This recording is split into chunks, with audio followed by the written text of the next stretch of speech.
check, 1, 2, we live. Disclaimer, first use act, education purpose use only. All rights, image, and music clips belong to their prospective owner, and we do not claim ownership. Now here goes Zach TV exposing himself, Irene exposing herself, everybody exposing themselves, Miss Teresa exposing themselves. When I say, man, this whole case, that 911 call, that whole 911 call exposed everything. That just showed you Teresa, and that 911 call exposed everything. Now look, like I was saying in the beginning, that's why they're gonna be at that back door at going on 2 o'clock. You gotta understand, they got everybody's mind set up. Kenneka came up missing at 2 something. In reality, something already happened to her an hour prior to that. You see what I'm saying? So an hour before that, the setup was in the mix, and then boom, just imagine you at a murder scene and it's a dead body right there, and you leave exactly at 2 something. Then once you leave at 2 something, you go on social media and tell everybody, I last saw her at 2 something. So you told the world you last saw her at 2 something, and you placed yourself at the crime scene. So Zach was paid to do this interview just to keep us thinking. Now it's no overharvesting her. Now it ain't got nothing to do with, saying celebrities, y'all tweaking and stuff, and this what happened to Kenneka. It was a sexual assault that went wrong and all of this old stuff, and completely trying to erase everything in our head what we all suspected. Now look, listen to Irene's story when she said 2 something, and then when I went to Frank's Cave letter, I'm really flabbergasted right now, because I'm like, wait a minute, the whole time, all the time that I was breaking the letter down, the only thing that I didn't do is match this letter with the 911 call, with the surveillance footage, and basically, guess what? It's going to show you that everybody was there at the crime scene. And that's why everybody, like, I ain't going to say nothing, Miss Teresa, but Miss Teresa keep talking. They done cut Miss Teresa off. Look, check this out, y'all. Last Friday, actually your birthday. It was 2 days after my birthday, 3 days after my birthday. My birthday was on the 5th. Okay, and that occurred on the 8th, Yeah. September 8th. Mm-hmm. Okay, wow. So when was it that you guys realized, like, damn, Kenneka is lit. She really drunk. She wasted. When we was bopping. I know we was bopping. West side, y'all bop. Yeah. Sick So on my bop. Yeah, I see her. I look at her. She leaned back to the wall. Yeah, Kenneka, it's over for you. You drunk. You lit. You drunk. She ain't drunk. That's when you know Kenneka drunk, because she always telling us if she not drunk. Okay. You drunk. That's when I knew she was drunk. So at that particular moment, was she like stumbling, falling? Was people still trying to dance with her? She just she leaned back? was all still dancing, bopping like. She drunk, but we still dancing. What led to Kenneka Martin getting up and exiting that room on? So if you look at it now, that Kenneka already left the room with these people. So check this out, from 1:30 to 2:30, that's a whole hour done went by, right? So that's why she got a narrative to fit in that hour gap, talking about we were dancing and we was bopping. Now y'all don't see the control questioning that Zach doing, that he got paid to do. The man was even on MTV with the family, and they asked him, what you think, Zach, what happened? I believe a sexual assault gone wrong. So no organ harvesting? No, none of that. You see how Zach clearly said, do you believe your organs harvest? No, it ain't no organ harvest, because, this owner's too rich to be risking his whole business for one body. And they actually did. So look, I just want to know, do this 911 call? I ain't even got to answer that question. Look how this 911 call finna fit everything what Miss Teresa said on the call. When she was missing in that hallway, like they got us to believe it, Miss Teresa gonna be in no hall talking like this. And then when it came back down, she wasn't there anymore. I told you. No, I completely understand. East of Garment Entryway. The lady got police officers surrounding her as she making this call. Watch this, y'all. Check this out. You even heard the background of the police call when she was on the phone allegedly with dispatch, but she on the phone with another police officer at the precinct. I wouldn't even be surprised if he, like he said, I've been on the shift for about 30 minutes now, you know what I'm saying? Man, look, those calls could have been recorded right there. Miss Teresa could have been on this side of the car on the phone, and the police officer could have been, you know, on the other side of the car on his phone, and they recorded this shit. Check this out. September 9th, because right now the 9th is on that Saturday right now. Because the 8th is Friday, now we roll into the morning. Mm-hmm. On that morning, what made her exit that room? They was finna go. I'm like, we finna leave. So they stretched that whole hour and jumped straight to 2-something and made it look like she just left out the room at 2-something. In reality, she was already out the room. They left out the room and went where she was at 2-something because the footage finna prove that. They picked her up. Yeah. Whoa. So she like wasted now. Yeah, she on the bed asleep now. So I'll take this as, what if this at a crime scene, like in a pool area? Because Irene kept saying they picked her up, but she allegedly supposed to be asleep.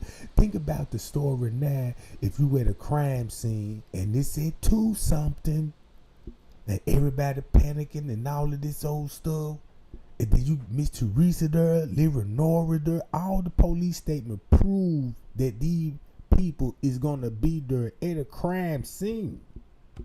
Now she sleep. She by my sister sleep. Was anybody touching her while she was asleep? No, before this, she came at me like, Irene, you ain't finna turn up? This how you gonna be on your birthday? I'm like, hi. Just sitting there like, I'm high, it's over with. Wait till the next song. My sister called over there. She fall right into the lamp. Boom. Damn, she injured herself. Nah, she ain't injured herself. She just fell to the lamp, like stumbled to it. Fall into the lamp. I'm like, ooh, yeah, you is drunk. She lay on the bed. My sister put her right there. She go to sleep. Monifa pick her up. And this time I'm guessing they finna go. Because Monifa pick her up. Right. Now they finna go. Monifa and them leave out the room. They enter it. To get her phone. Mike like, give me her phone. I'm like, y'all finna go. She here. Come in, Monifa like, Kenneka gone. That's how the story was so messed up, cause we like, how she gone so fast. Now look, once you go back to the phone situation, if you watch that footage of Ball, y'all know Nora was in that lobby with her cousin, right?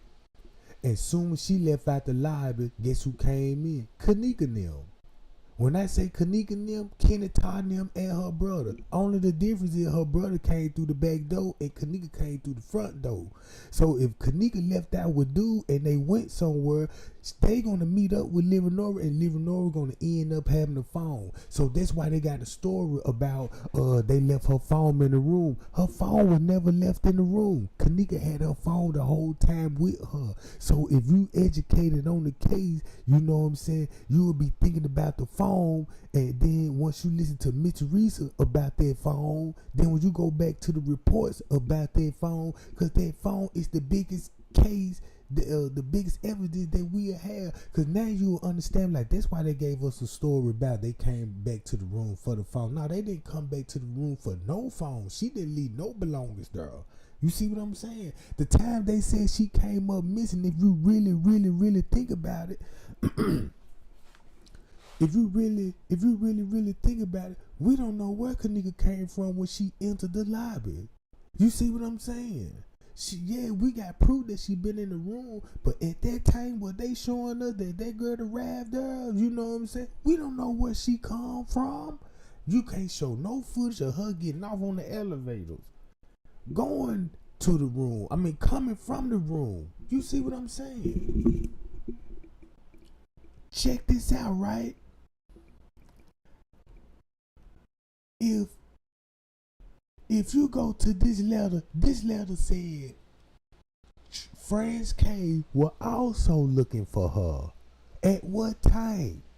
Franz K said when he went up there, when the shit was going down, look what time he said he would be bumping into the sister. It's even in the reports. They said they bumped into the security guard. The sister bumped into the security guard at one time. So that means if Franz Cave was in those halls and he met up with 3 girls, and one of those girls was the sister, and you don't mean to tell me Leonora have that phone then? You see what I'm saying? How would she be able to leave her phone in the room if you got her on video with her phone in her hand?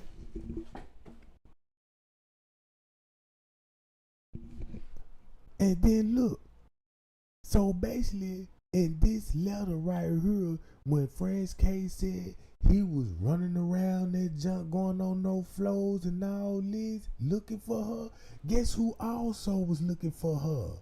Her mama. All right, The could you room spell wasn't her? registering.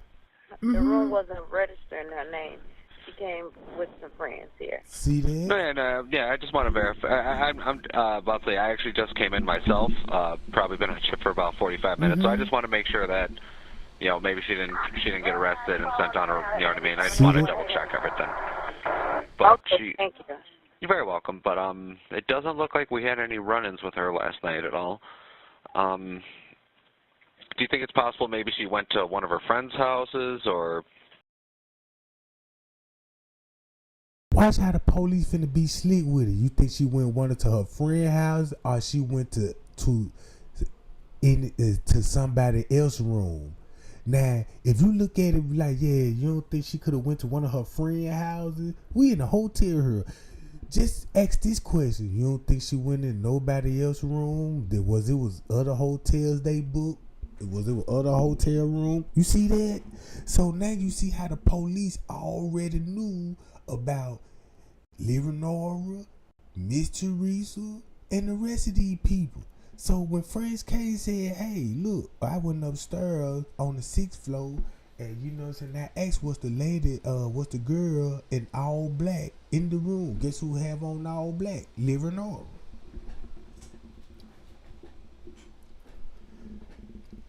Now look, that means at some point of time, watch this. When Miss Teresa said, where that video at? When Miss Teresa said, bring me my car, what you think Bree and them were doing on the footage at that time? And Miss Teresa on the 911 call telling everything that happened at that particular time frame. Look.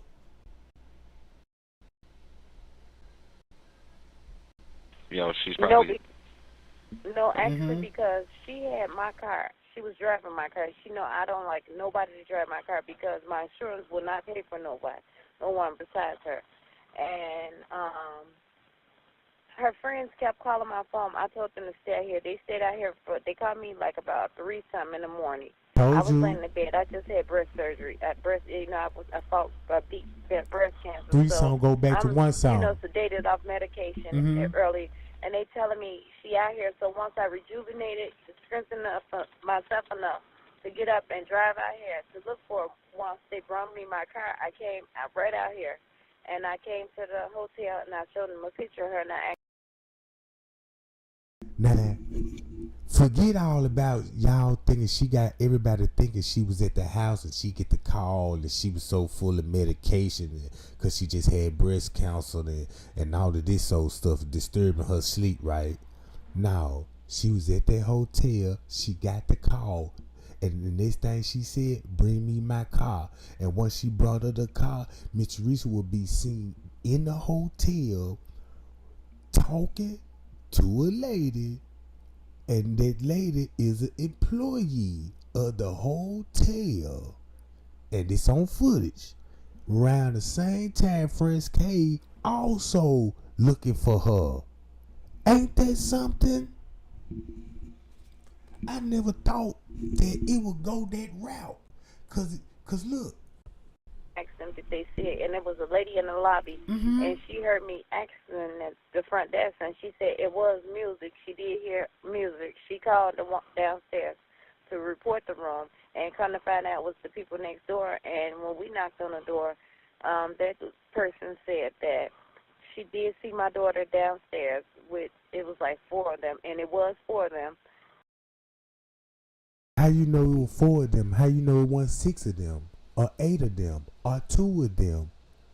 So she just specifically snitched on everybody. So that means if you go back to the investigation and the police interviewed these people in the room, right? They got the statements of the people that they interviewed to the room next door. And guess what that means? The person they interviewed is also linked in Kenneka's phone. Cause Miss Teresa in the investigation, Miss Teresa told them contact 3 and contact 4 is from out of town and they was at the party. And guess what the police did? Remember the incident report they read up? Saying, yeah, we got one male, blue-eyed, blonde hair, 6 feet, he's a victim. Kenneka the victim. And describe another a victim. Look. So now you got Miss Teresa at the hotel at 2 something. That's why she like, yeah, I got the call at 4:34. That's at 2:34 then. Then you go back to Irene's story and listen to this. Boom. Kenneka gone. Whoa, hold on. Uh-oh. How did she just leave? In these seconds, that's In what I'm seconds. saying. She fall into the lap. Stop. Okay, she sleep for a little minute, like 5 minutes later, here come Monifa pick her up. They can leave. Monifa, I got her phone though. This what the music playing off her phone. Off who phone? Kenneka phone. Okay. So I had her phone. I give me her phone. Y'all finna leave. You finna leave. She like, Mike, like, yeah, we is finna leave. Next thing you know, I'm like, unhook the Bluetooth then. And my Monifa come there like, she missing. Oh, she missing. This one is kind of hard to fathom. So she accidentally bumped the lap. Boom. She said, "We finna leave. Let's get grab her phone." Before she hit the lamp. She hit the lamp. Bed, sleep. She sleep on the bed. Right. Monifa come pick her up. So Monifa took her outside the room. Yeah. Who came back for the phone? Mike. Both of them left the room with her. Okay. Yeah. Okay. So she's in the hallway right. with Monifa. Yeah. Okay. But they realized she. And they really got to leave Leonora out of it. Because in the beginning, the police statement said Friends K bumped into Sousa at that time. So Friends K bumped into the Sousa in those hallways. Now you got Miss Teresa saying this. And she said, my daughter, she was with 3 of her friends, but her 3 friends said, which then, these kids won't tell the truth. They said that they went upstairs to get her cell phone. And when they went to get her cell phone, she was standing in the lobby, in the front lobby. Then when they came back down, she wasn't there anymore. Told you. No. Look, she even told you that, yeah. She was standing downstairs in the lobby, and this thing you know, she missing. And Miss Teresa, so look, if you looking at it the way I figured this shit out, bruh, this what I'm thinking now. I ain't gonna say this what I'm thinking. This is what I know now. They had to leave Leonora out of this. So guess what they did? They substitute Leonora name for Monifa name. So they put all the blame on Monifa, but they should have put the blame on Leonora, because Leonora gonna be with her sister at the time, because Monifa and them would still be in the room. You see what I'm saying? Monifa and them and everybody else would still be in the room. So boom, once they pull off the lick and all of this, that's why Leonora gonna say, I don't know, I went out there with her, you know what I'm saying? I can't explain how she got on the elevators and all of this old stuff. Monifa with her, you know what I'm saying? They came back for the keys and the phone. That's why you got a whole narrative about the keys and the phone. Cause in the video, Kenneka got her phone and you know she gonna have her keys. So boom. So if you got Leonora, think about the pool area. You got Mitch and Teresa, they at the crime scene. Then they call these people, say, look, Bree, y'all come out, you know what I'm saying, and bring me my car. Boom, they finna go bring her car. Now you finna see them on the footage bringing her car. Bam, then they finna come back in the hotel. Now they running in and out the hotel. So the police said, look, we gonna tell the world this, y'all was searching for her and you couldn't find her. So now the world going crazy like, oh my God, they walking around the hotel, this don't look like no search. But the whole time, look, the whole time when they brought her car, when they were running in and out the hotel, that's why it looked like this on the video. You see what I'm saying? That's why Mitch Teresa be like, yeah, when I call her phone back, keep this in mind, because Mitch Teresa said she called Kenneka phone, and they had the phone, right? If you go to the reports, you don't see no records of that. You see what I'm saying? You don't see no records of none of that. Mitch Teresa texting Kenneka. They never show you text messages that happened between Kenneka and Teresa. They show y'all text messages in Kenneka phone showing her that she was texting Monifa, and it really wasn't Monifa. It was texting Leonora the whole time.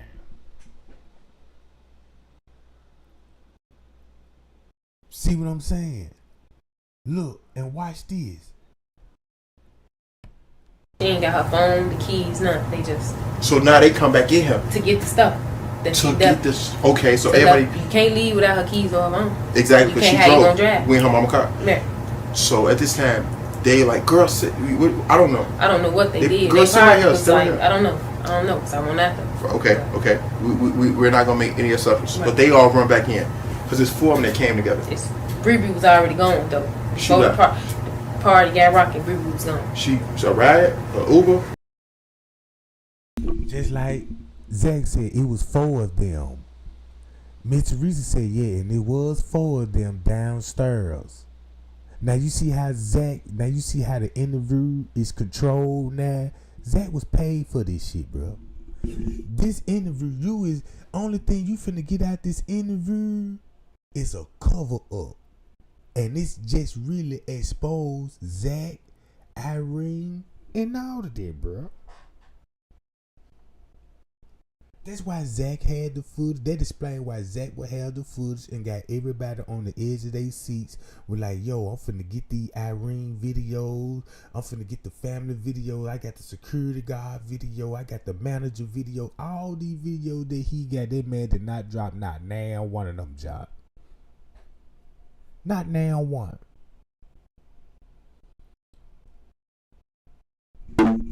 Look. No, she had left with the guys. Some of the guys. Okay. She left. Okay, so Bree was totally out of this. Boom. So Monifa and Maya came back in the room for the phone. And they like, I won't even be surprised if she said Maya and Bree came back to the room to get the phone and the key. Forget the phone and the key. Guess who I think that came back to the room? Miss Teresa. Because Miss Teresa also story going to match up with this.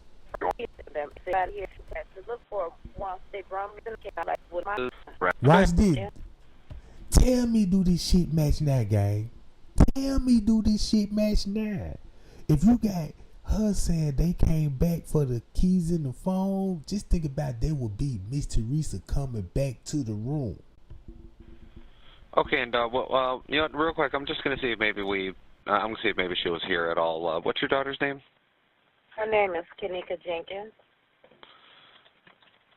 All right, and could you spell her?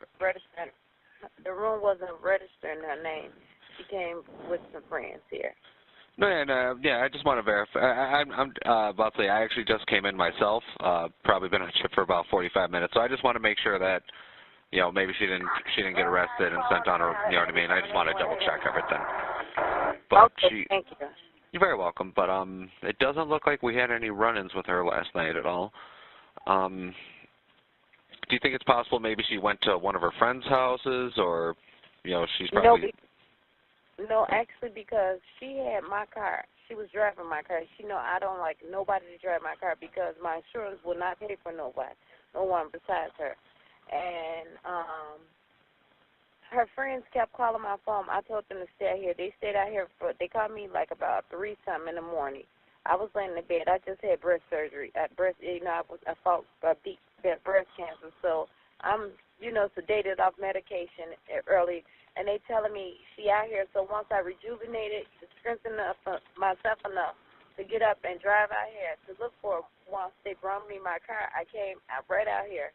And I came to the hotel, and I showed them a picture of her, and I asked them if they see it. And there was a lady in the lobby, and she heard me asking at the front desk, and she said it was music. She did hear music. She called the one downstairs to report the room, and come to find out it was the people next door. And when we knocked on the door, that person said that she did see my daughter downstairs it was like 4 of them, and it was 4 of them. And she said my daughter, she was with 3 of her friends, but her 3 friends said, which then, these kids won't tell the truth. They said that they went upstairs to get her cell phone. And when they went to get her cell phone, she was standing in the lobby, in the front lobby. And then when they came back down, she wasn't there anymore. No, I completely understand. East of entryway. The one issue we have, and it's not necessarily that it's an issue, but she is an adult. She is 19 years old, and I mean, as of right now, she's 19 years old. That's my daughter. She's 19. Her name Kenneka Jenkins, Kenneka. No, yes. No, I remember that. You told me that she was 19. But what I'm saying is that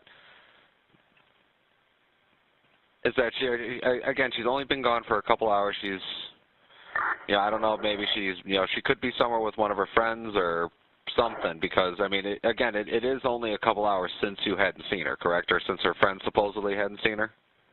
Correct. Let's say about 3 to 4 hours now, they said. They told me. It was like 4 o'clock in the morning when they called me. Yeah.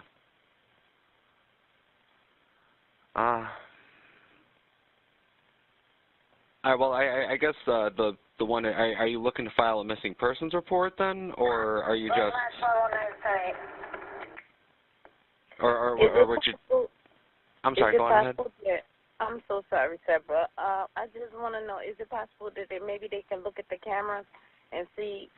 It's because they send the police out here and ask them to look at the cameras and see. Irene version. Give me a phone.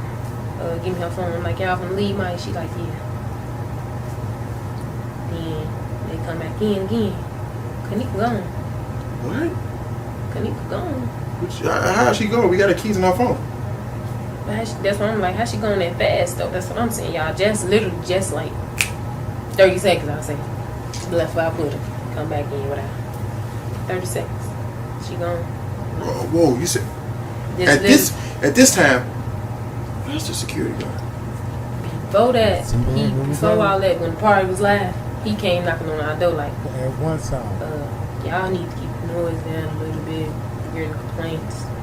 White guy. Look, Mexican guy. Hispanic guy. Yeah, I don't know. He's Mexican, short, black hair. Okay. Was he cool at all? They was all cool with us. Like, usually. Was y'all turn up licking? Was it weed? Yeah, it was a lot of weed. Did they smell it?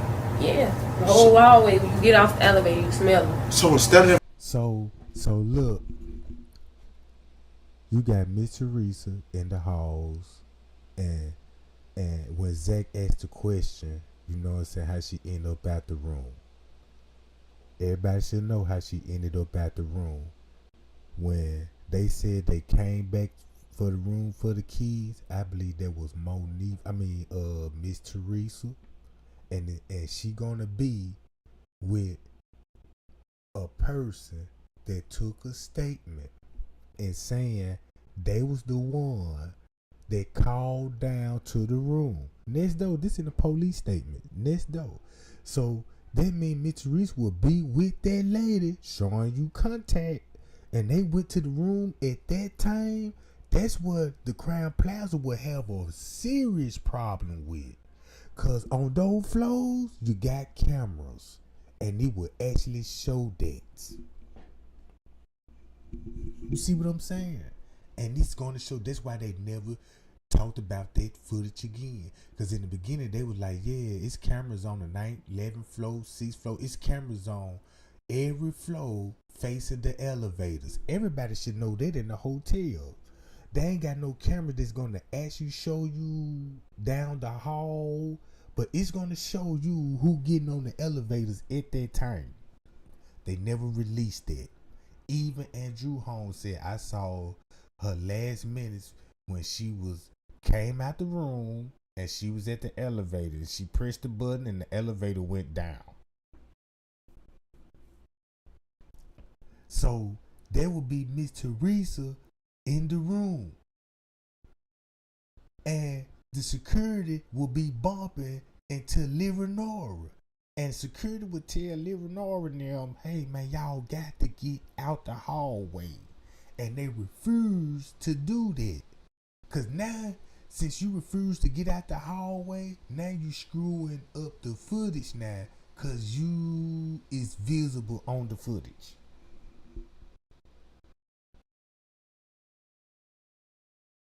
So, when I went back to this letter again,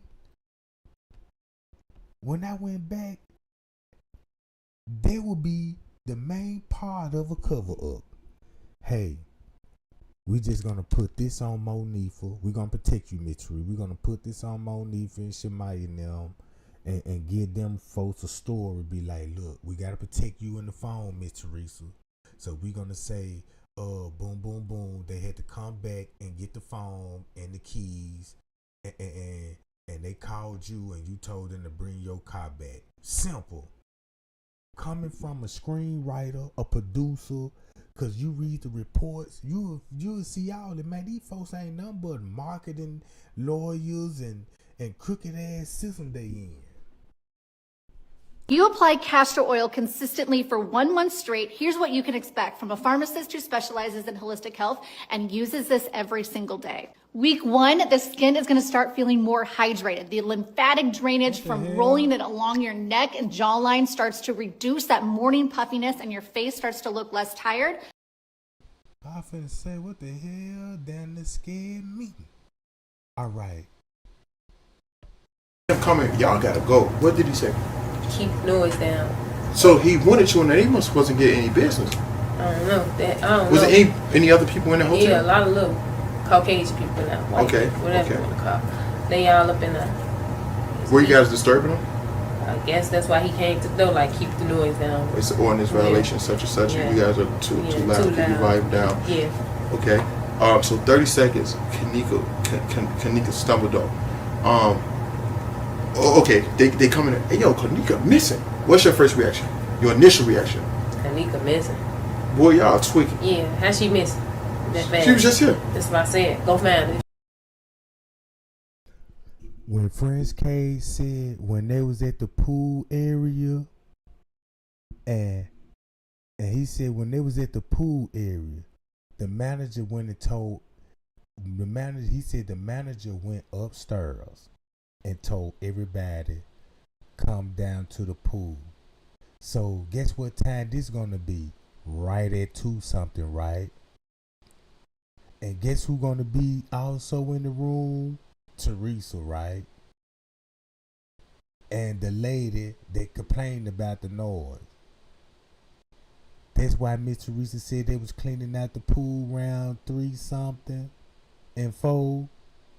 It all makes sense now. It all makes sense now, bro. And that's why you finna get a 911 call.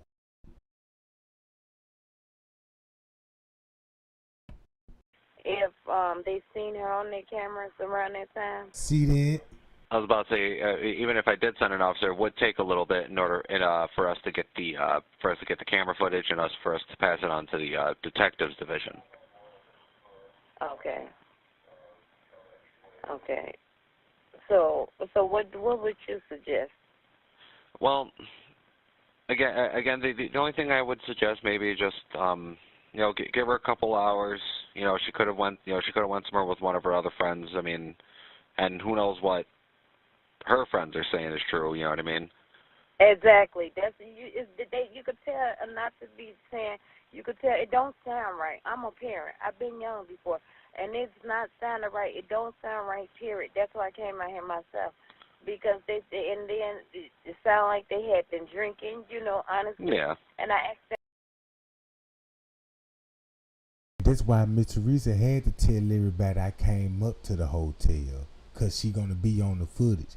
So when you actually see Miss Teresa for the first time on the camera, she explaining what the video going to show. The video going to show Miss Teresa coming in the hotel, talking to the front desk people and to the employee with her phone in her hand. And then on the video, it's showing her got her phone in her hand. Boom, she interacted with a female, and they went upstairs. You're gonna see that on the footage, right? So she gonna say all of that on the footage, but she wasn't truthful when she didn't tell y'all. Look, when I got the call, you know what I'm saying? Boom, I told him to bring my car. I went to the room. You know what I'm saying? And notice when Miss Teresa said the lady took me to the room, never said who room it was. Now this Irene room. If she took her to Irene room, why it was no conversation of like, yeah, when she took me to the room and I asked the person that was in the room, and that person said they did see my daughter downstairs with a group of girls and a group of guys. How? And everybody in the room, and you saying the person that's in the room saying they saw your daughter downstairs with a group of girls and a group of guys. That automatic right there just blew this lid off. So you mean to tell me who opened the door? Irene? Who opened the door that was in the room? T.Y.?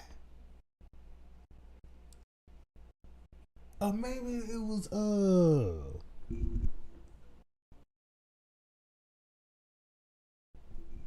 look, it just don't make sense.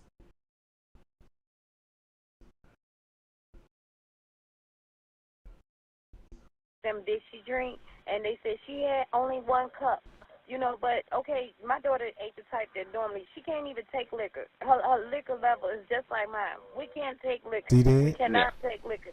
We take a sip of liquor, we drunk. Honestly. Mm-hmm. No, I completely understand.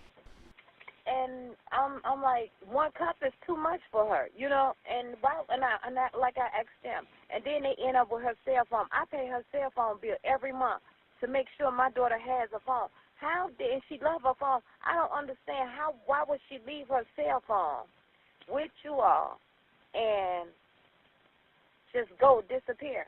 And she know I just had surgery. She know my predicament. No, yeah. Well then, so that in that case, what I would recommend just. So by Miss Teresa came up with the narrative, how she just end up with y'all phone? They just bailed Miss Teresa as looking as a suspect. They just bailed Miss Teresa out and made Miss Teresa like she just found out and she just gonna be there trying to find out what happened to her daughter. That's a fucking lie now.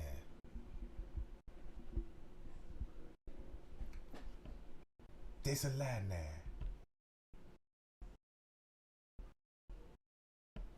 Cause Now when I read this,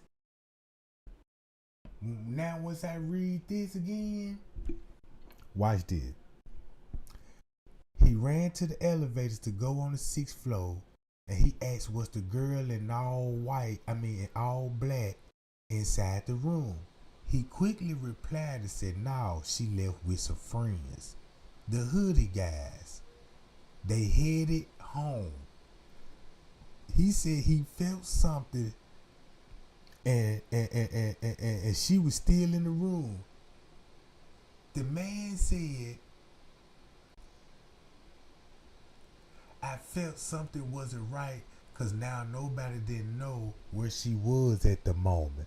Now think about where Leonora would be at and Miss Teresa would be at. And on the 911 call, she gonna tell you where she gonna be at. That's crazy. At this time, while the security guard will be running around, right? He said he didn't went inside the room, but he had a good feeling she was still in there. He said, okay, thanks. And he said, and he returned to the lobby. Now watch this. If he just left the room, look how quick he would get the call when he make it to the lobby.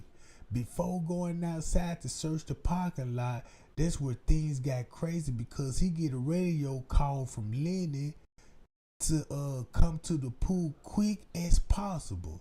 You just left the room and you said you still think she had a gut feeling she was still in the room. So when you go back downstairs, you get a radio call to come to the pool quick, and you walked in there, John, and you saw the girl that's unconscious beside the pool. After being pulled out by stairs, her lip was busted, her mouth was bleeding, you know what I'm saying, on her head, on top of her head, she was bleeding, and her clothes were gone. She naked. So how would they all transpire that fast if you knocking on the door? Security, hey, how can I help you? Is a girl in her in all black? No. All right, have a nice day. And gets on the elevator, go to the lobby, boom, come to the pool quick. How would they transport that body from that room that fast before he make it to the lobby? So check this out. The man said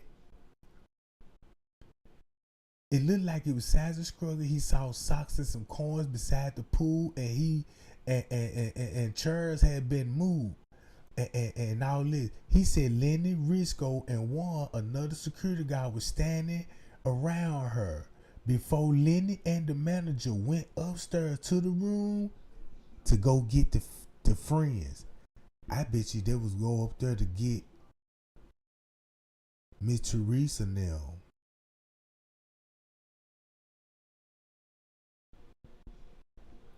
So that means the manager then will be going up with Miss Teresa now. And the manager will bring Teresa now where to the pool area. Look. And he was instructed to stay in the pool area with Juan so nobody won't see the body laying there. He asked Juan, and you know what I'm saying, what happened and what he knew. He said they beat her from the parking lot back to the patio area and somehow entered the pool area, stripped her and raped her with a broom and threw her in the pool and left the hotel. One story. She was alive and her breathing was very shallow and she couldn't move. Just say the family came into the pool area and I noticed one of the girls had Kenneka shoes from earlier that evening. She said they had Kenneka shoes earlier that evening, not that night, but that evening. And nobody looked surprised of seeing her laying there. Now watch this. Lenny told everyone to leave except for the friends. We're going to substitute their friends for family. Leonora and Miss Teresa and James Coleman. Just like Just like what King Rob all being said. Miss Teresa, Leonora and them, they was all in the kitchen with the people. They was in the kitchen with them. Even Rob said this shit. And he said Lenny told everyone to leave except for the friends and family. And this were things I believe the cover up began. Cause the hotel didn't want a murder pin at the hotel, inside of the hotel, because they just received a large donation from sponsors, partners, and the caddy shack was supposed to be open. Now, look at that donation. Is the money, right? Hey, we're gonna pay, you know what I'm saying? Y'all come here, you know what I'm saying? Boom. That's what I believe the money gonna be all about. Lenny had the maintenance man and the family put Kenneka in a trash bag. And Bree confirmed that and said, whoa, is I'm tweaking? Guess who will be putting in the trash bag? Miss Teresa and them, bro. Cause even Miss Teresa said, yeah, what was that little black stuff on her nail? Like, you know what I'm saying? Acting dumb, like, y'all see those photos? Y'all see what's that black stuff on her nails? It look like some burnt plastic. And cause then you finna go back to this. When Miss Teresa and Jane Coleman went live and said nobody didn't do nothing to her. Nobody didn't set her up. That's why that video makes sense all in the world. Cause she went live and she was on the phone with Jane Coleman. Wasn't nobody else around then. It was her and Jane Coleman. And this was flew out that later on mouth. She said that nobody didn't set her up. She was left at the party. She died in a ha ha ha. You know what I'm saying? She said nobody set her up. She was left at the party. And guess what time that video gonna have to be? September the 9th at 2 something. Right after 2 something. Cause on the video, she supposed to went live at 1:20 something when she made that video. If you substitute that, you know what I'm saying? Boom. That gonna match every piece in this letter. It's finna match up with all the this. Cause instead of they talking about Monique and them, put Leonora and Miss Teresa. They came back for the room. Now the story really finna get interesting now. You see what I'm saying? They just like riding in the car, the police blue light, they be like, man, bro, please take the charge for me. I'm gonna take the charge. Who drug these here? This my drug, sir. Now you got Monique and them taking the charge. Taking Miss Teresa role and Leonora role. That's why they pick Monique and Shemaya and left Bree out of it. I won't even be surprised if Teresa, Leonora, Shemaya, and Monique was the 4 girls that be downstairs.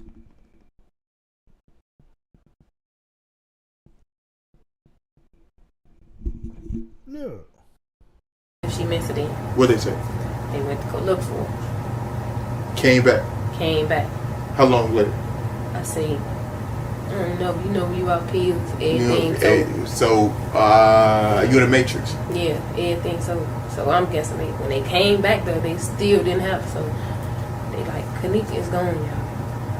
Everybody just like, everybody's probably like, how's she gone? She just with y'all. At that particular moment, even though you under the influence, who all was left in that room when you guys? The party was still going on. Was it lit a little bit? Still lit. Oh. Still lit. Like, that's why I'm everybody high, drunk, whatever y'all want to call it. Party still going on. So we like, nah, she ain't gone. How she gone? We all in here. Come on. Be for real. She ain't gonna. Be for real. Go find her then, y'all. Everybody tell them, go find them. She gonna be thinking like. So nobody cut the radio off. Hey, listen, No. stop the Bluetooth. Bro, we finna look for Shorty. No, none of that. That's why ain't nobody take it serious. Like, I thought took it as a joke. Yeah. Everybody took it. Okay. Ain't nobody thinking like, oh yeah, she missed. No. So this is the second time they came back. Mm-hmm. When did everybody say, okay, let's go down to the front desk and let them know we have our friends missing? Then that's when the Bluetooth, the speaker died. Okay. So probably getting died down and stuff. So what's this, like 30 minutes to an hour later? Yeah, it's like, this like. See that? You see that?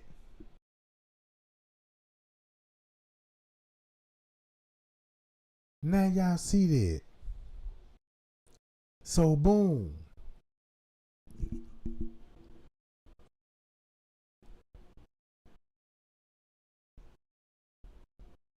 All the this. I'm checking my cup for books, checking my cup for doors. I'm checking my cup for change just to get to the club. Pull them to the spot out, we gon' come through line them up. Check them in the. Yeah, you still hear it. So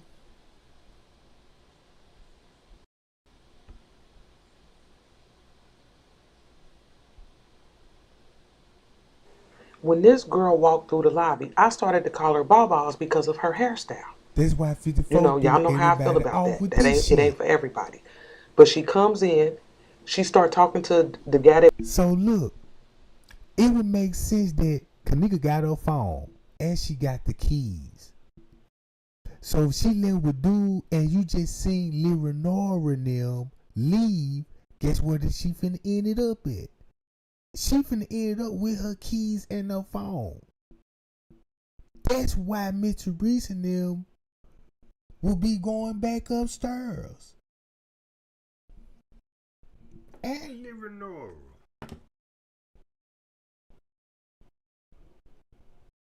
And they gave you a bullshit ass narrative talking about, let's say Monique and them went back upstairs to get the keys in the phone, cause that's gonna distract everybody from the truth. So basically, you could keep the narratives the same and just change the name. Keep the narrative the same and just change the name.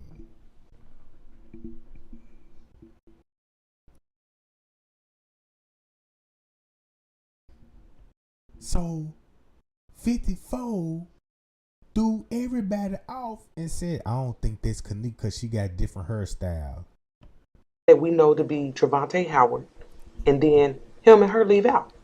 Now, don't forget in that article, it said that at 3:20, she was seen on surveillance staggering, drunk, near the front desk. She ain't look like she was staggering to me.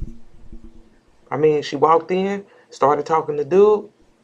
And look, and that's what was said in the beginning. Now check this out. They said this in the beginning. The news, they even got a stamp. Kenneka was last seen on surveillance camera staggering drunk near the front desk, according to authorities. Look what this looked like then. And left. But this is what they put out there. And so for a very long time, you know, we all went back and forth on whether or not this was Kenneka. And two of the things that had me kind of on the fence about it was the fact that the hair was different. And if you notice, Bawbaws looked like she had on maybe some boots, like some Timbs or something, some wheat Timbs. And we knew that Kenneka came in the hotel wearing some Jordans, the Wolf Grays to be exact. So those were the two things that stood. And so look, and this another thing. It's like they were finna go with this narrative in the beginning. And they had to switch it up and say, hey, now show this at one something when she arrived at one something. Look how close the time is on it.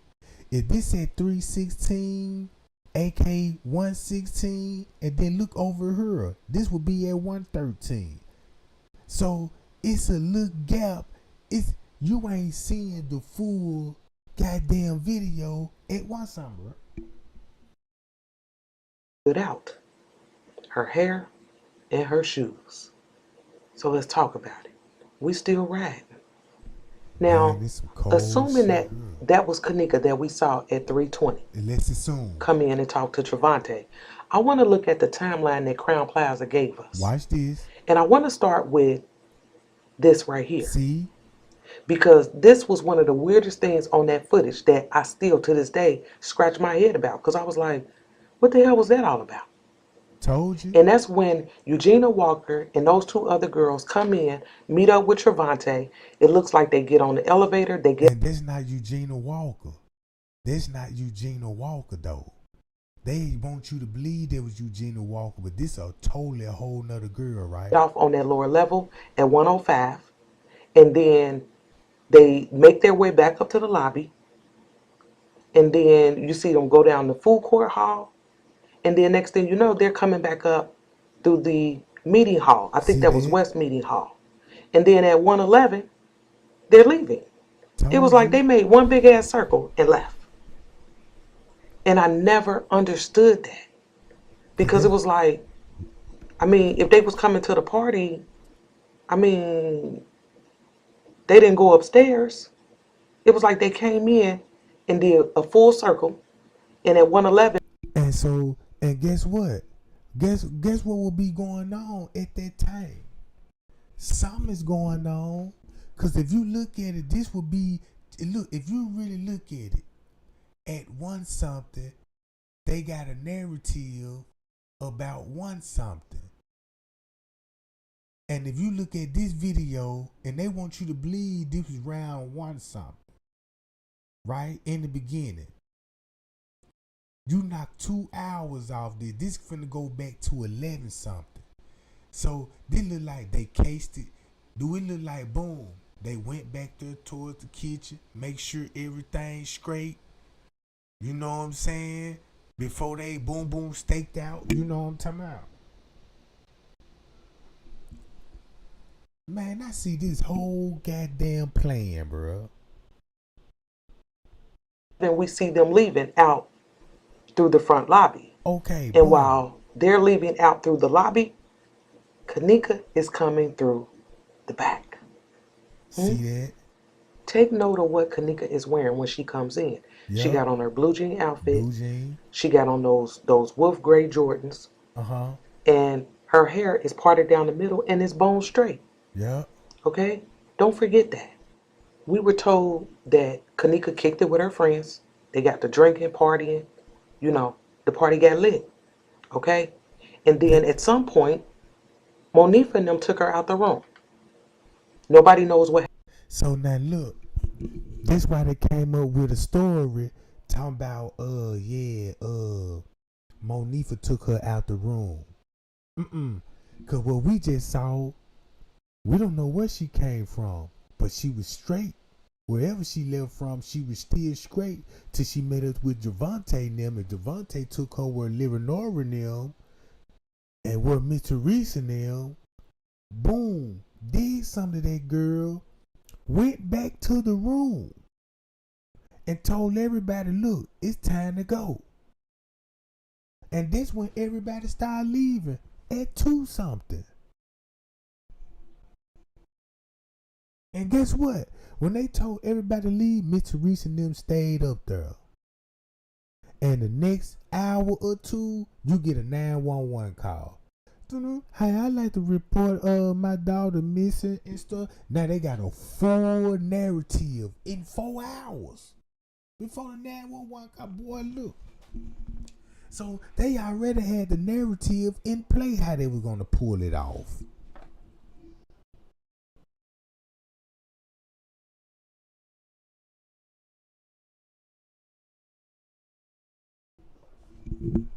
Man.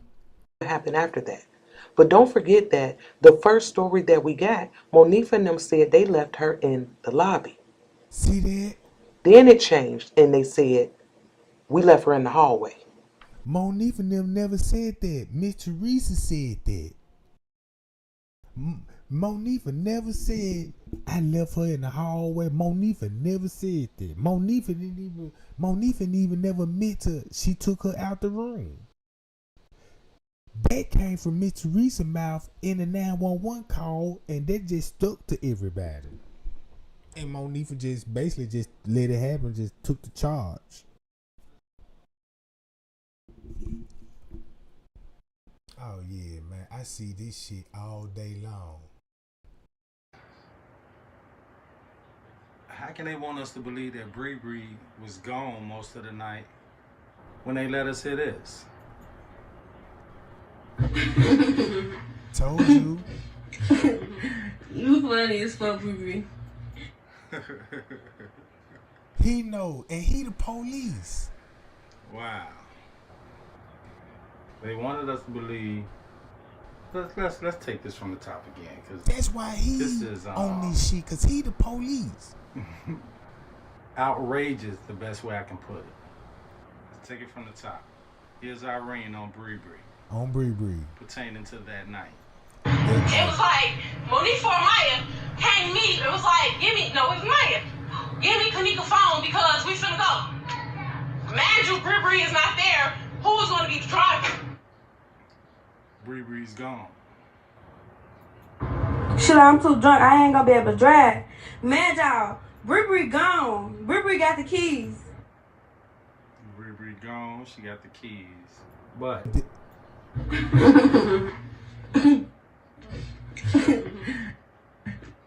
You funny as fuck, Bree. Bree Bree gone. She got the keys. So if Bree Bree was gone, then that means Bree Bree was gone. How? See? In the car that Kenneka drove them in. If that's the case. If that's the case, then that's how it went down. Bree Bree was gone in the car. Well, we and Miss Teresa said, "Bring me my car."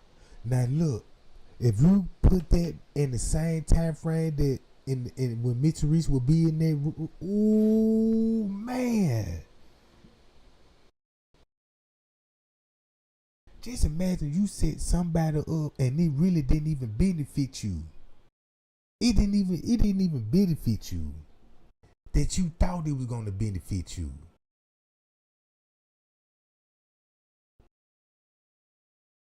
So look.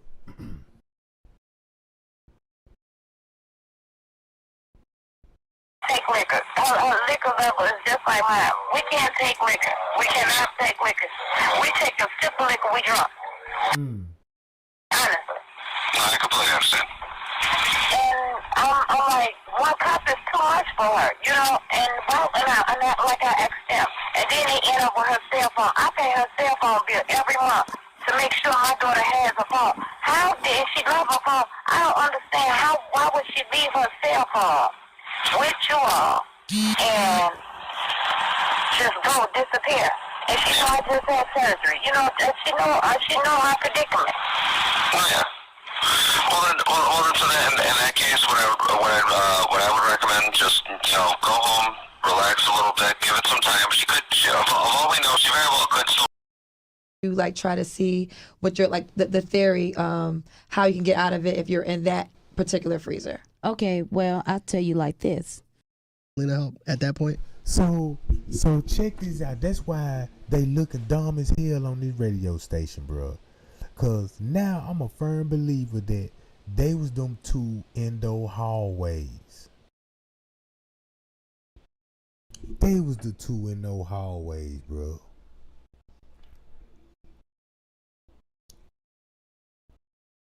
This would be Monifa.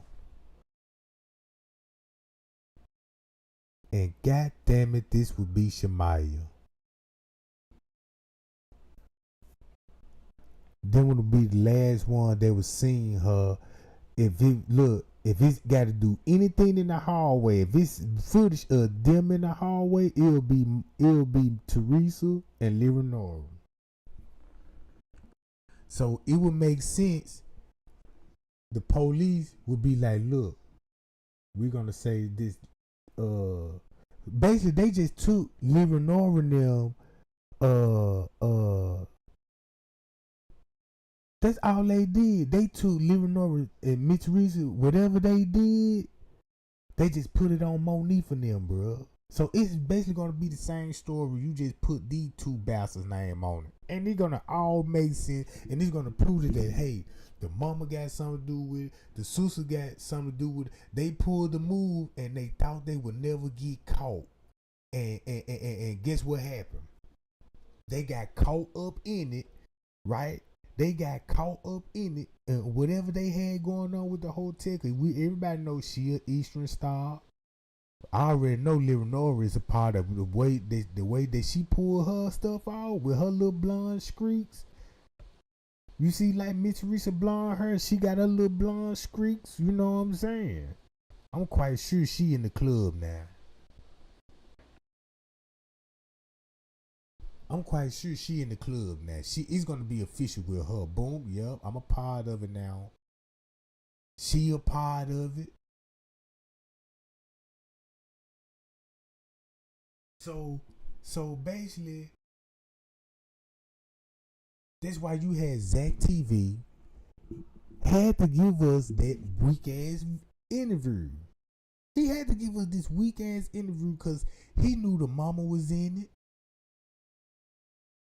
He knew the sister was in it. He knew the real truth of what happened to Kenneka. He knew it was organ harvesting.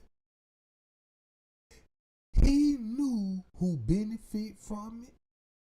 He knew all of this. And guess how he came to us and represent that girl case? Like this, bro. Like this one, like I said, like 3 o'clock, everybody get to leave. Whoa. 3, 4, everybody get to leave. So at that time, even though they came back twice, Monifa and Maya. Monifa and Maya came back like y'all. The second time she gone, and y'all was like, man, whatever. She might probably just wonder if she'll come back. Y'all just focus. I know you under the influence. There's a lot of other people. Right. We just thinking like, okay, probably still on. Yeah, she'll be back. She gonna come up here knocking on the door. That's what we thinking. We ain't thinking like, oh, she gone. We think like, oh, she'll be back. She'll knock on the door. She'll be back. They still look for her now. Party's like slowly, like everybody slowly leaving. Now, going on 3 o'clock. I say it was 3, 4 in the morning. Yeah, 3, 4 in the morning. A couple people still there. Now, I think Peas and them had left out. Peas and Y. They both left T.Y.? out. Yeah, they left out. Now they with Maya and Monifa. Look for them. See that? Oh, so Maya and Monifa and T.Y. and Peace was looking for. Yeah. So now, so they took the initiative. They stayed. Now, hold on, y'all. We gotta find our friend. Yeah. That be Miss Teresa, Leonora, and T.Y. and Peas. Cause keep this in mind, Monifa and them gonna be still in the room.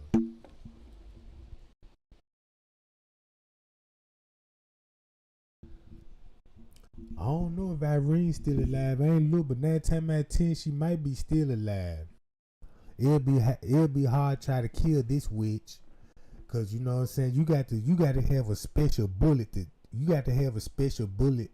Not even a bullet. You got to go to the Pope and be like, give me one of those zombie knives out of there, cause we got to kill a zombie. You just can't just walk up, cause if you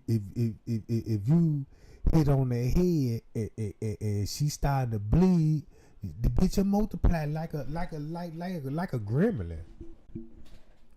Yeah, you know what I'm saying, man. You know you got to do her in a special way. You got to go to the Pope and he got to pray over the zombie night, cause that's the only way she'll die. That's how you kill zombies. You gotta have a zombie night. You could shoot them. You could cut them up in million pieces. They gonna find some type of way to bring their body back and still hunt you and shit. So you need the Pope. Look at her. Look at her. Look at those cheeks and those jaws sunken in. Look at the bra scrap. God damn. Boy, it's so much dirt on that junk. Man, look, if you take a Q-tip and you swab that junk and send that junk back to the lab, man, don't you know how much DNA will be on that junk?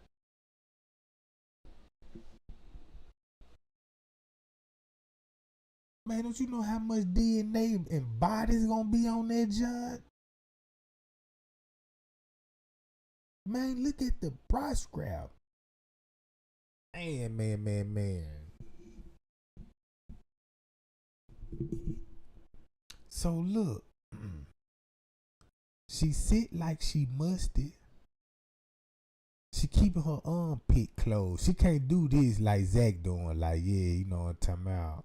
Look, watch. Yeah, they still look for it. They realized during the party, what P's and Ty was they like chilling. So let me make this known. So Kenneka and Maya, when they came in, they just said it to you. They didn't tell the whole party. They was like, yo, she missing.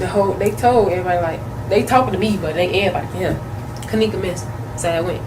But everybody like, come on now. How she missing? She was just at the door, bro. Come on, y'all. This all happened. Man, get the fuck out. She ain't missing. Go ahead. Everybody, go ahead. Just go look for it. And if she missed, like, basically, go ahead and bring her back up here. Basically, go ahead. Go look for her. That's all everybody. 30 minutes to an hour later, that's when party was leave though, so ain't no everybody was leaving. So they realized she really not back yet. So this the narrative. All right. So this narrative. On September the 9th, Kenneka didn't leave the house at no 11:30. She would already be at the hotel. Right? Something gonna happen to her around 12 and 1 something, according to French Cave. French Cave said he gonna see her on the bed sleep. All right. But you got ball situation, right? Now, I see what French Cave finna go to this. So French Cave basically stuck to the script and told everybody actually the truth with a lie mixed with it. He didn't reveal Miss Teresa or Livernoir. He just kept the narrative the same when it came to Monique and them. So what they did was switch the suspects up. Like, boom, we're gonna make Monique look responsible for her murder. And the police did all of this for Miss Teresa. And that lady cutting up, crashing out. You see what I'm saying? Why would she do that? And these people actually helped her get away with it. You know what I'm saying? So you know it's a money dispute. So watch this. So what they did when they pulled the lick off, you might as well explain the story like this here from now on. On September the 9th, let's just say we're going to keep that whole narrative, what they gave her. We're going to keep the whole narrative and just change the names on it. On September 9th, Kenneka entered the hotel with her family. They goes to the room. Boom. Other people start showing up. Boom. Kenneka ended up leaving the room. And she seen on surveillance camera meeting up with another relative. You know what I'm saying? I don't know if that dude that she met in the lobby actually some kin to her, but I know he's a part of the family. He could, you know what I'm talking about. So she ended up leaving with dude, and once she left with dude, living over them, you know what I'm saying, gonna be where the dude finna take her. Boom. They did something to her. Livernoir and Miss Teresa went back up there to the room. They already got her keys and they phone. So when Miss Teresa and them and Livernoir and them went back up there to the room, that's when everybody got to leave, right? That would make sense, right? Everybody got to leave according to Irene's story. So while they was up there upstairs in the room, the manager ended up coming up there and told them come back to the pool. So now they go back to the pool. This would fit right when Miss Teresa said they was cleaning out the pool around 3 and 4. So keep that in mind, right? We got that establishment, right? Keep that in mind. Let's bag it up a little bit. Round 1 something. They gonna let you know that she gonna be outside that room at 1 something, right? They got the girls, they got her coming in at 1 something, right? Then they got on the video showing her, you know what I'm saying, walking in the lobby at 1 something, right? They don't know which one they want to play this. So So you mean to tell me between the hours of 1 and 2 o'clock, Miss Teresa gonna be with the body? They goes to the room, cause that's when everybody would get to leaving around 2 something. So you got Irene in the lobby at 2:34 to be exactly. 2:34 with Neff and them. They leaves, right? Out the hotel. Now they will be at 2 something. They will fit Miss Teresa and Livernois, right? Cause that's when Friends K will be running in the hall. And that now look, this will be at 2 something. And then they got Friends K running right at 2 something. So that was why Friends K will be running, because he would have told everybody, look, y'all go in your room. That would make more sense, because that's in the police report. And I'm like, why would he tell them to go in their room if you claim that somebody missing in the hotel? Even his statement said, I told them to go back in the room. They refused to go back in the room. So I went down and told Lenny, hey, you know, they looking for their friends. And this time, you know, he said Lenny panicked when he mentioned, hey, they looking for the friends. Guess what time it's going to be? So if you put Miss Teresa there on that scene at that time with Livernois and the staff, bro, we actually did it. Bro, we actually broken the case, bro. So the narrative gonna go like this here.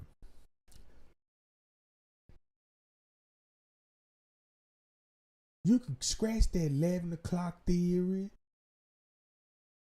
How they explain, you can scratch that 11 o'clock theory. Yeah, she left the house.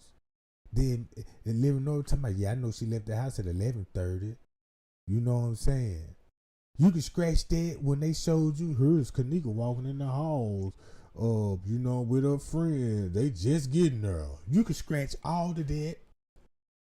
You can scratch all of that out your head. That's why Friends K was nervous and sent the letter to Trey Gang, because when the lady called Straight Drop Channel, the lady said she was talking to Friends K, and she said Friends K got scared. Scared of what? Whatever he got scared, he reached out to me and gave me this letter. Now the same lady that called Straight Drop. Look, the same lady that called Straight Drop on his channel was Bigfoot. The same lady that Miss Teresa and Jedediah were talking to, talking about, yeah, there's no freezers in her, you know what I'm saying? That was Bigfoot. That's the same lady that called Straight Drop.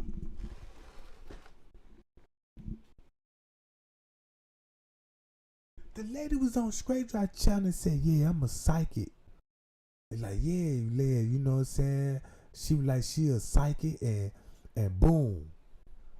And she want to tell what happened to Kenneka. And I even got it on my old channel. I need to go look for it. I got it on my other channel, Trey Gang, cause I was doing call-ins at the time. She could even call in on my job. Everybody was in the chat was like, damn, this shit sound real, like, you know what I'm saying? So look, tell me, gang, do this make sense in the world, right? Now you got this letter right here, right? You can read this for yourself. I wanna hear from y'all, bro. I wanna hear from y'all, and I want y'all to tell me what y'all think about this shit, bro. If you read this letter, right? Okay, you go to this letter. You finna hear these stories. And you got to be careful when you doing your research, because you don't want to fall back in the trap, getting caught up, listen to the story, and your mind drift off back to Monique for them. Right? Then you got to go back to this and listen to the background. You know what you supposed to hear in the background. They talking about somebody, mama there, auntie there. They about to come outside and do this and do that, right? You heard all this in their video, right? Look, once you go back, all this, then you got to go back to all the surveillance footage. You got to, and Trey Gang just released some of it, and I'm going to release the rest of it. Because you would never get an answer unless you watch those footage. Because that's what's going to determine. You know what I'm saying? Look. Once you watch those footage, look, I even dropped the goddamn elevator footage. That's what everybody need to be watching, the elevator footage and the parking lot.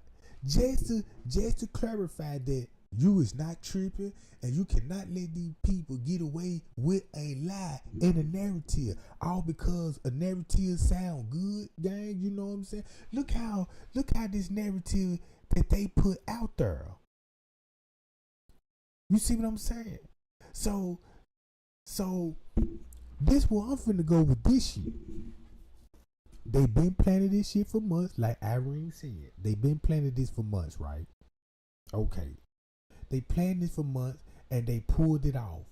We don't know if, you know what I'm saying? We know something about September the 6th and we know something about September the 9th. Nobody can pinpoint what actually was going on September the 6th. There will always be a clue cause nobody ain't looking into September the 6th. People still stuck on September 9th at that too. You don't think September the 6th more important than September the 9th? What about September the 1st? Cause I read some stuff on Kenneka page on September the 1st, like damn, what the fuck going on? Then I read some shit on Mitch Teresa page on September the 3rd. You see what I'm saying? The shit that I read, man, Mitch Teresa got to delete that. If you talking about, man, if you talking about on September the 3rd that you done broke up with a nigga. Like, yeah, you know what I'm saying? Yeah. I done broke up. I'm single. Now, do any men's out there that's on my Facebook friend list want to take this hot chick to the show?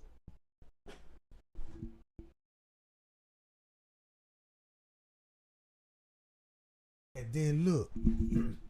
So watch this. So put it like this here. If you got Miss Teresa and Leonora in no halls with Kenneka, you know they ain't gonna show that footage. But they'll have a narrative for it. They'll tell you that was Monifa brought her out there and left her in the hallway. Oh yeah, they really just threw us in the loop. So Leonora and Miss Teresa at some point in time gonna be in those halls with Kenneka. It could have been on good terms or bad terms. It could have been on like, yeah, girl, you know what I'm saying? Meet me in the car, you know what I'm saying? Anything. It could have been like, yeah, text Kenneka like, yeah, I'm finna come up there and get my keys right quick. Boom, go up there and get the keys. Even King Rob said Miss Teresa had a hotel room that night. Her and James Coleman. Matter of fact, King Rob, even Straight Drop said this. Cause keep this in mind, Straight Drop will earn out Miss Teresa in the beginning too. Her and Leonora. Even Straight Drop said next door to room 926, that was Miss Teresa and Jane Coleman was in room 924, directly next door to the room. And he said Miss Teresa was drunk as a fool. The man said, yeah, even her mammy was in there drunk.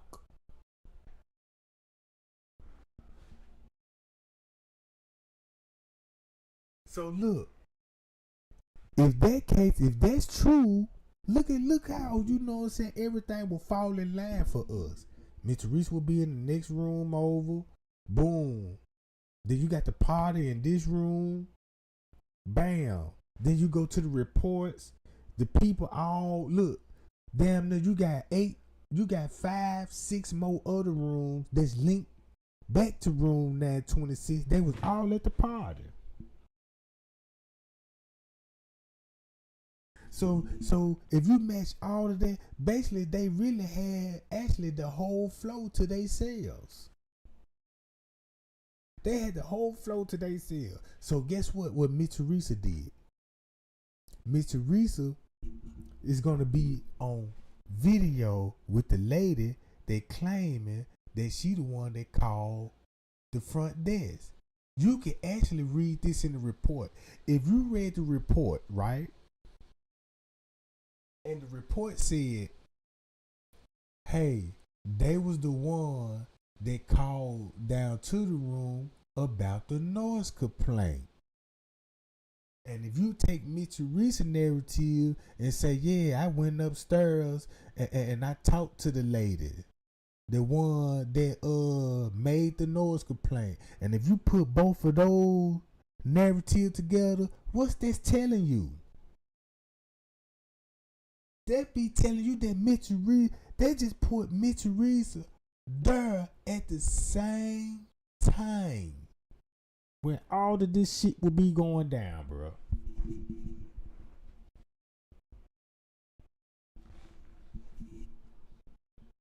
And so look, and they got all this in the report. So boom, you got Miss Teresa will be in cahoots with the lady. Cause keep this in mind, in the reports they claiming this was a man. In the report they claiming there was a man. Right?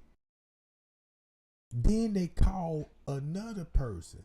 And that person said they also called down to the hotel and they didn't, you know what I'm saying? And they report the noise too. Bro, that put Miss Teresa where on the 9th floor at what time? Keep this in mind. According to Miss Teresa's story, she supposed to be in the bed sleep. So check this out. She wasn't at home. And I don't think she was in no fucking bed neither. I believe she in that hotel room. Look, when Leonora walked out that hotel with her cousin them and all of this, I won't be surprised if Miss Teresa would still be in the room. While Leonora out the room, and boom, when she said bring her car, at some point in time, Miss Teresa would be at the scene. And guess who they said they're gonna have the keys? Bree. So how would Bree would have her keys at that particular time? It wouldn't make no sense. It wouldn't make sense because she wouldn't have the keys. That's why they gave us that narrative, because it don't make sense, and we just gonna be sitting up and scratching our head on that for the rest of our life. Well, only thing I know, Bree had the keys, and you know what I'm saying, she the one that drove the car back to Miss Teresa. Miss Teresa talking about she dropped them off. Now check this out. I won't even be surprised when they said, if you listen to Miss Teresa's story real carefully, bring me my keys. Just say that was the code word. Be like, yeah, come on out here. It's time to go. And she actually dropped them off, just like in her story, and came back up to the hotel. So I can actually see this. I can actually see that when they at Tucson, Miss Teresa told them come to the car. Boom, everybody, you know what I'm saying, come to the car. I bet you they told Bree now, take the car to the house. Cause keep this in mind, Miss Teresa got her own truck. I don't know why nobody won't never question Miss Teresa about this. Miss Teresa, if she had the keys to your car, don't you got another car? Yes. Don't you got a truck? Yes. So that car that she was driving in, is that your car? Yeah, because I gave it to her. Okay. If she drove your car to the hotel, why you got to wait on these people to bring you your car and you got a car at the house? See, that won't make sense. You see what I'm saying? You would tear her ass up on that one. And he's like, yup, you got a point right there, Trey Gang. Because, yeah, she would have just drove up there if that was the case. Only thing was when she mentioned that car, it was to get that car away from that crime scene. You see what I'm saying? It would make sense that if you at the hotel and you tell them, boom, you text these for, come to the car, bam, and take that car to the house. So now they take the car to the house while Mitch Reese will be cleaning out the pool area with the manager and them around 3. Cause keep this in mind, they'll be cleaning out the pool right after the murder then. So according to Mitch Reese, they was cleaning out the pool between 3 and 4. Let's keep that time stamp accurate on September the 9th. So that means it down there took them an hour to clean it up then. And so just say round about 5 o'clock. That's why Mitch Reese said this in the beginning. She was at the hotel at 5. Because everybody was like, damn, if you got the call at 4:34, how you ended up at the hotel around 5 something in the morning? You see what I'm saying? That didn't make sense. So she had to switch it up and make texts about it like, yeah, I came up there around 7-ish. So now look, I can actually see it go down like this. Just say, let's keep the whole narrative like what it is now. And just put they correct names on it. All right. September 11th. Kenneka left the house at 11:30 and she arrived at the hotel at 1 some. She arrived at the hotel with Teresa and Leonora. They go to a family gathering on the 9th floor where she was accompanied by her family and friends. The night was going pretty well until Kenneka took a drink and boom, boom, boom, bumping in the lamps and all this. Gotta make the story sound dramatic, right? Yeah. So yeah, she done had so much to drink and she stumbled and walks out the room. Right? Boom, boom, boom. Shamaya come out there, John, tell my girl, what's wrong? Girl, I just want my mama. What's wrong, though? I'm just trying to see what's wrong. I just want my mama. Where's my phone? I don't know where your phone. Irene got my phone. Where my keys? I don't know where your keys at. Oh, Bree got my keys. Right? Now, and then check this out. She ended up pressing the elevator, going downstairs, getting lost again, like, oh my God, I'm in the lobby, you know what I'm talking about? And I'm finna do the Stevie Little Miss. It don't make sense. It don't make sense.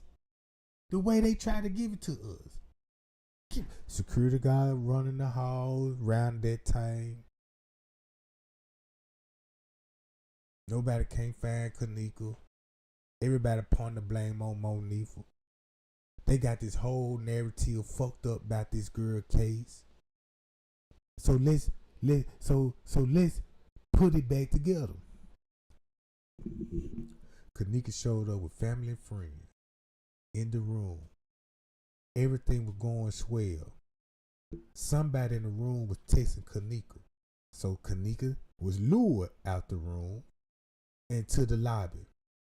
Once she got to the lobby, boom, boom, boom, the person that she left with lured her to where her sister gonna be at. Boom. The people upstairs gonna know what's going on and they gonna still be doing their thing. Party.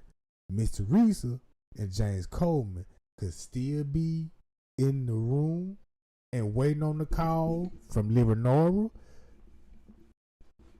Boom. Leonora texts the mama. Boom. Kenneka down her. So Jane Coleman, Jane Coleman, Teresa, boom, make their way down. This thing you know, in King Rob voice, Kenneka was down there fighting with Leonora and Miss Teresa. And James Coleman was filming the fight on Kenneka's phone. Guess who watched the fight? He said Monifa was down there. Shamaya was down there. And Bree was down there. Okay. Remember the dudes they said they had the black hoodies on and the red hoodies? Check this out. I just recently discovered one of those black hoodies gonna be Zillionaire. One of those persons gonna be Zillionaire. Gotta keep Zillionaire. Alright. Boom. So wherever they lower to Kenneka, just say they lower Kenneka in the pool. Cause guess what? It gotta be some type of pool party or where these higher ups would be for the simple fact. Cause Tay Sunday video said it was a bunch of businessmen in suits and a bunch of thugged out kids, and they said they was having a private party. All right. Now check this out. Something happened to Kenneka in the pool area. Guess what? Miss Teresa and them go back upstairs around 2:30 and told everybody to leave. Guess what you finna see? Everybody allegedly leaving the hotel in groups. In groups. We all saw this. Miss Teresa go back to the pool area. Now they cleaning the crime scene. The minute they get through with the crime scene, because remind y'all, in the process of them cleaning the crime scene, the most famous question is going to pop up. Which we going to tell the world why they clean up the crime scene. So they got a whole narrative for us. Now, just say an hour passed when they finally clean up the crime scene. That's why we get this 911 call. And that's why we hear police in the background. So that means the police is going to be around Miss Teresa as she making this 911 call. And I'm about to get pissed off over her because I'm actually hearing these people in the background. Every time she talk, you could actually hear the echo on the police walkie-talkie. So that means Miss Teresa was somewhere in the building because she wasn't in no parking lot. You see what I'm saying? You would have heard all kind of cars and winds and you know what I'm saying? Wherever she was at was in the closed environment with a bunch of police. She could have been in the office. She could have been in the office. So look. So she would tell Bree and them, take the car to the house. Bam. That's why you'll never see Bree, Monifa and them again on the footage because she said she dropped them off. And don't believe it. Just say she told them to drive the car. Boom, boom, boom. Y'all take the car to the house. And I'm going to just tell everybody that I dropped y'all off. And she would still be at the hotel. Now keep this in mind. Nobody don't know where Leonora was at. Look, watch this. When Miss Teresa, when you see Miss Teresa in that lobby, nobody don't even know where Leonora at. Nobody that never questioned or even thinking about Leonora. I did. Because I'm like, if this supposed to be an emergency like they said, you don't think Leonora would have came up there with Miss Teresa the first time? Man, the lady done showed up hours later, like 8-9 hours later. And when she showed back up, she in control over the whole investigation. Because when it comes to the whole investigation, it's basically on Leonora. Because why would the police would have a statement saying the security bumped into the sister? And guess what time they said this is going to be at? at 2 something. At 2 something. So if you got the security will be bumping with Livernoria at 2 something. So that means Livernoria will come back up to the room on the 9th floor, knocking on door to door. They told us they said the reason why they were knocking on the door to ask the people have they seen Kenneka. But I believe they were Livernoria knocking on those doors, telling everybody, let's roll. Ooh wee. And that's why Friends K was like, look, you got to get out the hallway. Then she gonna be in all black. And then look, even Livernoria said she gotta change her clothes in her car. Kenneka clothes. What type of clothes she had in that car? And why would she have clothes in the car?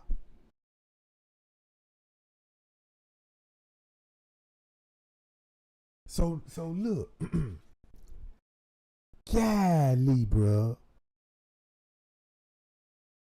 So at 2 something, Friends K will be bumping. So that means Livernoria will be seen on the 9th floor telling everybody, boom, they need to leave.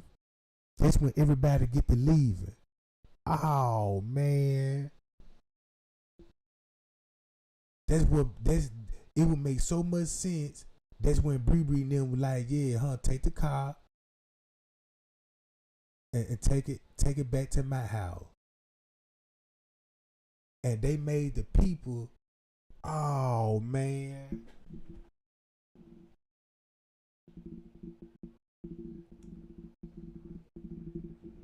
Oh man.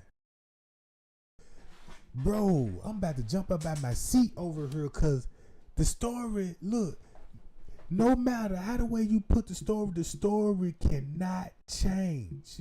The characters do, bro. You see what I'm saying? So look, basically, I want to just, let me see, from all my investigation, all this letter shit, me getting harassed and doing this shit for years, right? Doing this shit for years. My story never changed. It might have been tweaked a little bit, but that's just because I'm trying to, because I'm going to get a lot of stuff wrong and I'm going to get a lot of stuff right. You see what I'm saying? So yeah, I'm going to be a little bit back and forth from the lie and the truth, but I'm not too far off of it. I don't know a little bit more, you know what I'm saying, than I expected. And it taught me this here. I can't believe that what the news say no more. When I believe the world is staged, because everything staged to me when it come to, you know what I'm saying, when it come to all this shit that's on TV and on your phone, everybody doing skits. You know what I'm saying? You can watch a prank video, you know what I'm saying? Them ain't even real pranks no more. The pranks even rehearsed it. You see what I'm saying? You got interviews now, just say like when people, just say like, I noticed, you know what I'm saying? If, just say like, the tea they got on Donald Trump right now, now he got caught up in the Epstein files, right? So everybody already know the truth about Donald Trump now since the Epstein file came out right now. Why is the same people that exposing Donald Trump, it still got this man on camera talking about, Trump they done attack Iran today, a flight of jet. Now they done switched the whole goddamn content about the war now. Now everybody just really forgot about the Epstein files and these missing kids. And these files, they said, hey, if you go to their mansion right now and you look at all those butlers, they're gonna be slaves. They cooks. Cause it ain't gonna be no shelves in that motherfucker cooking. Slaves. They're gonna teach them how to be shelves. Who clean their mansion? Slaves. Where they all gonna be at? On the island.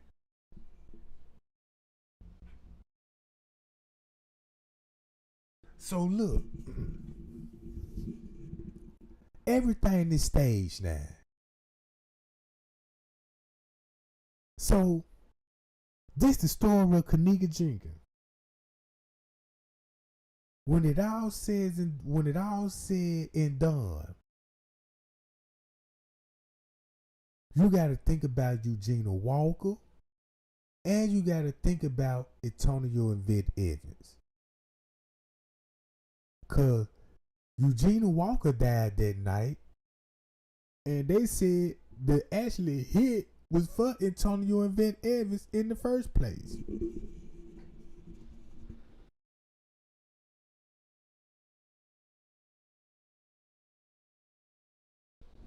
Man, look. This how the Illuminati works. And Freemasonry, Eastern Stars, and all this. They got their own platform. They got radio stations.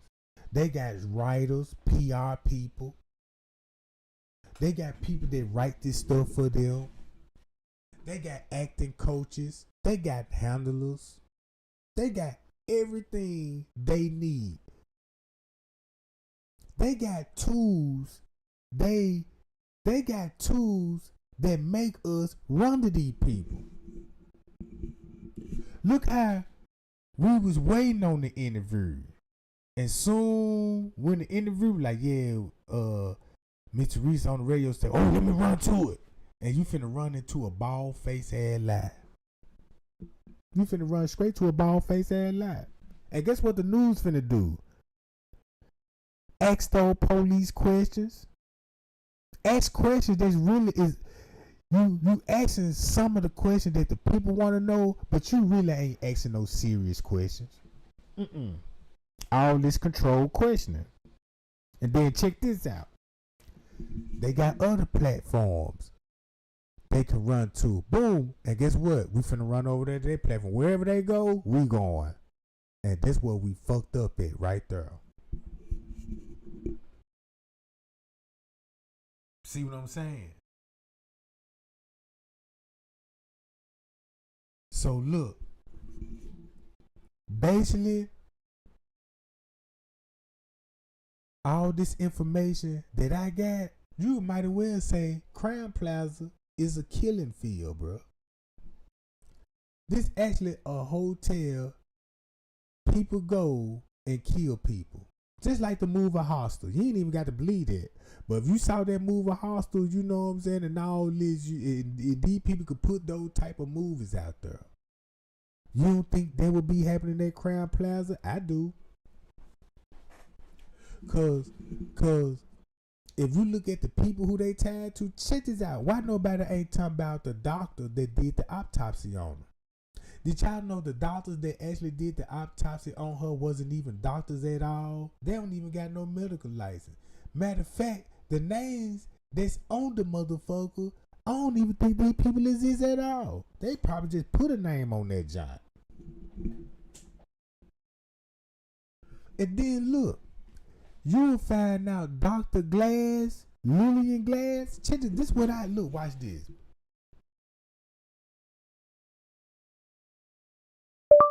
Dr. Lillian Glass. Do y'all know who this lady is? Look, I'm digging in the Kenneka files and her name came up. Guess what she do? Check this out. Look.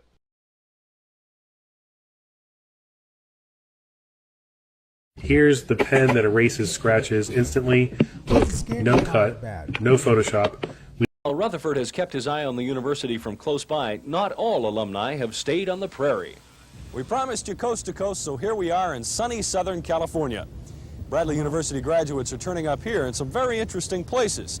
Now, when you think Southern California, you think show business. So it should come as no surprise that our first stop is Beverly Hills. Just 2 blocks from the world-famous Rodeo Drive, you'll find Dr. Lillian Glass, Bradley class of 1974. I wanted to be a speech pathologist ever since I was 15 years old. I worked in a hospital as a volunteer, And I saw crippled children and how important it was for them to communicate because they weren't able to communicate, especially children who had cerebral palsy. And I wanted, more than anything in the world, to be a speech pathologist. And so I looked in a college catalog, and they had that Bradley was very good in speech pathology and that it had its own school. So I applied, and the rest is history. They inspired me, they encouraged me. They also had a great clinical program where one could learn about how to do therapy. So I was very pleased with what I had learned with the academics and with the practical experience. So what I'm basically telling y'all, if I was looking into this lady, looking into the Kenneka Jenkins case, and I'm telling y'all, like, look, y'all, this shit so deep. If you go find out who Dr. Lillian Glass is, look, watch this. Oh, you still can't open your mouth. You still have the TMJ thing? Well, now it's worse. Because what happened is when they wire it, I had to stay with the wire for a long time. And they fixed it so good that now we should fix the whole. I said, what did you do? The whole mouth, you know. You know, it sounded good. Sounded in that real deep voice. Hello, remember when you imitated me? Hello, Hervé. Hello, Hervé. I'm very disappointed that they don't have the speech pathology program anymore. So a lot of my enthusiasm is gone. A lot of my excitement about the school is gone. Because I feel like a part of me is gone. And the people who made such a big difference in my life are gone. Dr. Glass now uses that training she received at Bradley to help a wide variety of people with speech problems, including a long list of celebrities. In addition to Hervé Villachez, she's worked with Dustin Hoffman, Burt Lancaster, Richard Crenna, Dolly Parton, and Bette Midler. Now watch this. Dr. Lillian Glass, Nancy Case. Now check this out. Look at this shit, bruh. Hold up that map just a moment, please. I With me, told you they got all types psychologist of Dr. platforms. Lillian Glass out of L.A. Dr. Glass, this is something that I'm struggling with. You know, I try to make sense out of life, even though I know it doesn't make sense. This is not somebody that was in a parking deck. You know, we're always afraid. How you getting involved with murders then? You see what I'm saying? It's just one big ass club, bro. When I said, man, bro, when I found out what this lady got going on, how you, like, I'm a speech pathologist, and now you solving murders and crimes? Police identified female freshman. What? Freshman? Whoa! Of the multi-level parking decks. You're secluded, it's dark, you're alone. She wasn't out on some trail or hiking path all by herself that's known to have had crime on it before. She's walking from the liberal arts building to her dorm, minding her own business. 100 yards, Lillian. 100 yards. There's street lights, although at Waller Creek, there's not a lot of street lights. We have walked and confirmed it. But she went 100 yards, Lillian. The random nature of this is very disturbing. It's beyond disturbing, Nancy. You're so right, because it could happen to anybody, and you didn't expect anything like this to happen. A college campus should be safe. Everybody should be able to come and go. And this is shocking, and I think a lot of students are going to. And a lot of this shit be going down on no colleges. Now look at this. They got all types of platforms that you can run to. Look, and then they can go live with each other, acting like, what happened? Oh, they got lights, you know, they got cameras, we got suspects, we got all of this shit.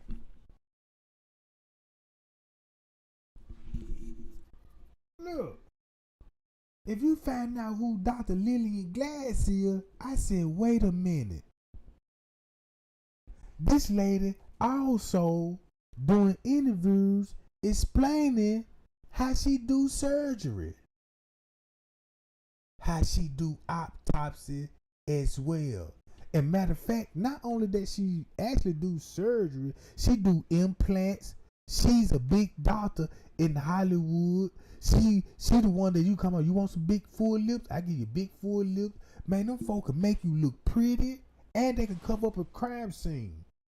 That's the best person you would have on your team in case you fuck up. You might hurt somebody and crush their nose or crush their jaw. Man, send that doctor in there. He finna refraction that jump, build that jump back up. It's like an auto mechanic body shot. There, you got a dent in that jump. Hold on, let me buff it out. Boom, boom. You good to go. It don't look like no fight no more, do it? No. I even patched the cuts up on it. See that? It's just like, you know what I'm saying? Like, you get a scratch mark. Just think about a scratch mark on the car, a key scratch mark. Think about a scratch mark on the body like that. You don't think that doctor come up in there and pull that toolkit out and put that skin glue on there, bam, patch you up, brush it out, boom. Like nothing ever happened. You see what I'm saying? Hold up. So, these people got people that can write for them. You see what I'm saying? They got doctors, lawyers, justice. If you find out what I found out, I went live and told everybody, look who owned the projects in Chicago. The Jews. I looked up these people, all these people Jews, bro. Bro, these Jews bought everything. Guess who owned the radio station? The Jews, all of them. Every last radio station in the world, the Jews own it. Guess who owned all the movies? The Jews. That's the crazy part about it. Guess who owned all the business and companies in the world? The Jews. So when I started looking into Jews, and I'm like, damn, look at all these Jewish people in office. When I say them Jewish, bro, boy, when I say, man, they looking out for their community, they really looked out for their community. You would never see a broke Jews. You would never see no broke Jewish, man. Look. When I found out who Dr. Lillian Glass was, right? When I found out who Dr. Lillian Glass, and then, cause I was just simply reading the paperwork. I got this shit out the paperwork. Look, I got this Lillian Glass shit out Rosemont police paperwork. Like, damn, Dr. Lillian Glass, let me look at it. Cause what I did, I looked at all the reports and just started looking into these people's names. And guess what I found out? The people that did the autopsy don't even work at the medical examiner office. Somebody paid those people to do the autopsy. Matter of fact, they don't even they ain't even licensed. And then when I started looking at the people that were actually investigating the case, coming to find out, the lawyers, the judge. Now look, the same lawyer in the one courtroom who handled the Kenneka case, all of them graduated at the same time from college. From the same fucking college, bro. Don't you know how corrupt the system gotta be? That you in the courtroom, everybody was in the same classroom, the same building, had the same teacher. And now you in the court. Keep this in mind, they gonna be friends and everything, bruh. That's the corrupt part about it. And I'm like, damn. No wonder they are. If you had a murder case, right, and you know before this murder even happened, they already had a script for it, a courtroom for it, and lawyers already appointed for it before all of this happened.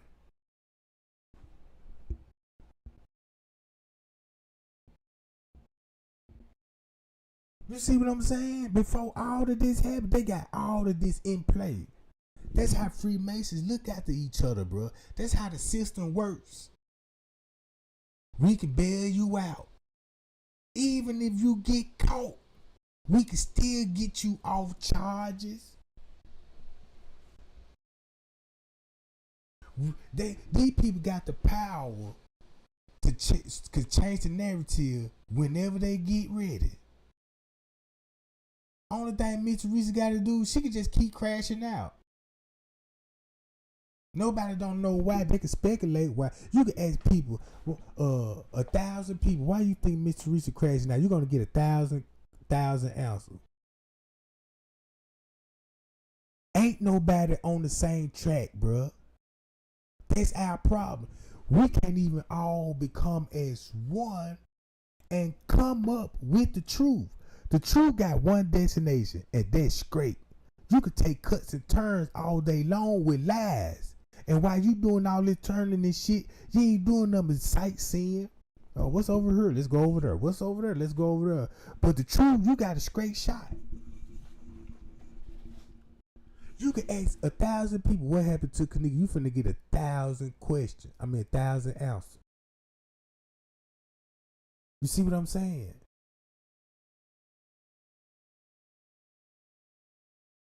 Everybody ain't gonna have the same answer.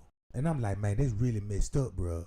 I'm like, they really screwed that girl case up so bad. They really screwed that girl case up so bad, cause you look. I'm gonna go to my footage.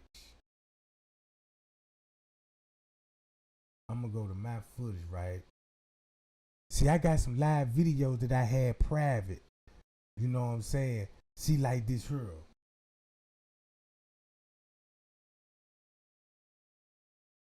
Yeah, that ain't me right there. That ain't the Chosen King channel. I got the real one, y'all. I'm gonna throw it up. I'll tell y'all when. Check this out. This footage is so important. Look.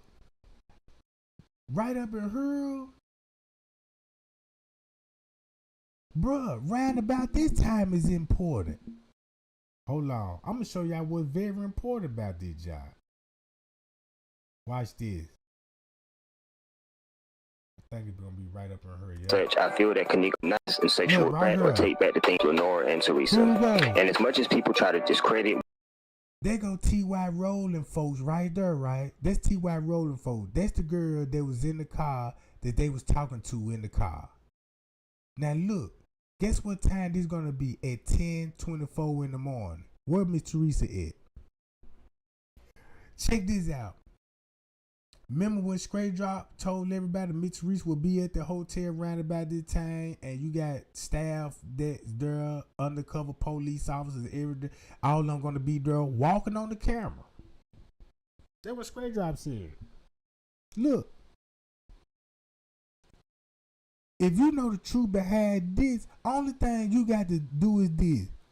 Why is she getting off on the elevator? Why is she even there? Why is she walking around? And what room you gonna be in? Cause you ain't gonna be in no room 926. Cause allegedly they said there ain't nobody in the room. Everybody checked out already, right? Look, this important. she dressed and was no out to the who needed them, put the organ guys, the hotel heads, and anyone else up the ladder to car. She Teresa had after finding out that her child is missing. As soon as you got the news, your blood should have been racing along with your mind. There go Little Meat right there. Now check this out. There go Little Meat right there. Where Miss Teresa at? Matter of fact, where Lenora at? Watch this. Where is he going to? Did anybody follow him throughout the whole footage? Nope, I don't think so, because they'll be talking about him. You see what I'm saying? Like I was talking about him. Watch this. But it took you the length of almost home face and internet. The only time we really hear of Kenneka fighting is from the sister's mouth. Why couldn't her hair look like she had been drowned? Or frozen and unthawed, which they told us, or just wild from walking hours of walking drunk and running in the stairwells. Why fighting? She said fighting because there was fighting.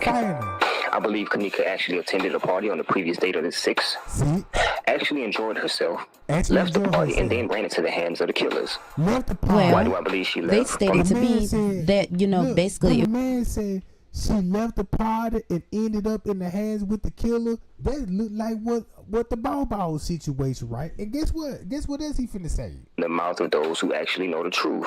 One is Lenora. She said in the interview, I asked her friends how was her hair when she left the hotel. They said flat iron straight. And also Zach TV. He stated she never died in the hotel. Told you. Also Zach slipped up and said hospital, mistakenly throwing us a clue. We must remember that Zach has sat down and he has talked with the real Irene and a few guys. He has gotten the real story. The reason he isn't putting anything out is because he is actually scared. Now, if he does have footage of an interview, I doubt the truth is on the footage. The truth was told to him behind the scenes. Just on some hood ninja connection stuff going on, It wasn't there because got home. Told you. Even King Rob said that in the beginning they tried to put Zach there.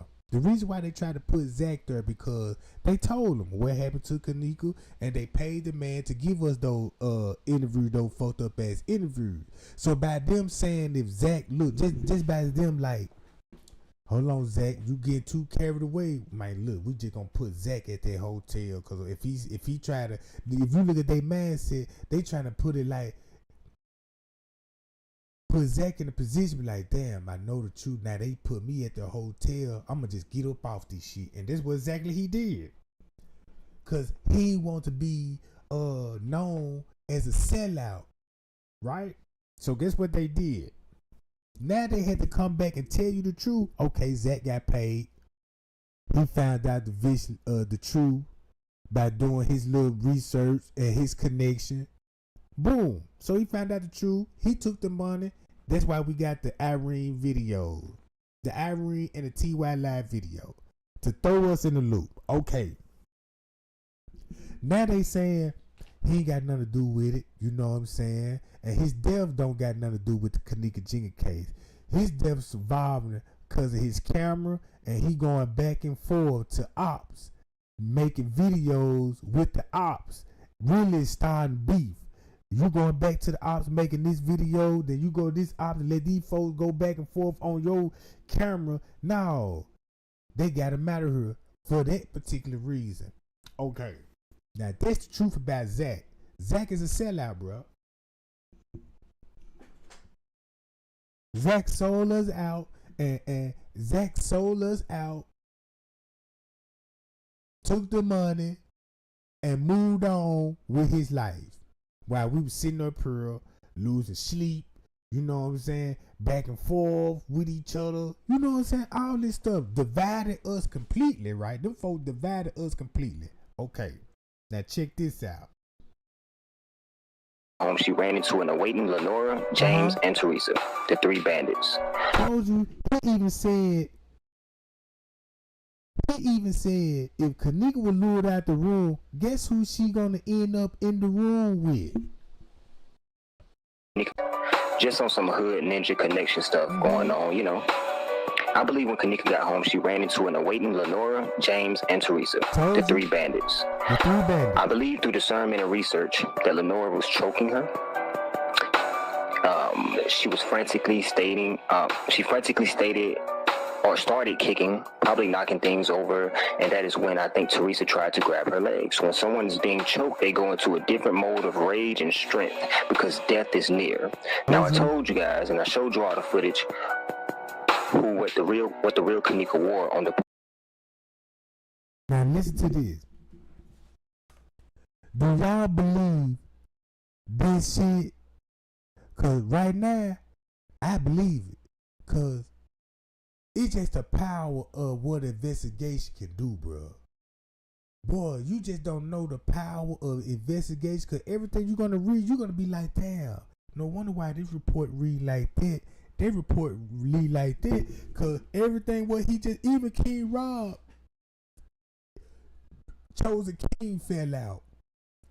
They both still had the same narrative and said, look, this who really killed Kenneka Jenkins. And they was there. They was witness. right? They was there. They was witness. And everything what that man said years ago,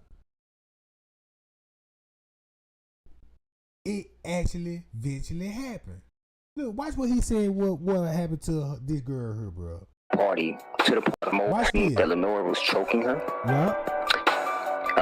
She was frantically stating. She frantically stated or started kicking, probably knocking things over, and that is when I think Teresa tried to grab her legs. When someone's being choked, they go into a different mode of rage and strength because death is near. Now I told you guys, and I showed you all the footage. What the real Kenneka wore on the party to the party on the 6th. Jean shorts, not pants, jean top, and gray shoes. She had on. So she had on some jean shorts. Check this out. Shorts. That's how she get the cuts on her lower legs. Jean top and gray shoes. She had on shorts. That's how she get the cuts on her lower legs as the autopsy. Even the autopsy had cuts on her legs, bro. Not the foots. I ain't talking about the foots and abrasion on the ankle and all this, but cuts on the legs. All right, watch this. She stated. Now, there was truth in the autopsy mixed with a whole lot of lies, but they put a little bit of truth in there, you know, as a game. They're playing a game, y'all. Teresa's nails scratched her while she was trying to secure her legs. I believe a leg also got loose and she kicked her in the eye. And during the tussle, one of the shoes came off. And I think she also refractured that thumb of hers while she was trying to grab her leg. And we talking about frantic legs being thrown because she's got somebody literally trying to choke her to death. So if everybody saw the black eye Miss Teresa had and all this old stuff, and we want to know where it come from, because we was all thinking Jane Coleman did it to keep Miss Teresa ass on the hush. And that eye could have been coming from Kenneka fighting back, bruh. You see what I'm saying? So, shoe came off. And if you don't believe a single shoe can come off during the fight, all you got to do is go back and watch Monifa's recent street fight. One of her shoes was off within seconds of her swinging. So it is. Yeah, cause a nigga hit me one time in school. My shoes came off. You know what I'm talking about? Man hit me so hard, my shoe flew off. And then look, when I was trying to find that motherfucker, they were throwing that motherfucker in the crowd. Like, man, get my shoes. Man, they threw that motherfucker over there. He caught that job. Man, get my shoe. He threw that motherfucker to the other crowd. Man, I'm mad at him over. Now I'm finna come back to school and gun everybody head down. Look. Watch this. It's very possible. This whole time, I think James is recording this. And I think he's actually filming it with Kenneka's phone. When he notices that Teresa can't contain her legs, they switch. He holds the legs and she takes over the recording part. So when you make deals with the elites, you must also have the proof of the sacrifice. That way they are covered and they don't get screwed on the back end.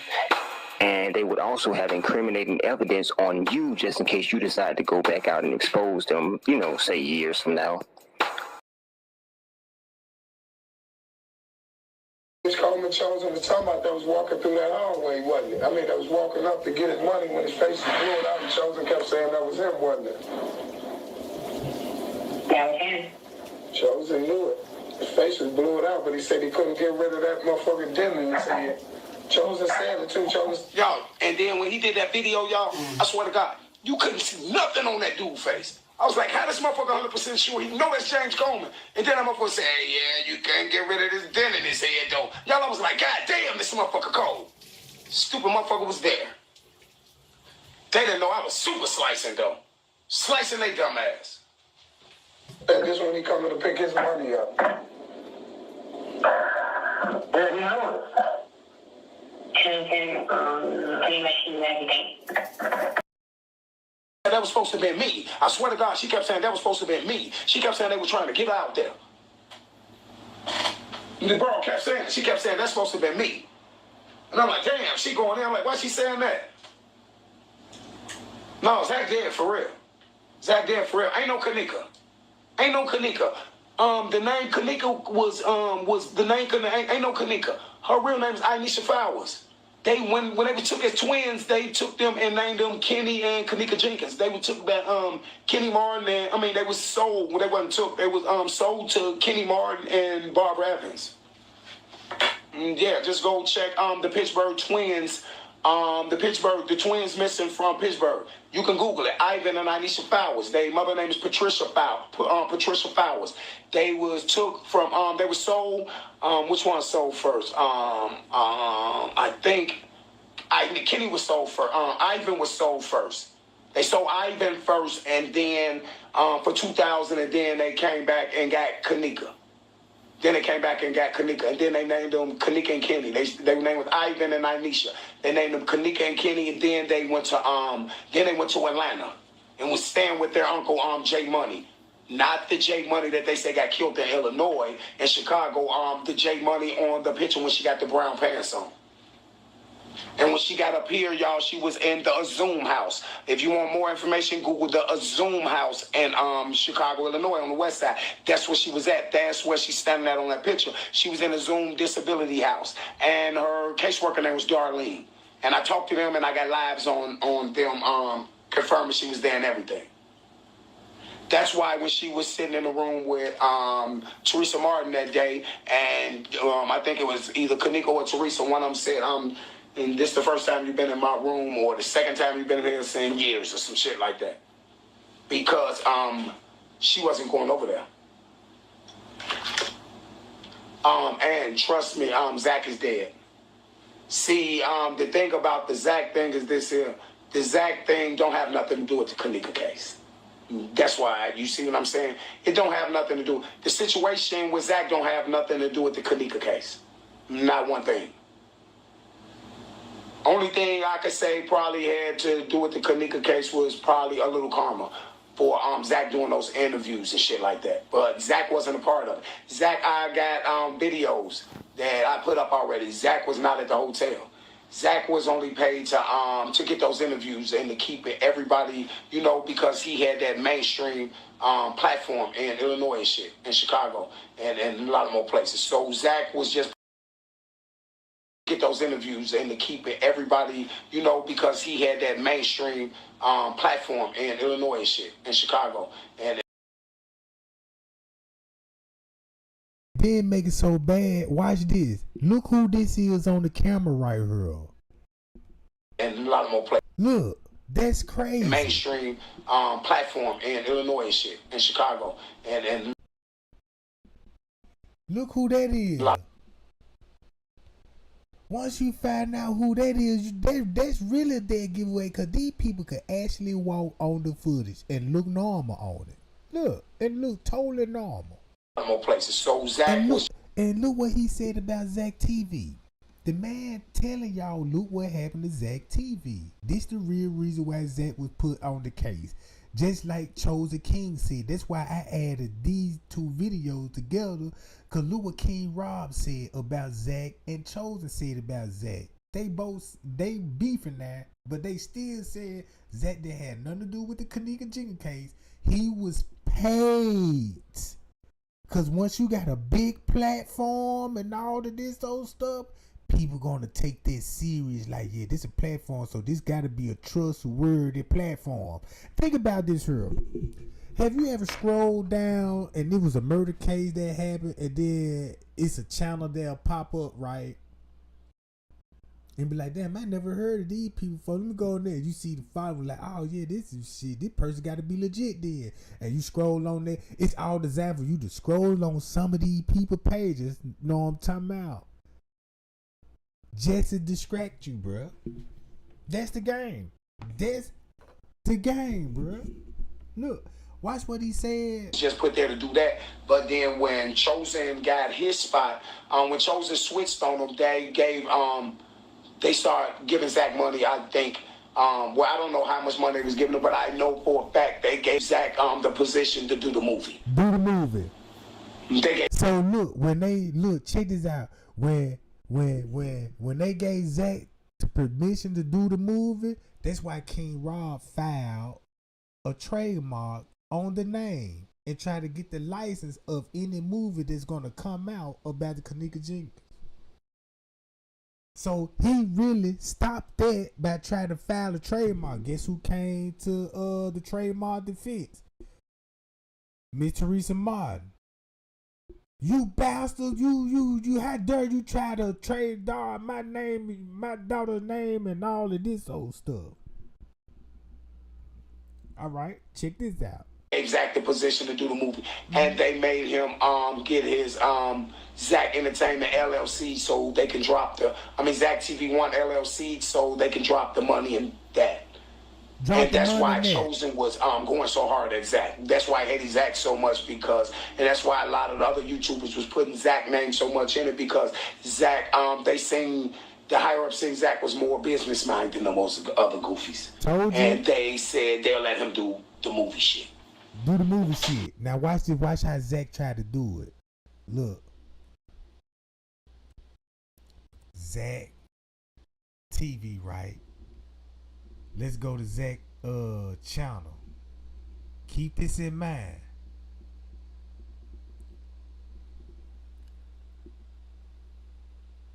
Where that video at? Zach tried to do the movie. It didn't come out like a blockbuster hit. You know what I'm saying? Where that John at? Alone.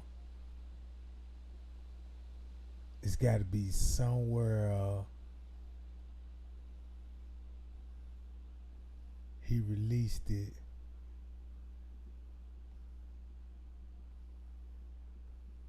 Oh yeah, it's gonna be down a little more. Hold on, where that John at?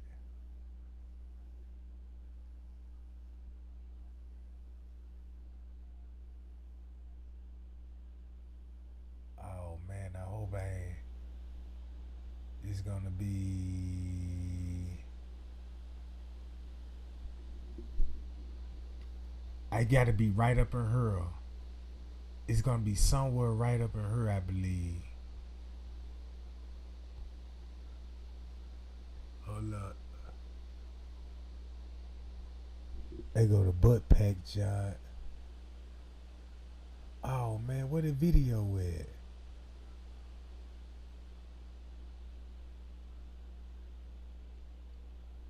It ain't this one, it ain't that one. Hold on.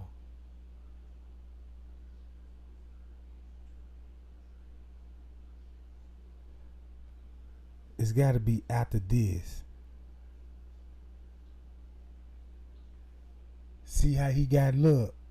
He got this dude talking about he got shot 10 times, losing friends, and the Kenneka Jenkins. Now look, he going back, look. You see the purple flag? Yeah, that shit real, bruh. Hold on. It's gotta be somewhere up in here, cause it's gonna be right up after that, John.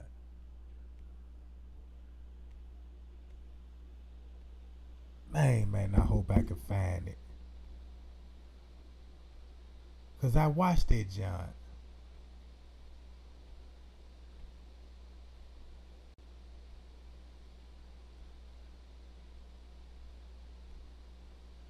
I'm gonna have to find it though. Damn. I should have saved that John on my playlist. Cause I'm gonna be all day trying to find it. Cause it been a while since I've been on this chart.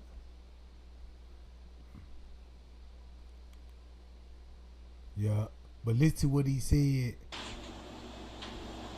Yes, you. If you saying the same thing I'm saying, Barack, Obama, you was right. If you saying the same thing I'm saying, you was right.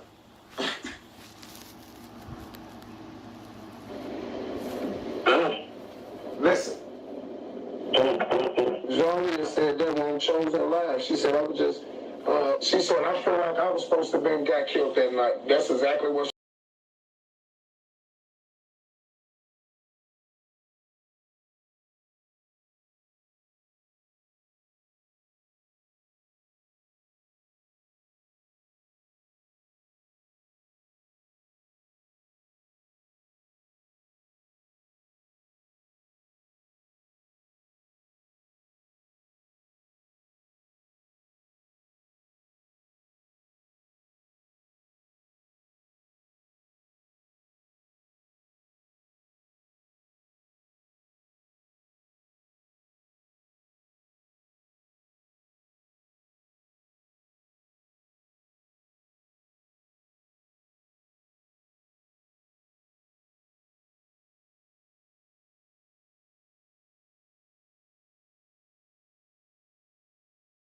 she said. Supposed to be said that when Chosen Live. She said I was just. She said I feel like I was supposed to be got killed that night. That's exactly what she said.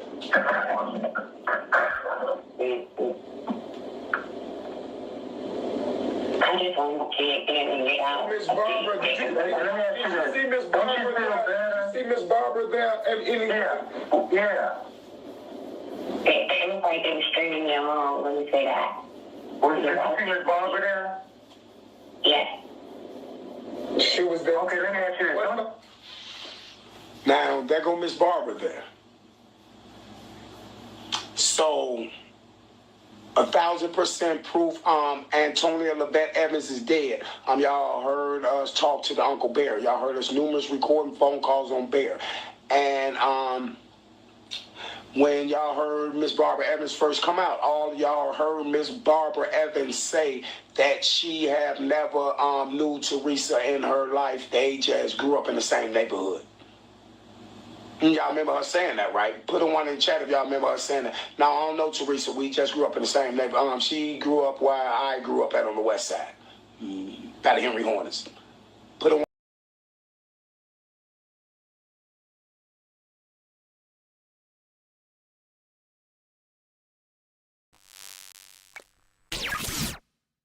Now, y'all remember that? The Henry Horns?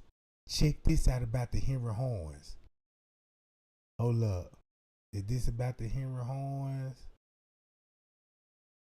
Yup, right here. Here we go, right here.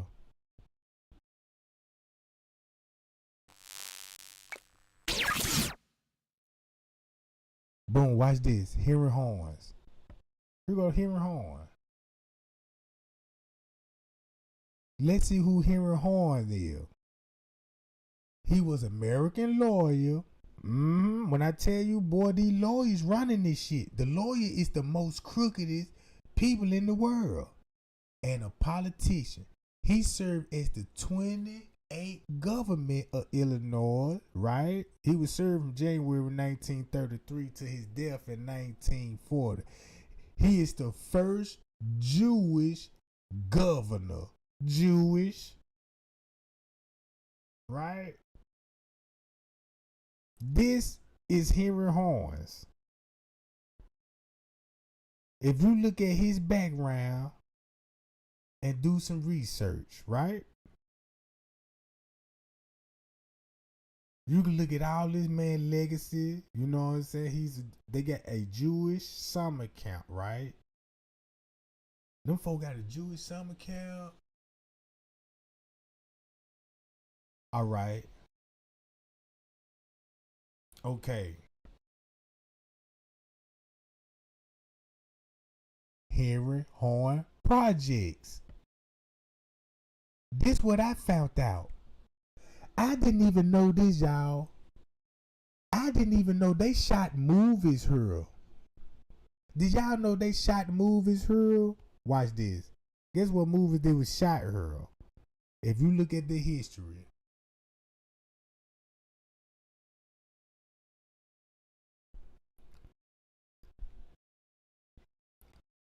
They wrote books about it.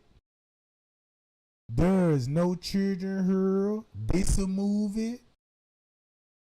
They even filmed Losing Isaiah. Right? They even filmed Losing Isaiah in this joint. Let's go to Losing Isaiah, right? Halle Berry African struggle with crack addiction, depression, you know what I'm saying? In the Henry Horn Projects. While caring for Isaiah, you know, everybody should know what this movie about, right? Look, just check out, look what the movie is all about. This shit came out in 95, right? I watched the movie, you know what I'm saying? I watched the movie. All right. And guess what? And if you go to the Cabrini Greens, hold on. All right, you go back to this. So when I was looking up the Henry Horn Project, and I was like, boy, I didn't know all of this was going on at the time. Cause once you look at this history, right? Once you go to this history and start clicking, you know what I'm saying?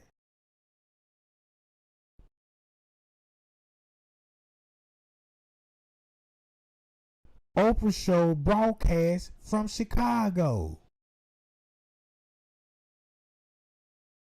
Look.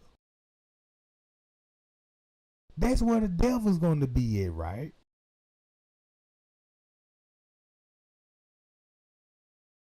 So, and y'all know she built her career in movies. Playing what? In you know what I'm saying? In The Color Purple, you know what I'm saying? Right? Okay.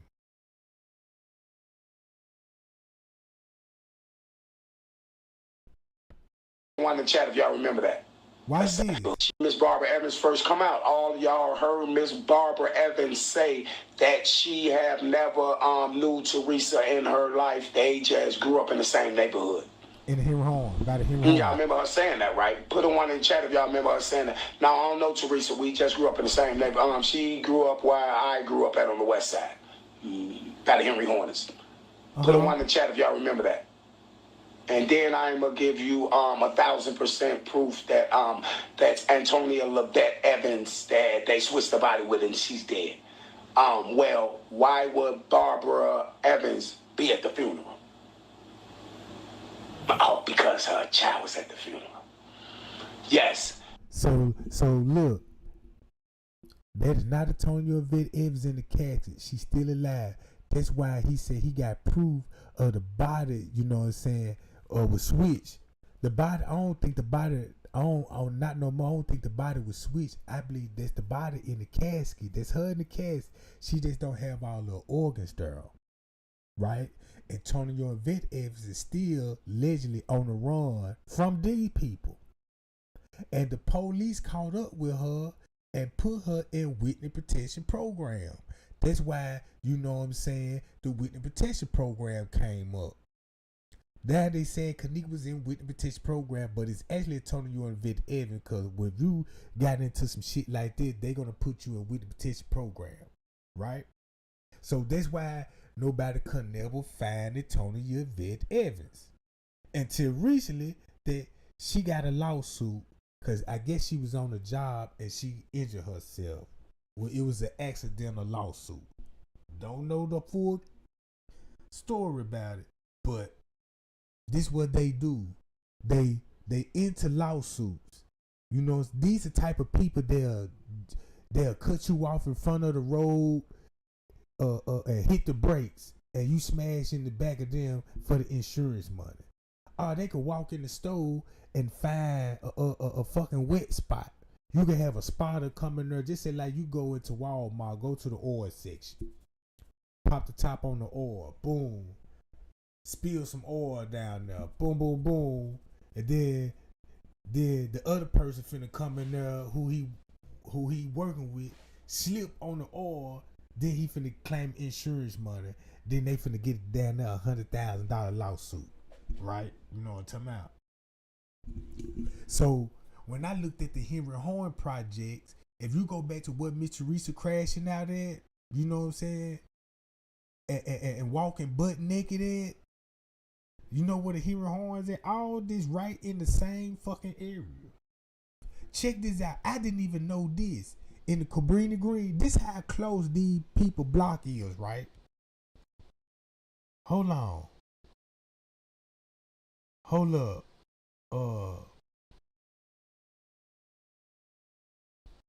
Check this out.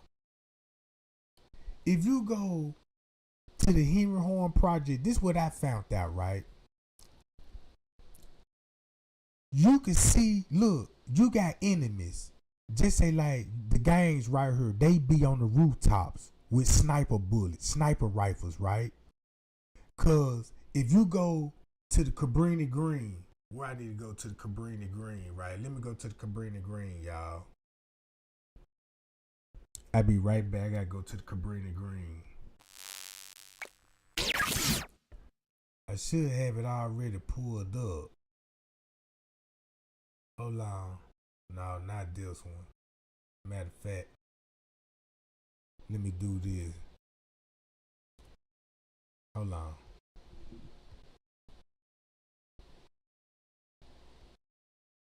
God damn, man. Where is it? Hold on, y'all. Cabrini Green. According to Wikipedia, Cabrini Green Homes are a Chicago Housing Authority public housing project on the near north side of Chicago, Illinois, United States.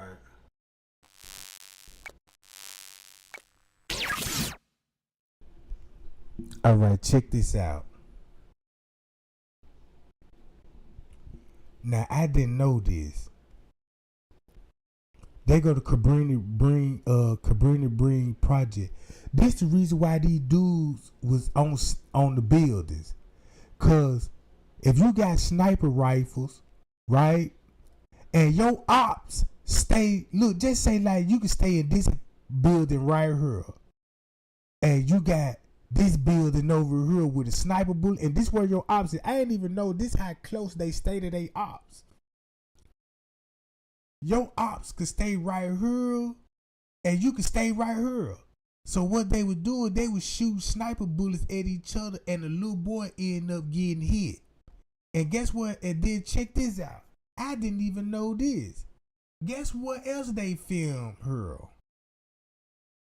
Candyman, bruh. The movie Candyman, look right here. Look, in 92, a horror film, Candyman, set in the Cabrini Green, was released in 94. So you got Losing Isaiah going on, then Candyman. You see what I'm saying? Look.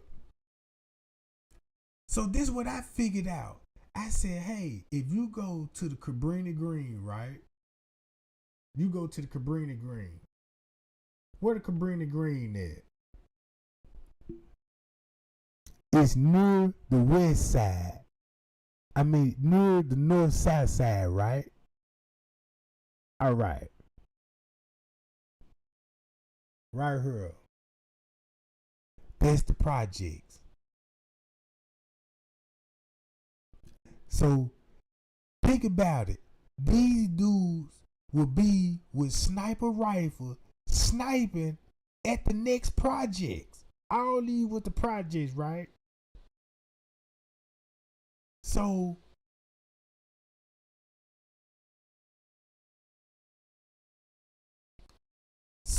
what's that little boy that got killed by a sniper bullet?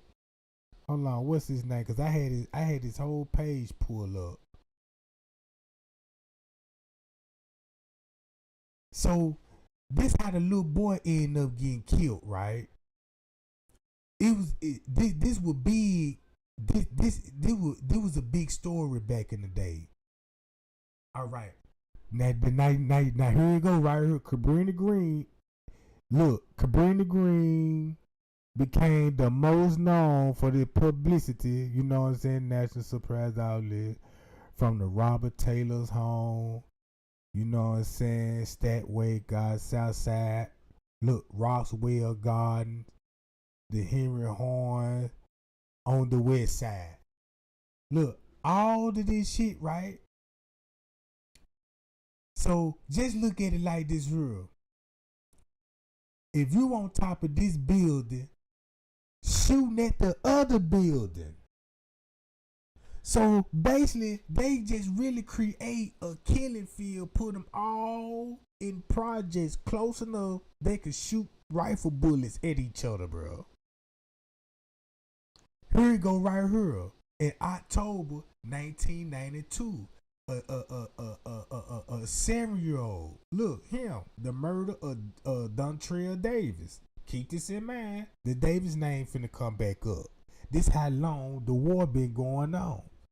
Look, He was murdered on October 1992. He was walking to school with his mother in the Cabrini Green project where he was accidentally shot by Anthony Garrett, a member of a local street gang who intended to shoot at rivals. Right? Dontrell death sparked and increased awareness, right? And it also led to this first street gang to a truce. Look. So look, you had a sniper on top of the Cabrini Green and was shooting, trying to hit a target, and the bullet actually hit him. That's how close they stay in the same area. Like 63rd, if you know Kenneka from 13th, 15th, 13th, and Christiana, 63rd just right up the block.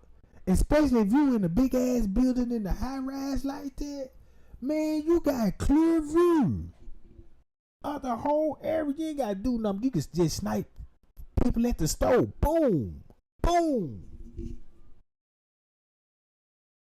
So when I looked up his murder case, I'm like, okay, he was walking to school, boom, boom, boom. That's his mama name, Annette Freeman.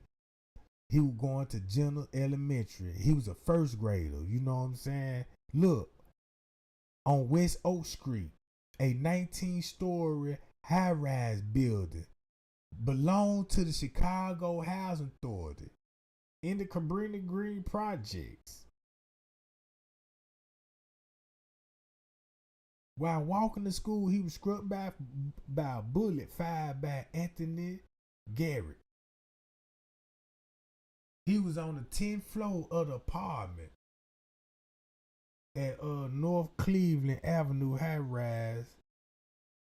All right, Garrett was arrested hours after he shot David. In the following days, signed a 5.5-page confession stating that he was aiming to kill rival gameman when he actually shot Davis as he walked past his target. He was indicted on first-degree murder, you know what I'm saying? He was sentenced to 100 years in prison in March. The aftermath, right? They call it now they call a gang truce. And I talked to people that told me and were telling me about this stuff. Were like, yeah, that's how long they been beefing with each other. Keep this in mind.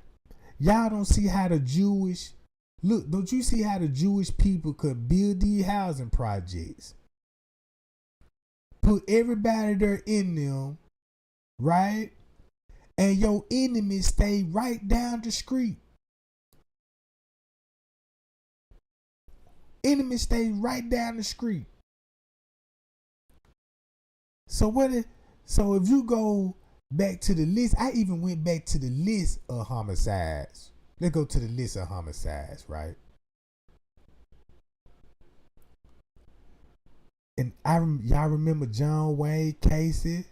You know what I'm saying? Look, Robert Speck. He killed 8 nurses. You know what I'm saying? Man, look. Once you go back, then this is where I started learning a whole lot. Cause when I started looking at all of these stuff, and I'm like, man, look, this ain't nothing but, cause before black people were killing on this ground, guess who were killing each other first on this job? And it was damn sure one black people. You know what I'm saying? Look at all these serial killers coming out of Chicago. You got the Southside Strangler, Jeffrey Dahmer, Wayne Grayson, them. You know what I'm talking about? Kevin Taylor. All right. Boy, when it comes to the organized crime, boy, let's go to look. When they go to the organized crime, look at all these people that started this shit before we were doing this shit. Look, and look how they dress, all in suits, clothes, you know what I'm saying? They don't even look like serial killers do it. They don't look like they do nothing. Look at this. I remember St. Valentine Massacre. And this was in Chicago Northside gang. Ooh-wee. Where the men would gather up at Lincoln Park.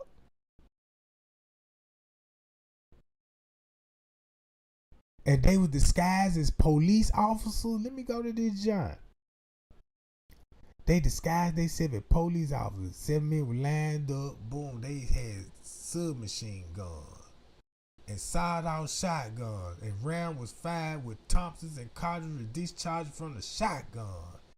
6 of the victims died immediately. 1 lived shortly but refused to identify the killer. Golly.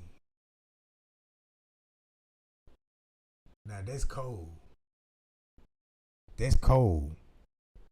The police, the Attorney General office, and the coroner office opened an investigation into the murder of Calvin, a pioneer forensic ballistics, set up a lab in Chicago where his team, equipped with 2 cars likely had been involved in the shooting, was found. Both of them destroyed. Police.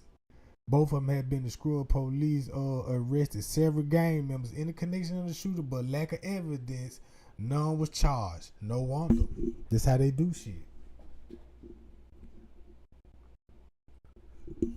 Look, all this been going on, right?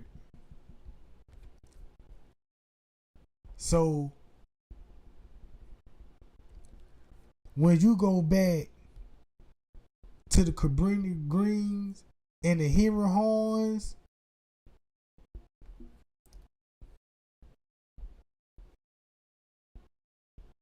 look. And why?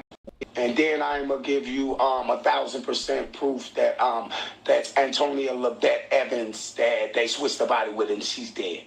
Well, why would Barbara Evans be at the funeral? Oh, because her child was at the funeral. Yes. And why would Barbara Evans be at the hotel? Yes, because her child was at the hotel. Getting her kidney took out. Mm-hmm. Now, if that ain't a body blow, then what do you call that? Body blow, body blow, body blow. Checkmate. That was a chess move. Do y'all see how cold that is? There's no way in hell they can get around her. They never knew each other, so why is she at the funeral? Because her child there.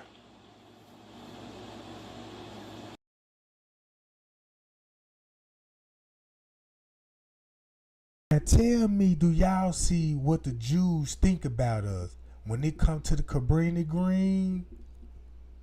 They put all these people on the same block, and the gang got started. They started shooting and killing each other, bro. That's why they piled. That's why they, man. And then not only this in Chicago, but this is in every state in the United States. Every story, every rapper came from some type of housing projects. And that's the only story we'll ever say, yeah, man, I'm from the housing projects, man. You know what I'm saying? This is why I stayed 10 toes down on the block. This is where it all started. This is where I first jumped off the porch, Jack. Yeah, you know, my ops, they stay right down the street on every Thursday, so we go back and forth. We popping like that's some real cool shit. And the Jews like, it's working. Yes, that's all we need, because, you know what I'm saying, we just need that. And then look at the documentary, right? Now, this is 83. I don't believe there's no hope for it. I tell you the truth, I really don't. They tore up the heaters and things. They tore the lights and things out. And right on the wall, I can't stand it. You ain't gonna find nobody over here, you know, that's gonna represent CHA, Cabrini Grand Housing Project, but Jesse White tumbling team. And we could not perform because some of the youngsters who are part of my tumbling team realized the fact that they were on different turf. We almost got our head busted over there. Tell me about it. Gangbangers. Yeah, we was tumbling, you know, and they synced the tattoos on the arms, you know. And Frank, you know, he used to be whatever, you know, and got all this stuff on his arm. So, and that was the first one they went to was Frank, you know. And so they was finna get Frank, and they got to looking at me, got to doing all that old crazy junk, you know. And so if it weren't for Mr. White, that one of them, they would have got us, straight up. So Mr. White, he saved us about 2 or 3 times, huh? Yeah. At shows. 2 or 3 times. I don't know what's up, you know. I don't know why they picked at us, because we ain't about all that garbage. These youngsters that we have here are self-motivated, they're dedicated, and they're just generally good kids. They need direction, just like I guess all of us do. The bottom line is this, they're good people. Most of them are on public aid, and they come from a single family situation where you only have the mother in the household. You have a lady with 12 kids or 10 kids or whatever the number may be, trying to raise them on almost nothing.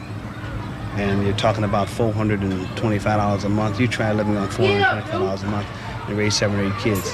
And you find it to be a difficult task. It's just like a concentration camp. Okay, when it was real cold in January, we didn't have no heat. My whole living room flooded. My boys' room is flooded. That's what Janie got all them sheets and things up over on one door. We didn't have no, we like to froze up in here. I called to the mayor's office. I called everywhere. They still didn't do nothing. The elevator stayed out a month. We had to walk up to the 14th floor for a month.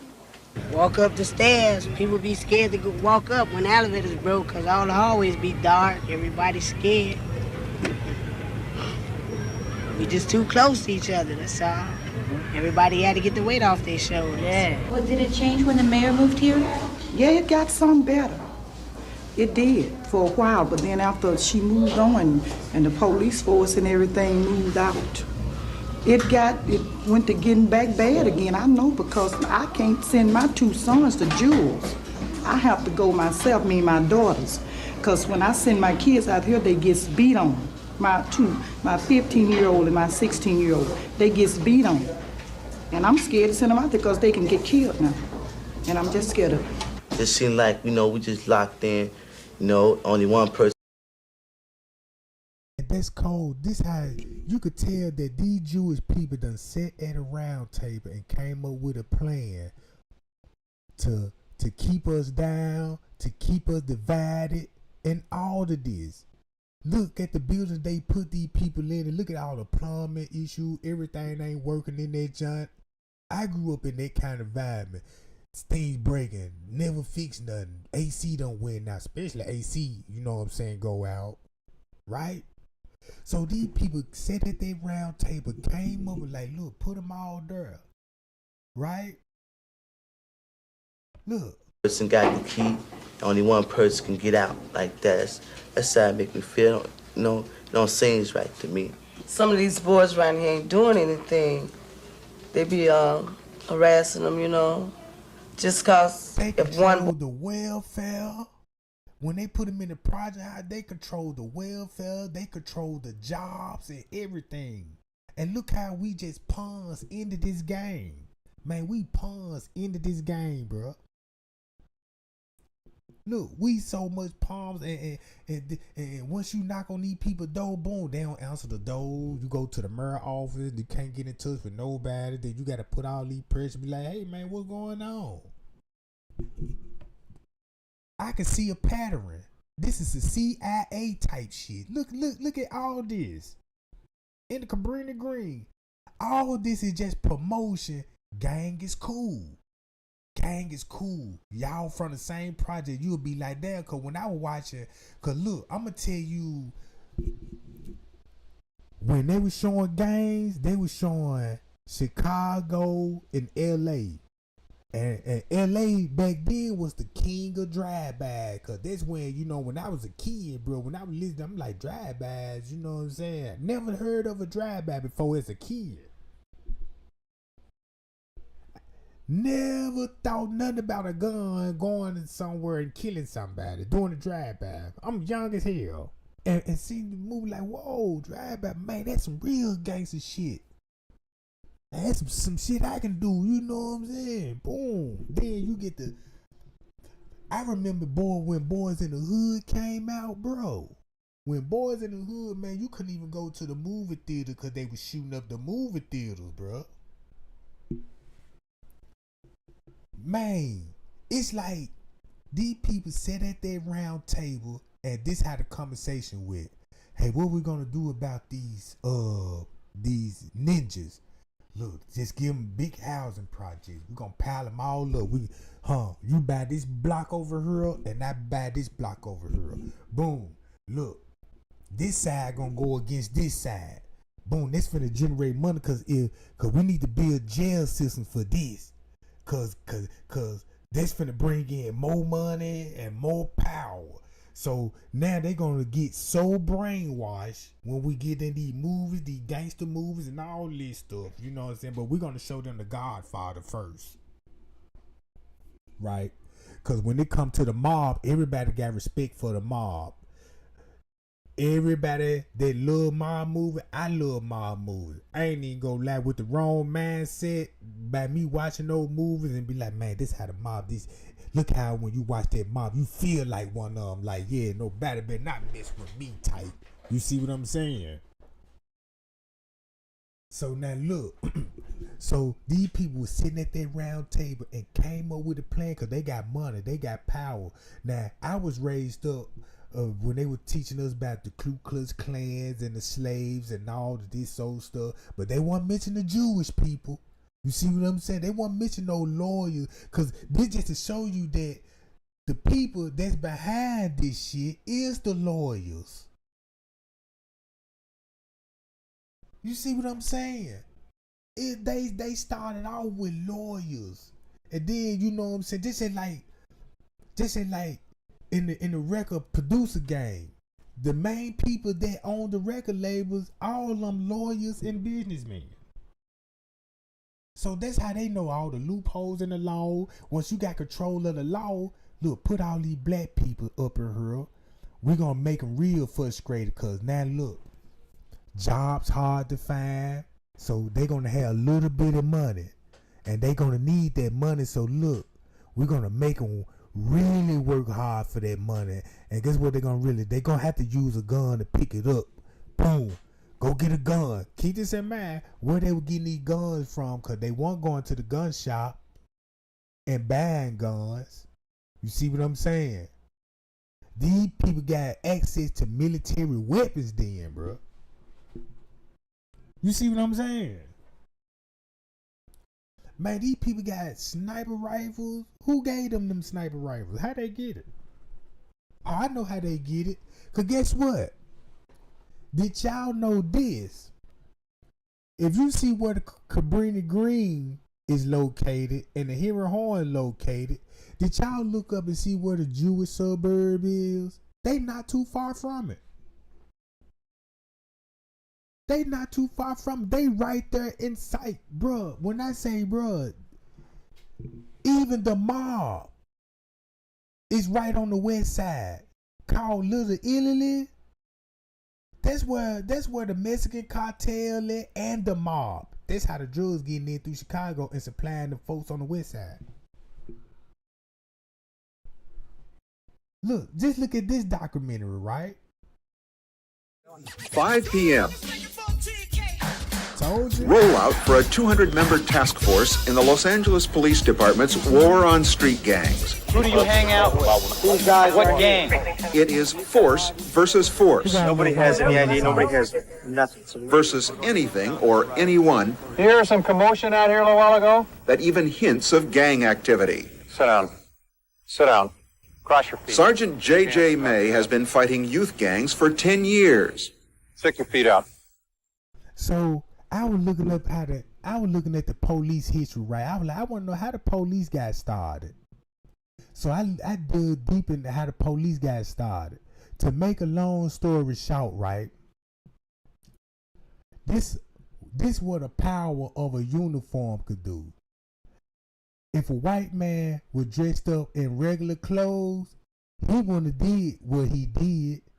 But that uniform with stars and stripes, you could actually see that uniform and look how much fear that uniform would look to you. Like, whoa, they go to goddamn police. So you could actually put on a uniform, a piece of clothing, and look how much power and authority it could give them. See what I'm saying? Look. Ross, my philosophy is you're involved in gang activity and you get caught dirty and you violated the law, there's no free walks. You go to jail. That's how the system works. In neighborhoods just outside the Los Angeles city limits, the sheriff's anti-gang unit also hits the street, seeking clues to disorganize crime. You guys know anything about the shooting? No. Did you hear about a shooting? Furley, you never heard about a shooting? It's your neighborhood, man. I know. Let me ask you this. Would you tell me if you did? Straight out. If I did, I'll tell you. Okay, you know why? Why? You'd be real honest. You'd be real honest. You said, look. Covering hundreds of square miles, Jerry Keono and his colleagues, city and county, encounter in all an estimated 600 different gangs. Told you the other day, you got to get off the corner. You're going to get shot again. We like to go around our areas when the light is out, the sun is up, give us a feel for... Boy, when I say them Jewish people got a plan, now they patrolling in the neighborhood. You know what I'm saying? Now they control. Cause when I was looking up at slavery, and they said black people they built America. Now they did give us that title, but it wasn't on slavery though. Cause when Christopher Columbus came over here, it was people already had houses. It was already schools, banks. You had black people, bro, had their own towns. Now, they'll tell you little bits of story about how this white mob invaded this black city and burnt the whole city down. This what they did, bro. It was black people already had school systems, banks, hospitals. We had farmers. You know what I'm saying? We had all of that history and knowledge. And when Christopher Columbus came over here, and guess what they did? They started attacking us and burning down all the structures and rebuild United States. They'll burn the city down. Boom, now these people ain't got nowhere to go, right? Nowhere to go. They done burnt out their whole operation. Now we in the field, you know what I'm saying? And they done switched it up. Now we work for them. Now we following their laws, you know what I'm saying? And they rules. And we paying them on top of it. Foot traffic we might expect for later on in the evening. Tonight being anticipated being a warm night, we're going to have a lot of foot traffic, going to be a lot of parties, going to be a lot of cocaine dealing. What's up, man? What's happening tonight? We get out here and we do a lot of serious talking with young people. We, at the same time, are gathering intelligence. Whose car is this? You don't have any knives or guns on you, do you? How come you're not on at your house where you're supposed to be? I was in my house a while ago. Put your hands in the car, hon. And I bet you any kind of money, they violate all their rights. Stop them for no reason. Cause if you look at today's, like, you know what I'm saying, like some of us know the law now, like the police just can't just approach you, you know what I'm saying, without any type of proper cause. So if you just walking down the street and the police be like, hey, can I talk to you? You be like, nah, I just want to go on by my way. You ain't got to stop. You can keep going. You know what I'm saying? And as I'm being contained, now you're not being contained. You can still walk off because you're not being contained, right? Now look how you don't know the law and people just hop out on you and do shit like this. Getting older, I almost don't recognize you anymore. Last time I saw you, you told me that you were going to go to Louisiana. What happened? In neighborhoods rife with drug dealing and violent rivalries, suspicion is everywhere. Hey, my man, is this your car? The wrong car, the wrong face, in the wrong neighborhood. Now, if your sister has no job and you got no job, see that? Things must be pretty good with a lotto game, huh? See that? Now, that's how the system works. Make them black people earn that money. So get them drugs, get them guns, because you know what I'm saying? And then they going to send the police. Yeah, we got them. Boom.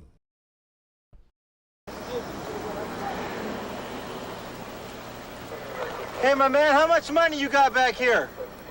$2,100, just in case. Max, for what?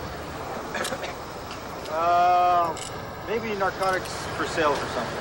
A lot of money for a man with no job. What kind of case you got going that you need $2,100 for? For my lawyer. What type of case? Being in the wrong place at the wrong time. Well, what kind of case? Don't bullshit this guy. Drug case?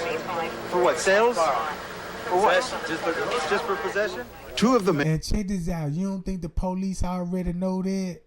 They already know. They already got you in the file, so they already know you back selling. So look, you could be actually sitting in your car. I bet you they didn't see no serve, no proper call, but they know he got dope. And so what the police could do, boom, we could pull up, boom, hey man, let me check you out now, you know what I'm saying? And they already know he a drug dealer. It's like a probation officer, an undercover probation officer. You want to know, like, damn, the police, man, look, have you ever got pulled over? If you in that game, right, you know, like, you just read up, you know, and this thing, you know, boom, your ass done got flapped. And then you probably thinking, man, somebody must have snitched on me. And then you like, nah, nobody can snitch on me because how the way they bust me, how the fuck they find out? Cause you got an undercover probation officer that looking at your files and somebody keeping the eye out. Just say like you leave your neighborhood and you see the police car, you know, them folks know your car, everything, bro. You in the system. They got your address. You got brothers and sisters. Let them go have a record. They know who your brother, your sister is. Matter of fact, they even got your birth record. Cause the doctor that delivered you was also a Jew. You see what I'm saying? And just imagine he got your birth record, and then he got a brother, and he Jewish, and he owned the housing projects, and he like, yeah, you know, all these babies I deliver stay in his projects.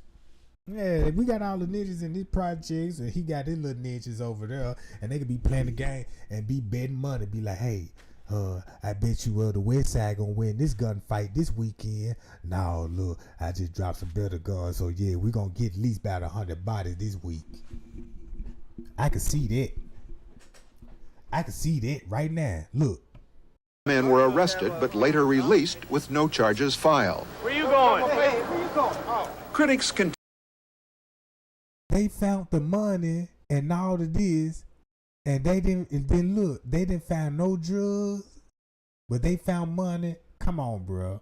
Contend that sweeps for gang members often border on harassment. Every time I drive, boom. It makes sense when the knocks used to come in the neighborhood. That's how the knocks would end up coming in the neighborhood. If they got everybody address, they got it on record, and they know they documented as gang member.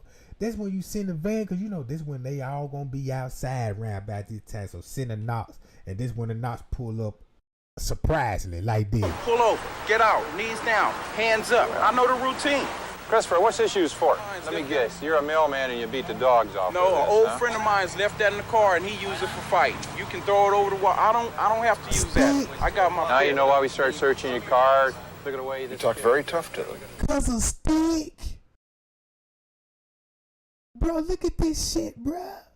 Use that. A friend of mine's. Christopher, what's this used for? Let me guess. You're a mailman and you beat the dogs off. No, an old friend of mine's left that in the car and he used it for fighting. You can throw it over the wall. I don't have to use that. I got my. Now you know why we started searching your car.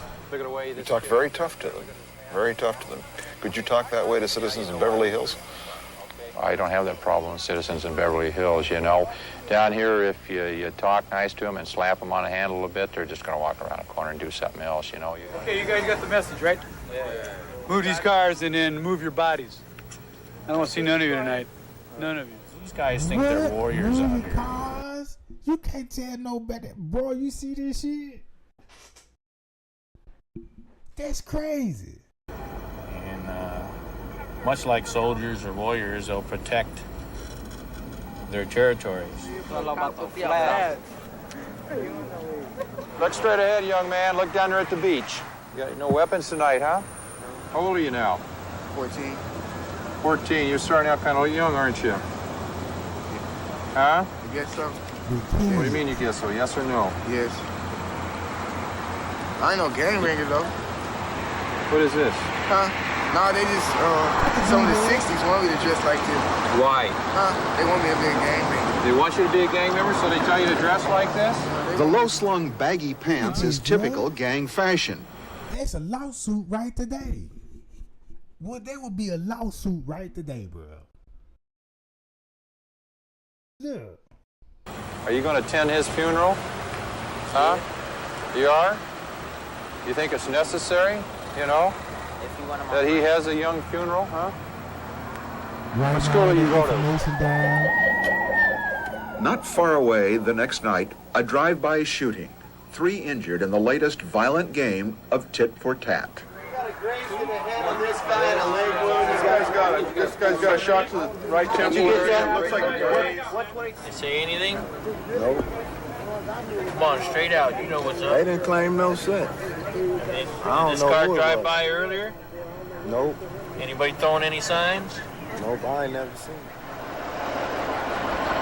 The final toll for our 48 hours will be 196 arrested. And check this out. Guess what I caught Chicago doing?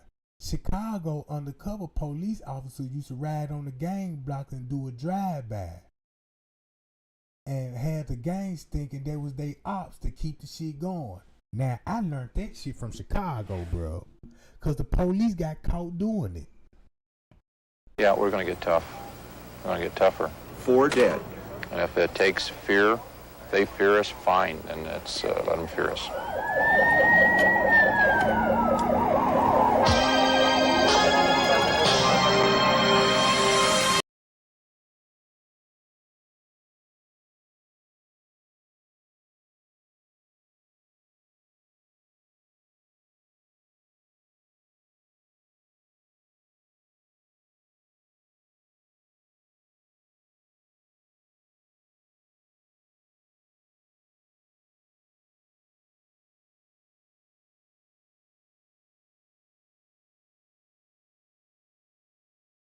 My name is Dylan Shaw, and I'm using Upwork to hire an LLM developer. Upwork provided a ton of options for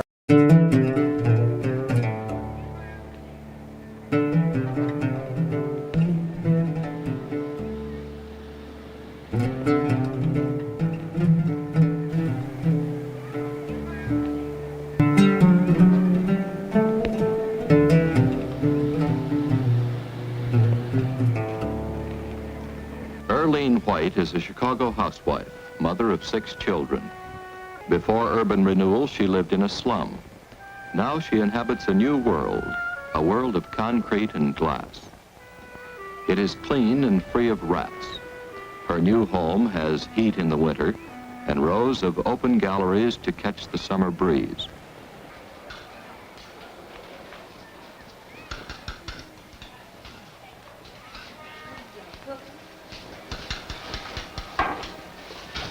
Like many other residents of Robert Taylor homes, Mrs. White knows that the project is, physically, a vast improvement over the slums. Yet, like other tenants, she feels that within the project's great high-rise buildings, she is struggling with a new enemy. Anyone that is passing a high-rise project and looking in from the outside, it seems like a beautiful home, a clean home, and a lovely place to live in. But I live inside of a high-rise in Chicago, and I know the atmosphere that I am living in. There's so many people in the high-rise. There are 10 families to a floor. There are 154 to 56 families to one building. Dang. To each family, there are from 2 to 10 children. 2 to 10? You go out to get groceries, you come up on the elevator. You have to wait 10, 15, 20 minutes before. Damn, just imagine that. Man, just imagine how crowded it's gonna be in that motherfucker, bro. Or you can get it. You gotta pull a bike out there. With this many people's around, when the mornings you wake up, there's children up and down the gallery with the noise, knocking on your door, a couple neighbors arguing on the gallery.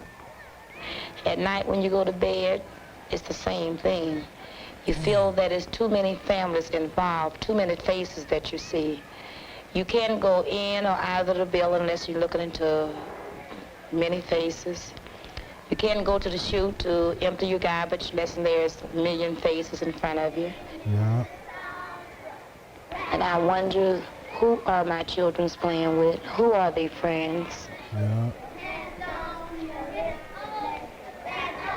I wonder if I can raise my boys and girls here, and they can turn out to be the type of children and young men and ladies that I have always dreamed and hoped and prayed. See, now look how everybody playing with each other, though. That's how it started off. All the kids play with each other. Look how happy the kids is. Now I understand, you know, the little neighbors, they'll get a little argument. But, you know, that's anybody, though. Ain't nobody just whooping each other yet. But wait till the government, wait till they all get their ass settled in the projects. For them to be. You can't hang your pictures like you want to. Yeah. The walls are rough. You still can't paint them what you want to paint them. Someone would think that living in a high-rise building with as many family that is involved, that you wouldn't be lonely. But I feel living in a high-rise building like this, that you are very much lonely. It makes me feel as if this is not my home. This is only a place where I sleep and pay my rent. It's just like you're closed in a corner with no way out, nowhere to go. The chairman of the Housing Authority is Charles Swibel. We at the Chicago Housing Authority have interpreted the rules and regulations in regard to public housing to mean that we are to provide safe, decent and sanitary housing, which means good housing, but not luxurious housing. Some of the individual complaints that I, as well as the people on the outside, have heard about the residents not being able to paint walls, not being able to hang pictures on the walls, are a slight over-exaggeration. We do give our tenants now a choice of 5 colors. This is an evolution. You must remember that these people have come out of slums. They have brought with them some of the slum-bred ideas, some of the slum-bred hostilities. In regard to hanging a picture on the wall, all we ask of them is that they notify the manager so we can give them the proper hook. We don't want to make it so comfortable and so ideal for them that they wish to remain in public housing. We are trying to get them upgraded, if you will, so that they can go out on the open market and find private housing. If I had a choice of living at Robert Taylor Homes or in a dilapidated shack, I would choose Robert Taylor Homes.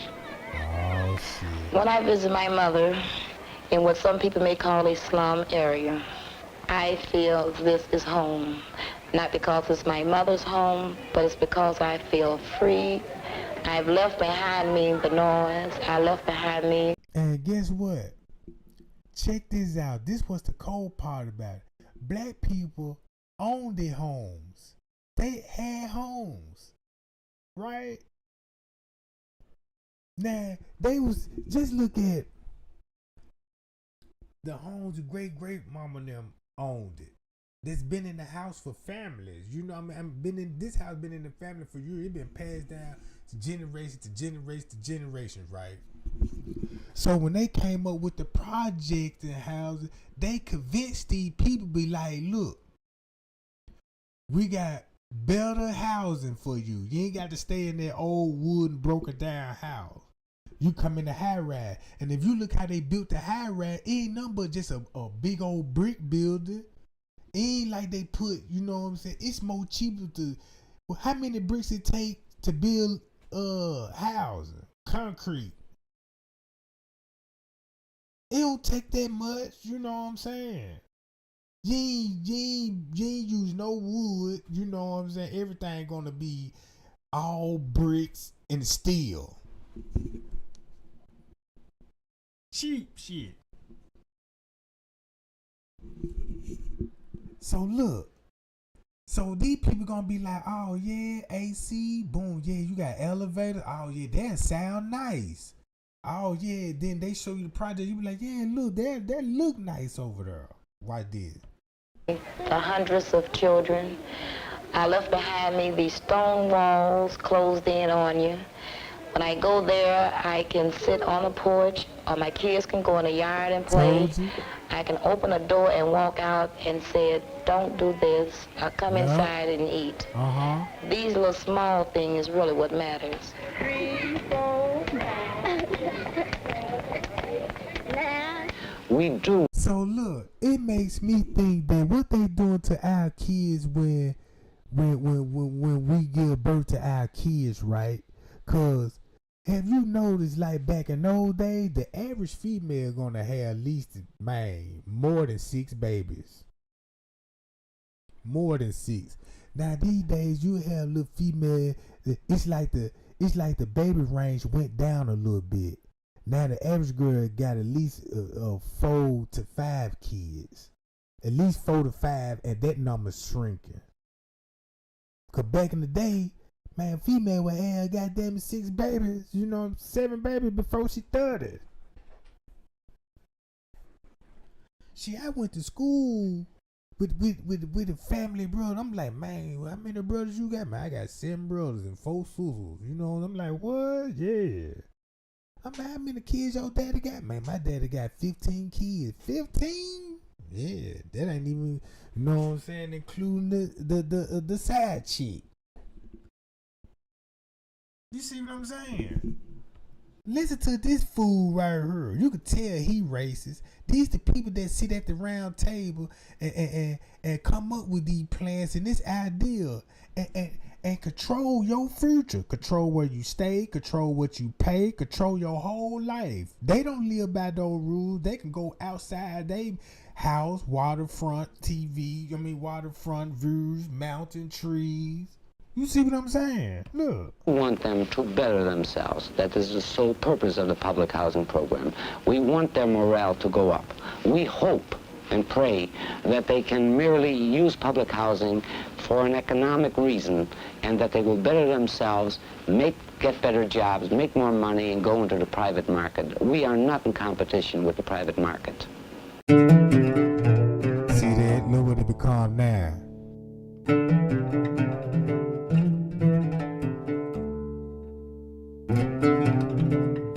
You'll swear when you see this, I see why people wanted to move in. Cause look, you'll swear you'll be like, oh man, this is nice, you know what I'm saying? It look like you would be staying at a luxurious hotel. If you tell these people, yeah, you got elevators and you ain't got to walk up all these stairs and all this old stuff. You know what I'm talking about?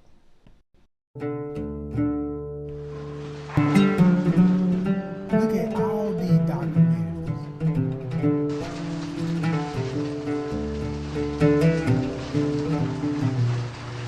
Here go about the murder right here. Next tonight, gang warfare in Chicago. Crime, drugs, and gangs go hand in hand. But now the gangs are trying to end the violence in one Chicago community. Elizabeth Brackett reports.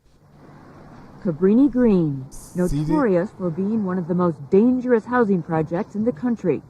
Last October, the shooting death of 7-year-old Dontrell Davis as he walked the 100 yards from his building to his school hand in hand with his mother.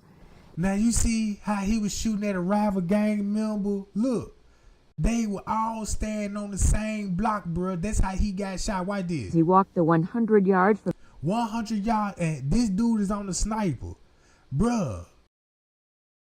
And he hit him going to school trying to hit a rival gang. Look, cause he stayed on the other side of the building, bruh. You could just imagine how many people they went to jail for fighting over her. Oh, you went to jail. Both somebody they went to jail. Then you got domestic violence over there. Man, these folks got a whole track record, bro. A whole track record. So this lets you know how close, like, yeah, y'all from the same neighborhood and y'all wasn't getting along. Y'all was shooting at each other, bruh.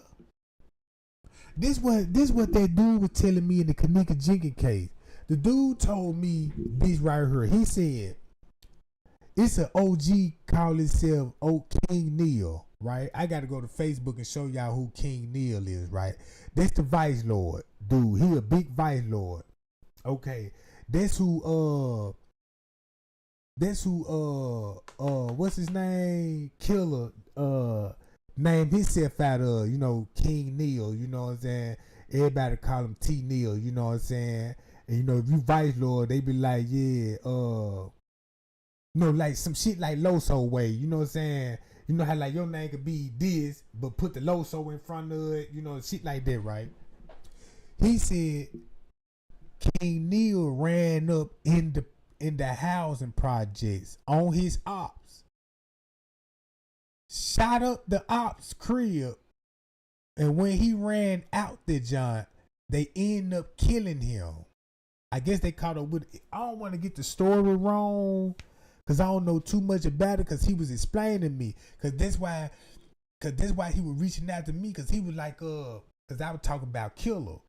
I'm like, man, look, man, I believe Killer them working with the police and shit. Because I like, it sounds like these gangs is working with the police. It's like they got some kind of, it's like they got some kind of understanding going on, some kind of contract that. And I was trying to figure it out, and he was reaching out to me, and he was telling me, man, look, now they ain't working with the police. The police can't stand them niggas. It just all the shit that was going on in the neighborhood and all of this old stuff. Everybody told me they reached out from Chicago, all said this, bro. Everybody know each other. Just like it's a dude from Chicago reached out to me and said, hey man, Trey guy, he said, man, some of them niggas that beefing in those gangs, some of them actually really family, and they don't even know they family. You know what I'm saying? Because they said it's a lot. Look, they say, man, bruh. They said, man, the fucking rate is so bad out there that you could walk in the neighborhood and you could find out this your cousin right here. Like, what? I ain't know we were cousins. Yeah, this your, you know what I'm saying? Boom, you come from this side of this family and all here. That's why they don't get along with that family, because you will know the history of it.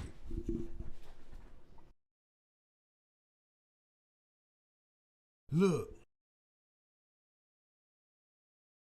Watch this. From his building to his school, hand in hand with his mother, epitomized the violence Chicago Housing Authority residents faced every day. Schoolmates of Dontrell Davis, like 10-year-old Senku Selvi, were terrified walking to school. That made me scared because, like, I gotta, like, walk down the long way instead of walking the short way. Because you never know, like, if somebody can shoot you with a bullet, and a bullet don't got no eye. But today, things are different at Cabrini Green. Very different. Since Dontrell Davis's death, there have been no gang-related murders in Cabrini Green. There have not even been reports of gang-related gunfire. See that? In the first 6 months of this year, police reports show crime down 24% over last year. Now, God, it's clear to everybody that when we said that we wanted unity... And then look, they called a gang truce, right? Even the person that told me this confirmed this from Chicago. And I'm like, oh, okay, it makes sense. So think about this, what I'm telling y'all. Go back to Miss Teresa when she was crashing out. She telling y'all where she from. Man, Miss Teresa was telling y'all, yeah, bitch, she going off on folks and shit. She like, yeah. She told y'all where she from, who she fuck with, who she run with. You know what I'm saying?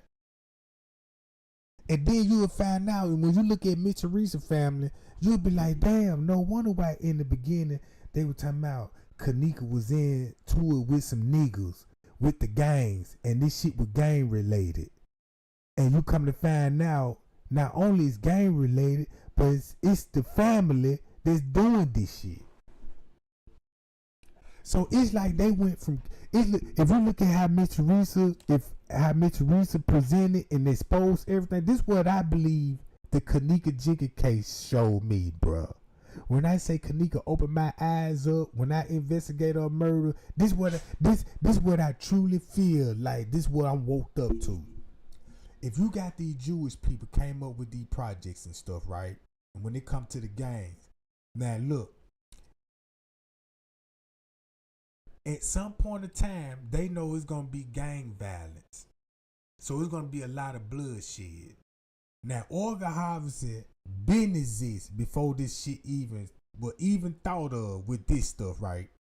So just think about, they'll holler at some gang members, certain people in the game, like, hey man, you know what I'm saying, we'll give you some money. This what we about. We do organs harvesting, and we need kidneys and heart. You could take this gun, you know what I'm talking about, and once you aim at the center chest plate. You know what I'm saying? Chest shots. Don't destroy the kidneys and the other organs, you know what I'm saying?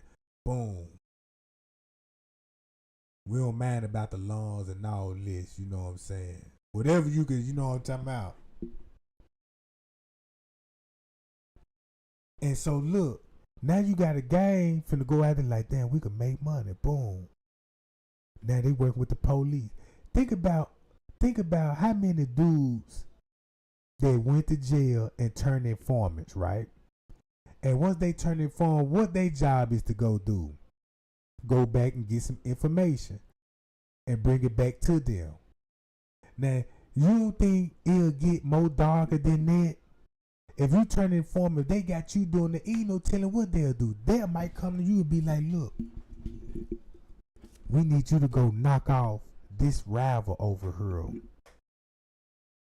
Cause this person about to expose us. We need you to go over there and do it. All right, boom, on the way. And check this out. Now, if you get caught doing it, we're gonna try to protect you the best way we can. We got the lawyer already set up and all that. And if you get caught, we gotta do our job and all this old stuff. You know what I'm saying? If somebody see you, point you out, you know, we gotta do our job. But you always gonna be protected. So you're gonna have to go to jail, but you eventually get out, so you understand. Like, I'm cool with that. And boom, this time you know a deal is being made. You see what I'm saying? Just think about when they lock up a pimp. Boom, they know he got females, all this. They're gonna try to get all this intel. What if they take a liking to a pimp? Like, damn, you know what I'm saying? Because you know a pimp will put you in a trick bag too. He'll send a broad on your head, you doing some things, and get you criminating video and put you in a trick bag. You know what I'm saying? So now look, watch this, y'all. And so I honestly believe that, hey, at some point in time, they got so corrupt and they corrupt their own people, turned them into informants, turned them to be killers.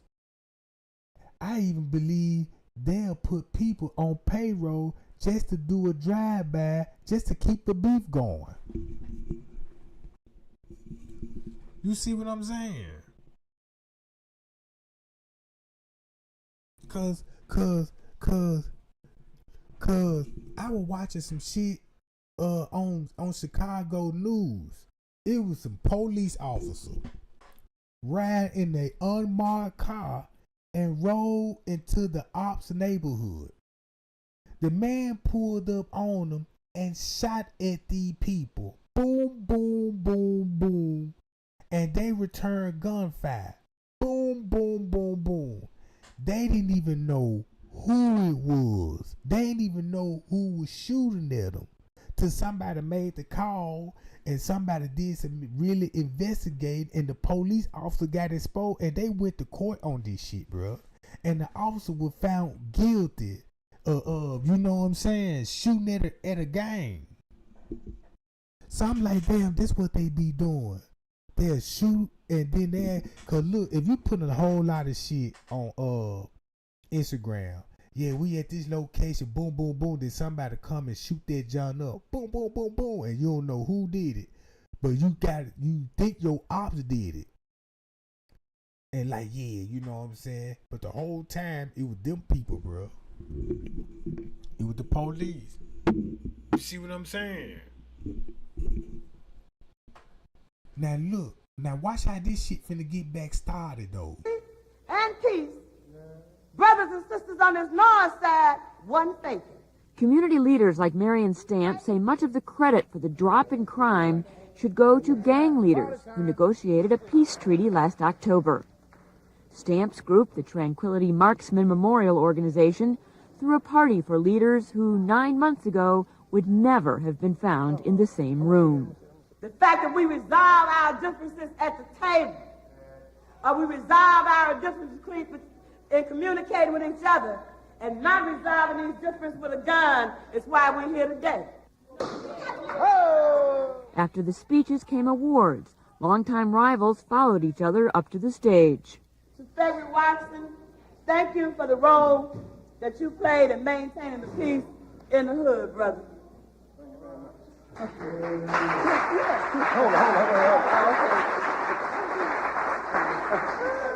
On behalf of the Traveling Vice Lord Nation, you know, I'd just like to say, you know what I'm saying, we're going to stick with the peace, you know what I'm saying, you know, 110%, no violence. Stop the peace, brothers.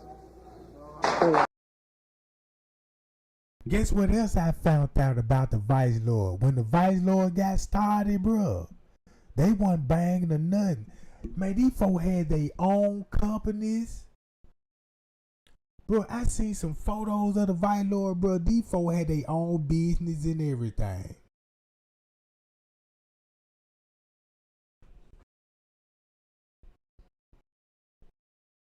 Hold on. I need to find that John. Hold on, y'all. I'm going to find that John. Hold on. Fred Watkins grew up in Cabrini, went to junior college for 2 years on a basketball scholarship, and returned. Now he is an outreach worker for Stamps Tranquility Marksman organization in Cabrini. He is effective because he is also the leader or chief of the Traveling Vice Lords, a citywide gang with Cabrini members. Before the peace on a Saturday night, or what did it sound like down here? Wild, Wild West. Friday and Saturday night, Wild, Wild West. But see, they have no certain days here. Once the peace, before the peace, there wasn't no certain day to shoot. Shoot when you get ready. You know, you just shoot on a Sunday. When church getting out, it have happened. And what was all the shooting about? I mean, who was shooting who? Opposition shooting oppositions. This organization shooting at this one shooting at this one, you know. It's all about respect, you know. So they were shooting at they stayed on the same block, this building shooting at the next building. Man, that's the most dangerous shit to be living in, bruh. Man, if they were doing that, man, I won't even be outside, bro.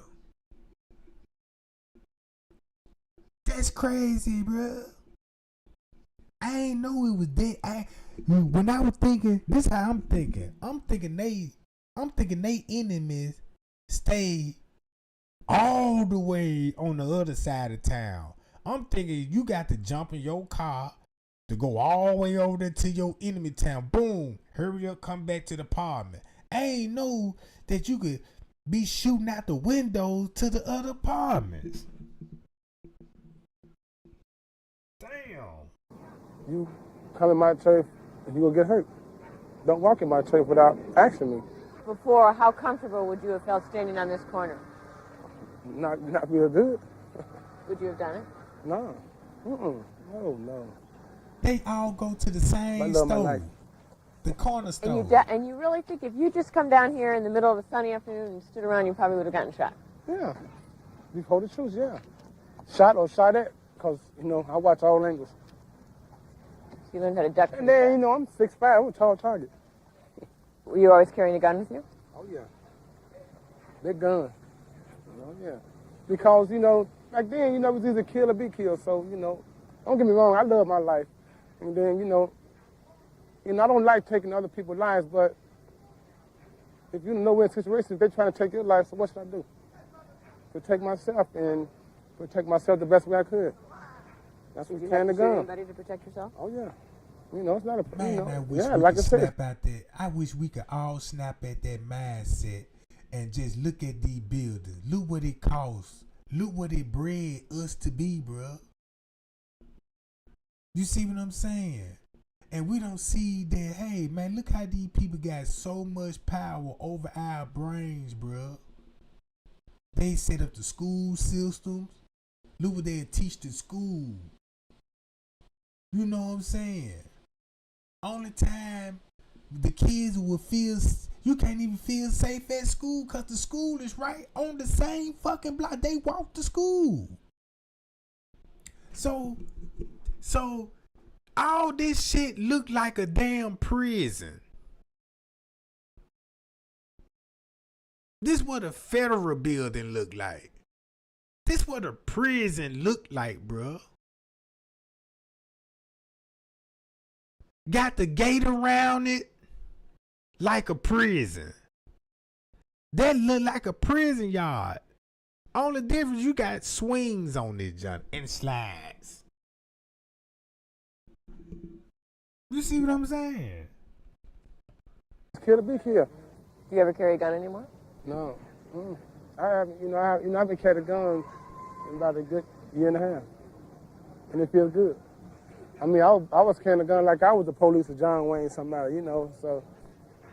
But it had to be that way at the time, And I wasn't the only one carrying guns, Everybody you see basically was carrying something to protect. And so, this to make a long story short, when the Kenneka Jenkins case, this is what I believe, this is what Kenneka opened my eyes up to. This just to show you proof. You got these people on the same block shooting at each other. Right? And you got to think about it.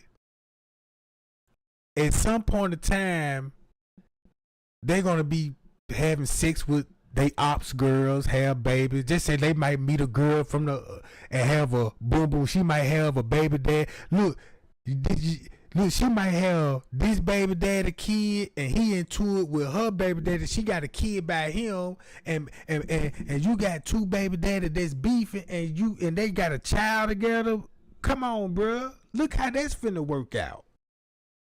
So that's how the family breed shit finna be getting started. So when look what happened to Kenneka. When you find out that like damn Kenneka was beefing with a gang, okay, that's a fact. But who's the gang member? The gang member is the family. Well, wait a minute, but that don't make sense. It makes sense now once you go way back in history. Because if you look at the Martin's family, boy, and everybody know what the Martin's family represent. Everybody know what the Martin family represent. Right? Once you find out, Kenneka family, bruh, Kenneka family round about this time was already running shit.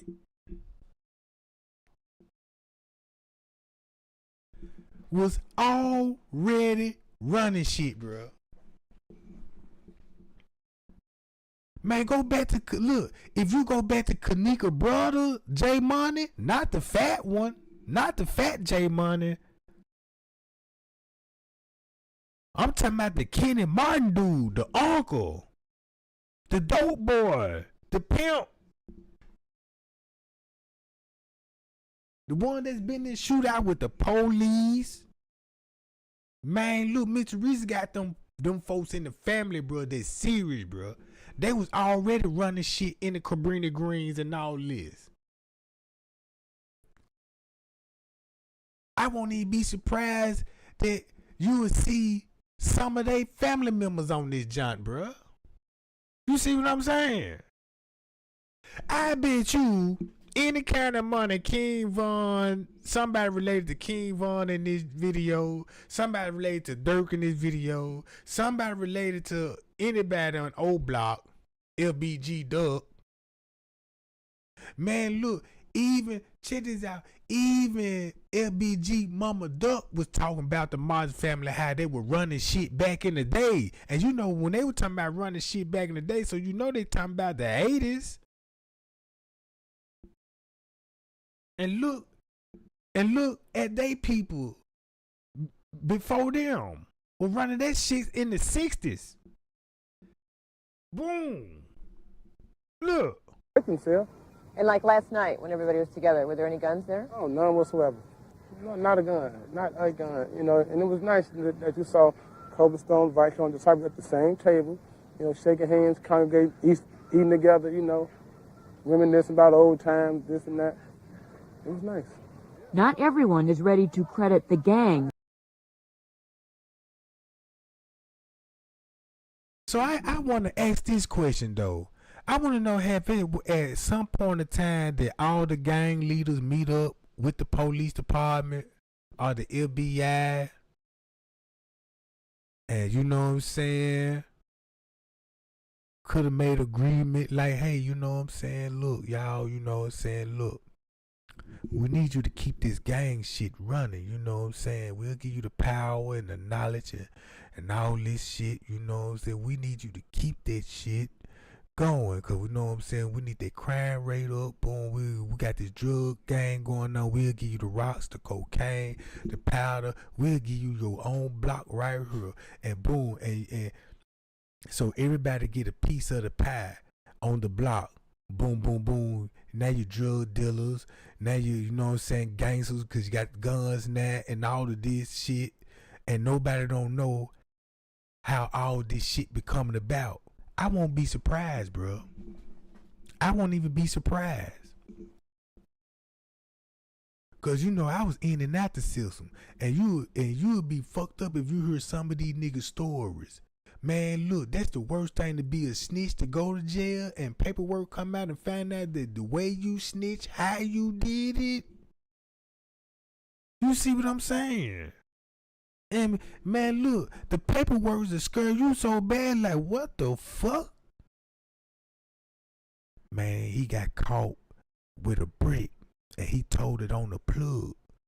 And he was going up in there filming the plug wall to wide, you know what I'm saying? And then look, he said, man, look, the police even gave him dope. You know what I'm saying? Gave him some dope and was selling it back to him. Boom, boom, boom. Say, man, he'll jump in. He said he jumped in the car and left an iPod tracker on the joint.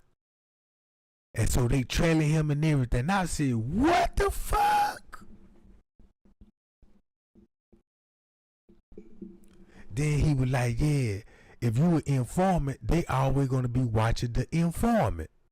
You see what I'm saying? You got another informant. Just say like, they'll put another informant on you just to make sure you ain't, you know what I'm saying? But I really believe that, bro. With bringing peace to Cabrini. Chicago's mayor is delighted with the drop in crime, but he refuses to acknowledge any changes in gang members' behavior. They want to sell dope. Their money is dope. I just said that. You know, these people are not going around with Oh, they go Richard Daley. I looked up Richard Daley, bruh. I forgot all about Richard Daley. Cause he was so corrupt, bruh. Man, go look up at Richard Daley. That's the most corrupt motherfucker. That's him. the Bible. These people are going around with dope, selling guns, and extortion. And so when the heat is on, they know it's on, and will continue to be on. Daley says it wasn't the gangs that brought peace. Rather, it was the $26 million in new security measures poured into Cabrini Green by the city and the Chicago Housing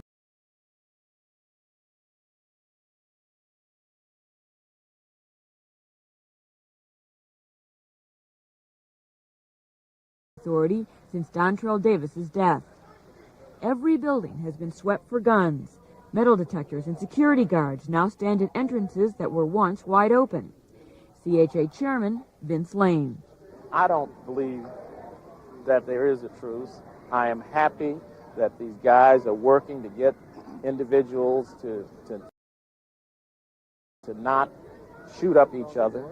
And that's all I will say. That's how fucked up it was. Won't recognize the gangs. I just won't. Commander Robert Guthrie is in charge of Chicago police officers assigned to the CHA. I'm just glad that, goddamn it, that the whole gang just didn't have a real shootout. Like, they would be so fucked up if a gang war actually broke out this side, shooting that side. Man, they finna be so many innocent people getting shot up in their houses, ducking from those bullets, bro. And how would you just think about the murder that was going on over there?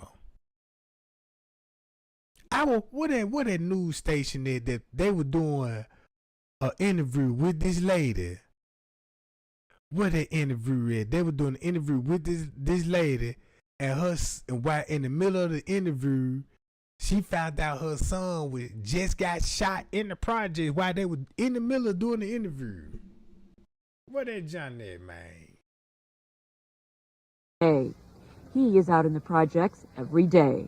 There's one thing in recognizing an organization or a group, but it's one thing officially recognize them. It's another thing being standing out here in the corner surrounded by various members of gangs that are in a tinderbox situation. Certainly in that kind of situation, you're foolish not to recognize the impact these young men and women can have on the community. So it's a very realistic part. Shit. You, just you, building your app on base 44. Describe it. July 17, 1970, 37-year-old Tony Rizzuto and 38-year-old James Severin were assigned to patrol Chicago's Cabrini Green housing project.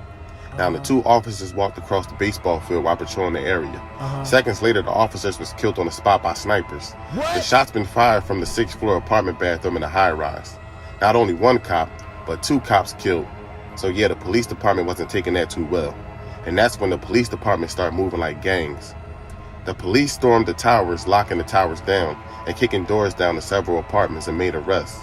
They ended up finding 3 suspects, which ended up being a 23-year-old, an 18-year-old, and a 14-year-old.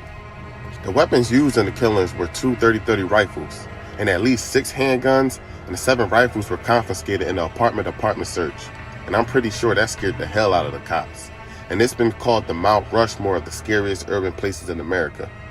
Now, after that shooting, the police began neglecting patrols of those projects as law enforcement became terrified of those buildings, which allowed the gangs to take over the complex completely, and the sniper fire sporadically happened throughout the 1970s as gangs used this tactic to shoot their rivals. Now, Cabrini Green housing project was nothing to play with. It was super dangerous, and you have to be a bad motherfucker if you was a cop that survived working in that area. And I'm pretty sure it was like going to war, having to watch out for snipers. Now, the cop said out of his own mouth, while arresting gang members in 4 years, they confiscated over 660 various type of weapons. They also arrested 5 snipers at different times and locations. Now, this project provided 3,000 apartments, and during the 70s, drug addicts were accidentally falling from the sky rises in the breezeway areas, and gang members were throwing their rivals off the balconies. What?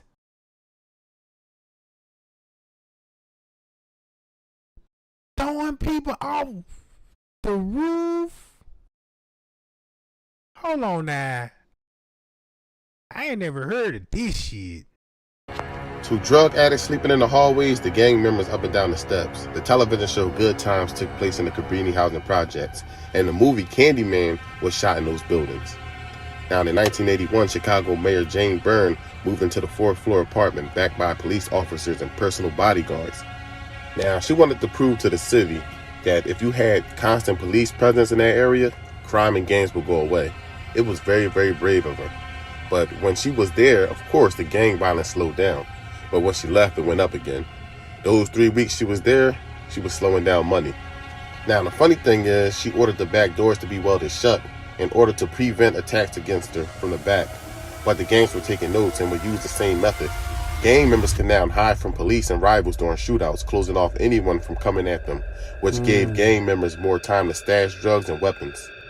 Millions of dollars were being made in those buildings, but the buildings remained looking damaged and run down. The project grounds outside in the hallways had trash and drug needles, and the children had to play in those conditions. Growing up in those conditions, you just thought it was normal. Many units were shuttered and vacant, allowing dope fiends to use them. Walls were for graffiti, damaged doors, windows, and elevators. The buildings were also infested with rats and cockroaches, and it was never within the city's budget to bring any exterminator. Most exterminators did not even want to enter the building anyway. Now, with gang members patrolling the area with AK-47s, Tech-9s, pistols, 357s, and Uzis, because the cops weren't coming nowhere near those projects, especially at night, gang members and drug traffickers harassed residents. Females couldn't walk around by themselves. You had hundreds of people there that didn't even live there. October of 1992, a sniper on a Cabrini high-rise hit 7-year-old Dontrell Davis in the left side of his face. He was pronounced dead on arrival at Children's Memorial Hospital, being the 943 Chicago homicide that year. Now, the witness saw shots fired from a window of the 10th floor apartment at 1157 North Cleveland, about 300 yards from where Dontrell was gunned down. The building was one of several Cabrini high-rises that were more than half vacant. but used frequently by gang members. And it ended up being Anthony Garnett that claimed he was aiming looking to hit vice lords. So he was trying to hunt vice lords and end up hitting a little boy. Now Garnett would receive 100 years in prison. Now for decades they tried everything from the mayor putting her life at risk to redevelopment. Sometimes you have to destroy something completely to build. Due to high crime, poverty, drug use and corruption, and mismanagement in the projects, plans were made to demolish the buildings. In May of 19... So look how the Jewish people done set up this whole block and turned this into a goddamn pool pit, bro. They flooded this shit with drugs and guns. Look, and they living on the outside watching in. 1995, the Federal Department of Housing and Urban Development took over management of the CHA and almost immediately began demolishing the buildings. With the last building coming down in 2011, we have to this day remaining buildings that are just row homes. The new project housing units replacing the high-rise were built or rehabbed in mixed income communities meant to break up concentrations of poverty.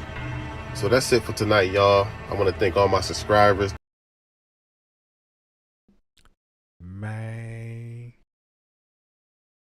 look, I'm finna get on up out here, gang, cause that's all I just want to show y'all, bro. Cause look,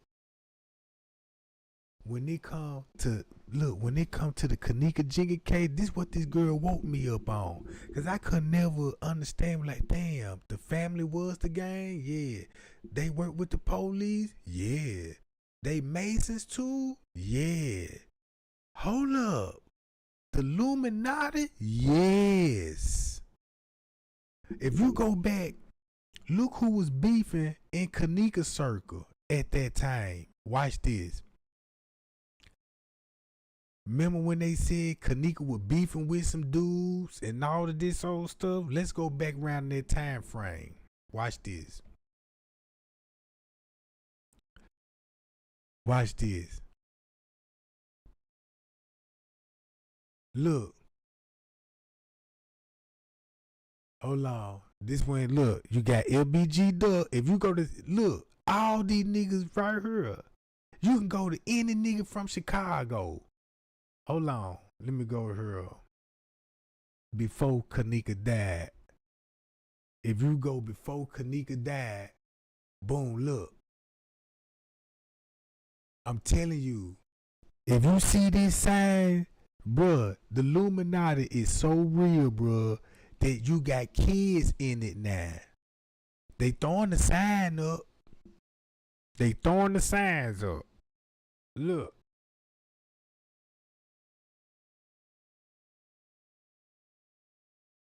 Watch this. West Side.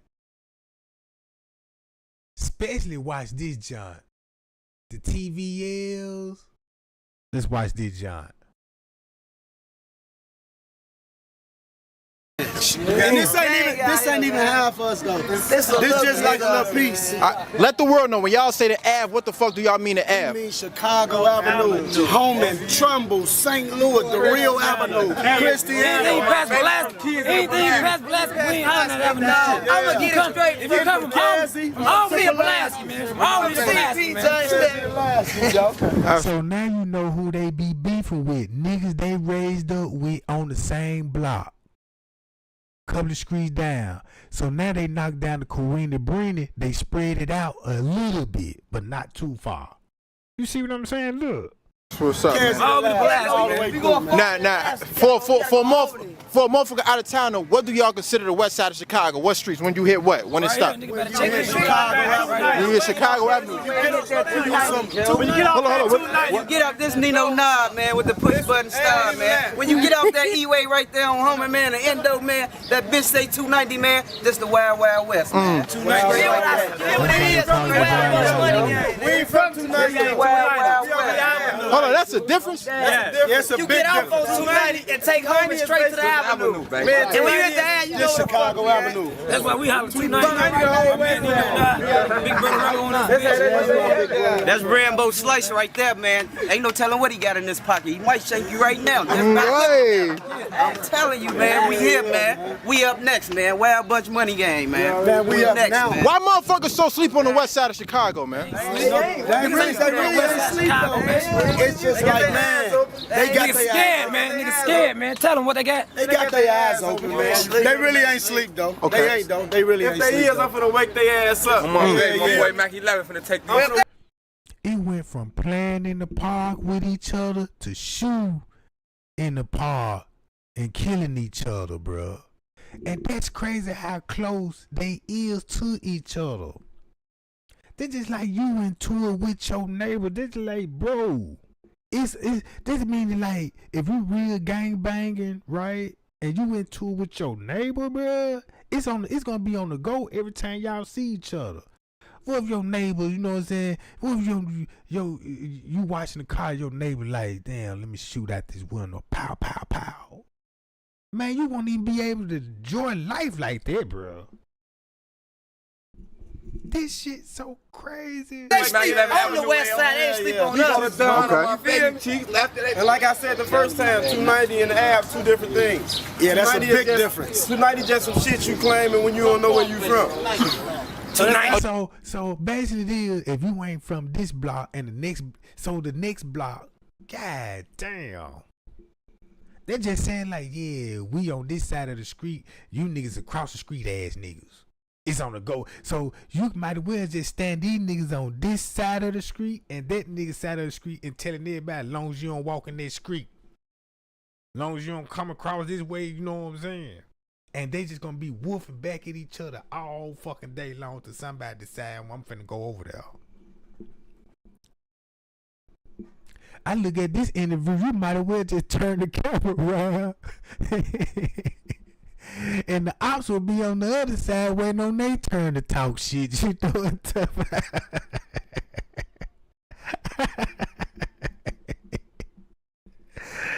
Man, look, just imagine you was in Zach's shoes and you filming these niggas right here, right? Okay. Nigga, we off the avenue. We off the avenue. The left side of the street. That's what we be around here. From and you turn to the other side of the street. And then you turn the camera. Here go they enemy. They got something to say like, yeah, y'all got y'all little time. Let us do this one, you know. And one of the reasons we don't say we smoking on the ops, cause real shit, we probably one of the niggas that killed they dumb ass. So why we look like saying we smoking on the ops? Damn, I noticed everybody teeth be chipped in these gangs too. I wanna know what the fuck these niggas be biting on. One of the niggas that killed that nigga teeth there. I see why these niggas got to be killers and shit. Look at they grills. Man, nobody don't love you with the teeth like that. They just knock your look. When it comes to cheeks, yeah, they kind of knock some points off, you know what I'm talking about? Cause you already like a 4-point system. Just imagine, you know what I'm saying, 2 more points get abducted. Man, your self-esteem finna be so low.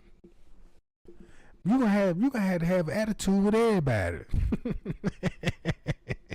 You got to prove yourself because all this shit just come from, you know what I'm talking about, these niggas that don't love theyself. These niggas got low self-esteem. You know, they think they ugly and shit. I bet these niggas feet funky as hell. You can't kick their shoes out. You gotta let the windows up. You know what I'm talking about? Man, I can just imagine, man, if you was a doctor, if you work at the autopsy, just like a detective, and one of these niggas get popped, and then they could do autopsy, you know what I'm saying? They take that nigga socks off, got the whole goddamn office smelling like foots and booty. You know what I'm talking about? Man, I could just imagine. And then look, it's sad too at the same time, you know what I'm talking about? it's sad at the same time that as I get older, you know what I'm saying? It just let me know how dumb I was when I was young and shit. Out here with this same mentality. If I was back in my days and we had cameras doing this shit when we were doing this shit, that'd be me on this motherfucker. They dumb ass. So why we look like saying? But my teeth ain't chipped though. You know what I'm talking about? You feel what I'm saying? So we leave that shit alone. We don't tell on ourselves. We don't talk about shit. We don't talk about beef. Damn, look at his hairline though. We leave that shit alone. We don't tell on ourselves. Man, you got a hairline like that, you need to be quiet, sir. I'm looking at this hairline, your hairline back. You don't need to, you need to tell on, you know what I'm saying, on your barber, like, yup. Yo. We don't talk about shit. We don't talk about beef. Joe, the more bottles we pop, that's the more option no drop. Then like man. This one of my mans right here is OG. It was one outside from. Man, that nigga got some sideburn, pork chop sideburns. Oh yeah. Why that man look like, goddamn it, is those goddamn, who had some pork chops? I ain't seen a pork chop sideburn so long. And this shit was 8 years ago. Man, that man look like he don't listen to no rap music. He listen to number funk. You dropped a bomb on me, baby, face ass nigga. You know what I'm talking about? He look like one of those niggas, you know what I'm saying? You come in there, he got some old goddamn it, yeah, he got some boosted collars in the background, loud the motherfucker. And look, he got a silk shirt on, drizzle that junk down there, some brute. Got the whole goddamn, yeah, look, check this out. He look like a gangster Boosie Collins. You know what I'm talking about? Look. 55th in the car crash? Yeah. On 59th? Yeah, man. Big prayers to him and his family. Yeah. On 59th? Yeah, man. Damn. Who cut that man hair? Prayers to him and his family. He look like he on medication too. Look, with the shades on, I need to find. I got that person in mind of who he look like. He look like almost like Eddie Kendricks off the Temptations. You say it's me, but I'll say it's you. Heat wave looking at him. Man, that man got those Puncharelli jumps on. Now those shades came from Puncharelli. So I know that nigga used to watch Cops. You know what I'm talking about? Now Chips and shit. You know what I'm talking about? Let me go to it. Damn, that nigga almost look like T.Y. a little bit. No, he don't. What's about Chips?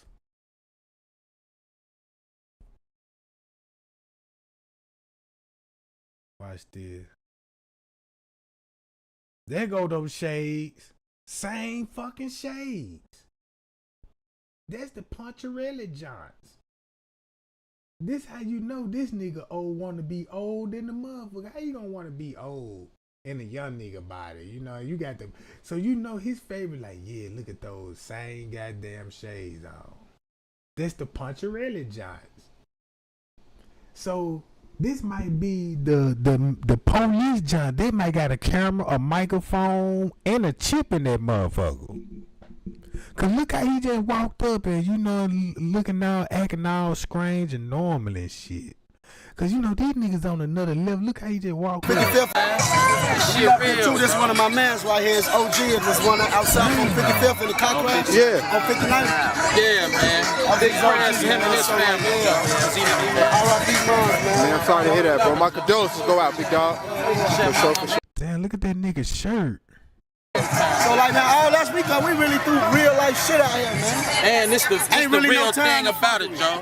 This a core of like 20 plus shit niggas right here. Yeah. Ain't no hell, motherfucker. Man, that nigga look like T Grizzly.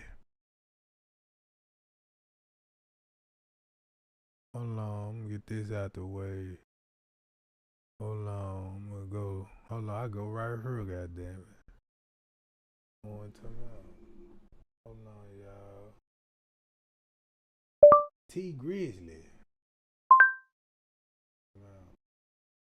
That nigga look like T Grizzly.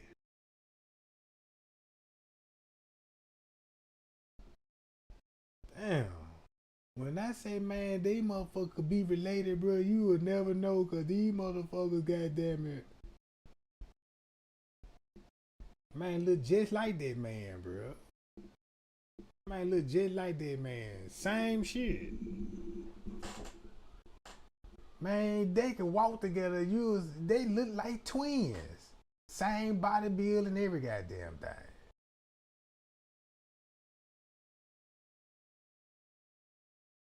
Damn.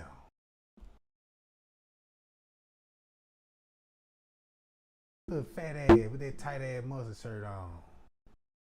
Come on, man. Come on, man. Man, you can't be that goddamn big, bro.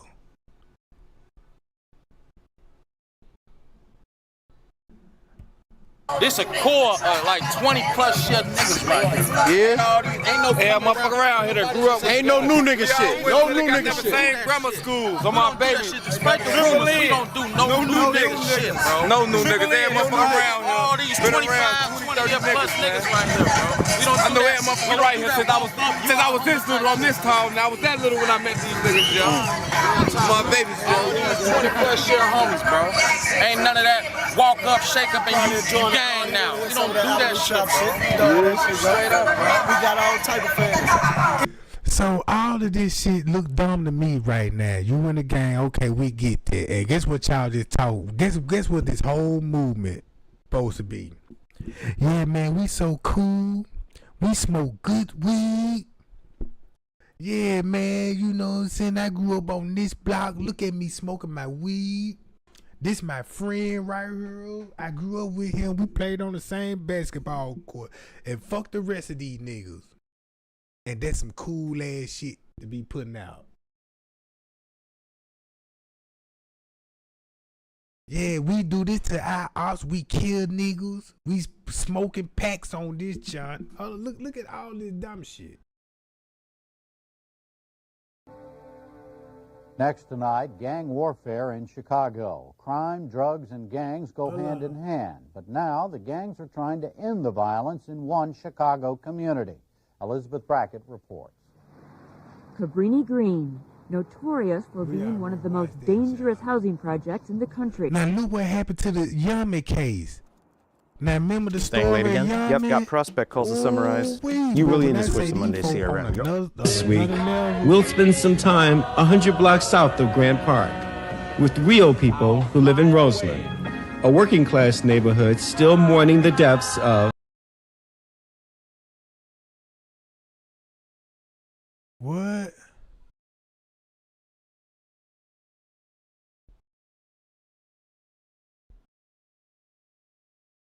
Man, don't start that shit, bro.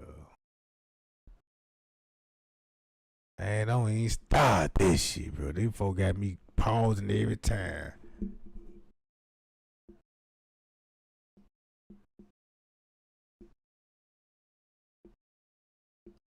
On the mouth.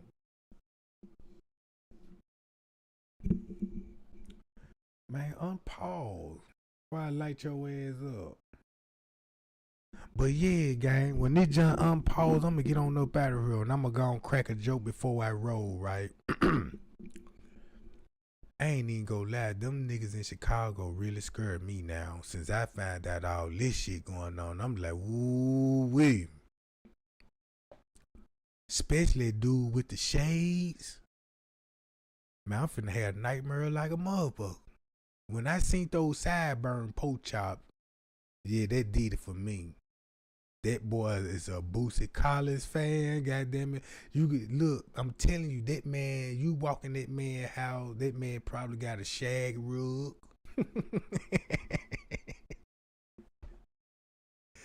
His bitch might be Foxy Brown in that motherfucker. The real one, you know what I'm saying? In that jar, you know what I'm talking about? with the shag rug and you know. Here go Yummy, y'all. Here go Yummy. Hold on, y'all.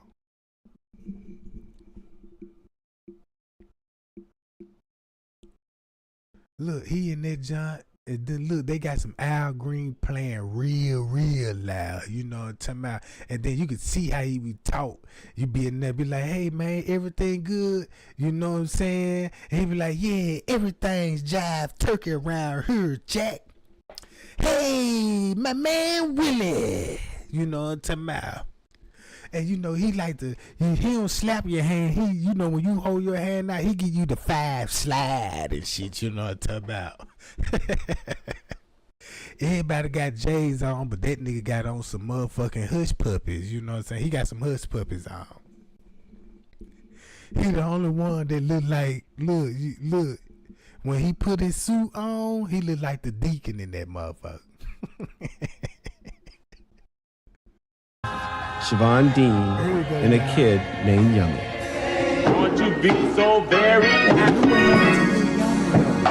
Going to be so very happy. Guess how he died? This mug started as a sketch in a notebook. Now it has its own website. Acting on your curiosity feels like a way to... What's your name, man? Ida Falls. What was she like?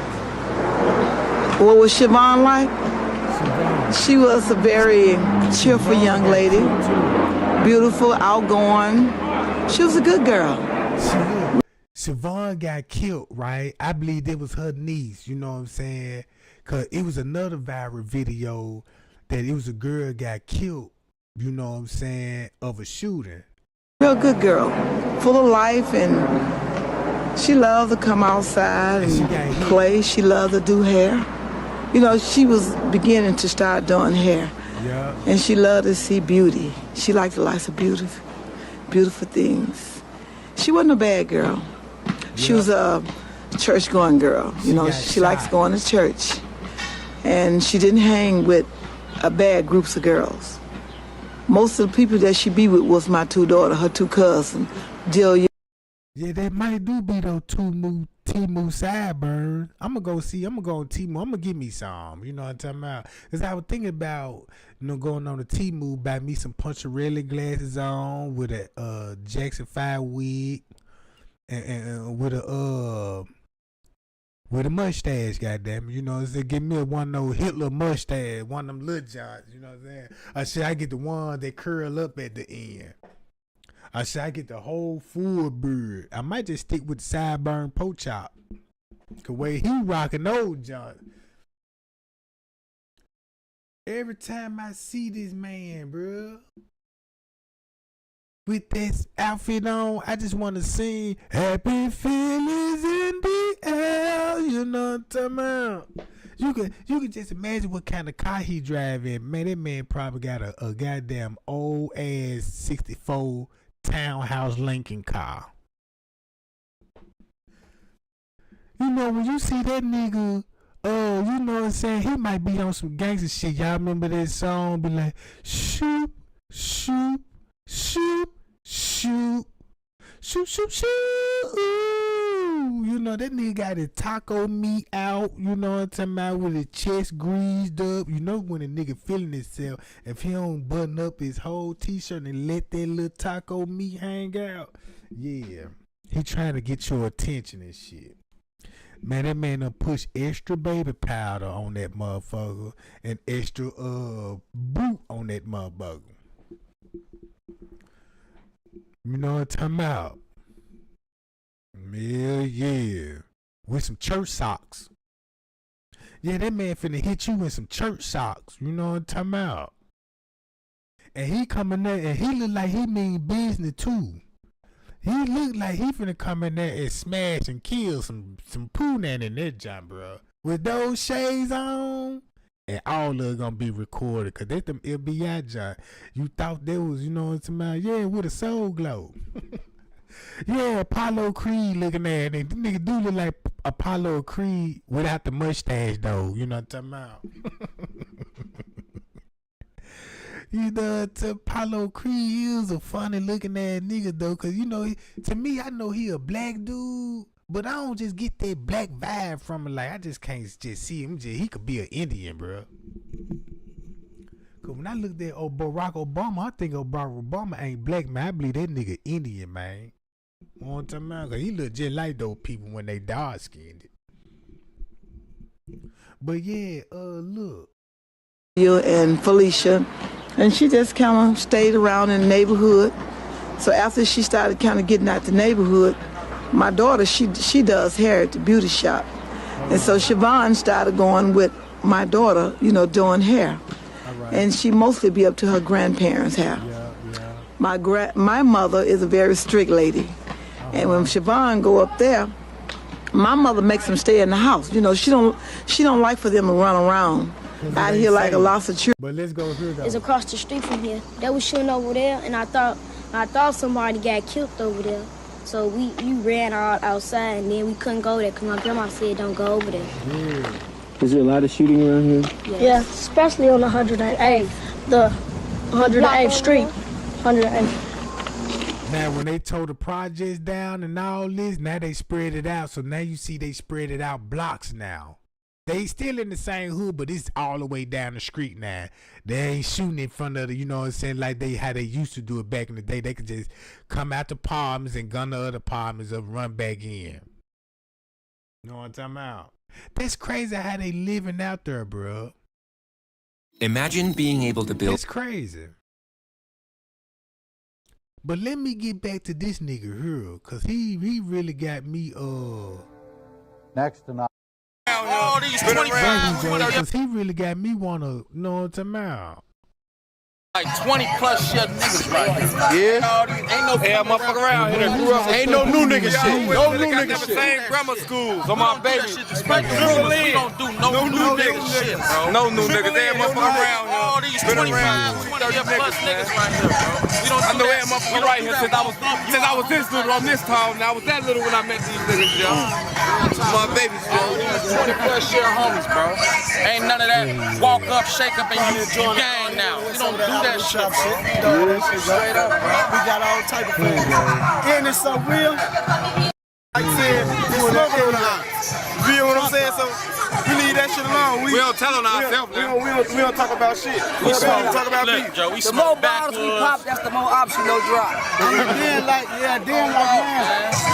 Shit real. This one of my mans right here is OG. Happy feelings in the air. One out south on shoot. Man, that's all I get from that nigga. He too cold. He feeling himself with those shades, bro. I could just imagine you dropped a bomb on me. He ran around with your baby mama in the car. You dropped a bomb on me, baby. You dropped a bomb on me. You know what I'm talking about? Dropping your cheek off. And then you want to know why she got an attitude, like, you know, cause shit, that nigga with those goddamn T-move sideburns, you know what I'm talking about? Look. The man actually look, hold up. Let me see who this nigga look like. I got it in my head. Hold on, let me go to this.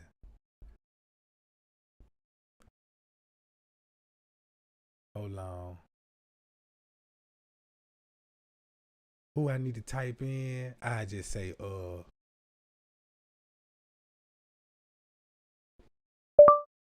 movies artists from the 60s.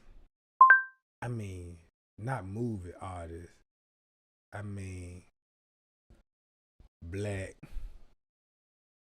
artists from the 60s. Oh shit, there wasn't no hairline, didn't curve right. Long as you keep that junk swoop with a little part and shit. This how we took pictures back in the days, you know what I'm talking about? All right. Now, if you know it or not, hold on. All right, he look like he need to be right there with a saxophone and with the, you know what I'm talking about? He look like one of the Four Tops and shit, bro. He look just like these niggas back in the days, bro. See how he growed his hair out, you know what I'm talking about? Look, all this shit, bro. Man, look. If you go in that man's house right now, that man got one of those record player, everybody album. Look. He probably got the Little Richard collection. He probably got that song, Bang Bang. You said you know me, Bang Bang. What's that song on that movie? Forgot the name of that goddamn movie. Look at this shit. He the only one in the clique look just like these niggas. Then you ask how old that nigga, how old you is? Shit, he ain't number about 17. 17? All these niggas were young back in the day. This nigga probably about 19. The other one probably about 15. I'm dead serious, bro. Hold on. I need one of these, look. All these niggas teenagers. Just imagine back in your day, look, y'all. Would anybody in the chat would date my nigga right here? And these niggas with sex idols back in the day, the female went crazy over these niggas, bruh. Pick one you would fuck with. Which one of these niggas you take home to your mama? You know what I'm talking about?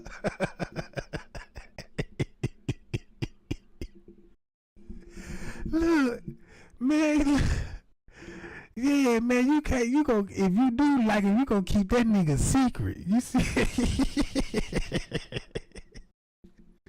Yeah, this how y'all will never go nowhere. You know what I'm saying? You always gonna send him out. You know, check this out, watch this. Check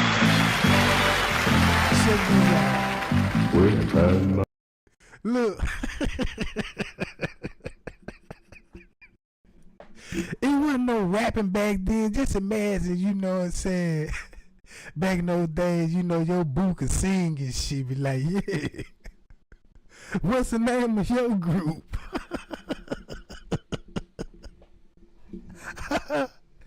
And look, not to these days now, yeah, you got all these killer name man group shit back when these group first out. Yeah, we the Magic Note gang. The Magic Notes, yeah. Let me hear what you got to say. They all on the block like this, real. Let it be.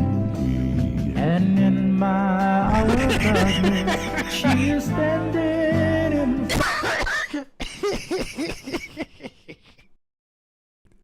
Man, some of these niggas need to go in that mirror and just go on and just, yeah, they some Chuck Berry ass niggas, bro.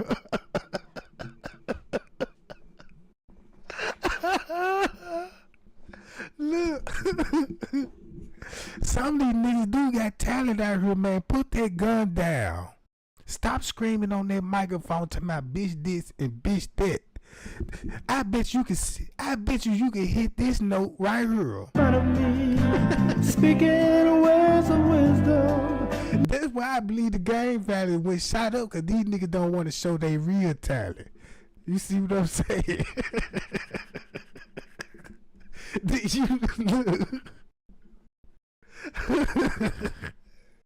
And then you know how they pronounce they stage, like, hi, my name is One Note Johnny, and I'm the bass singer. You know.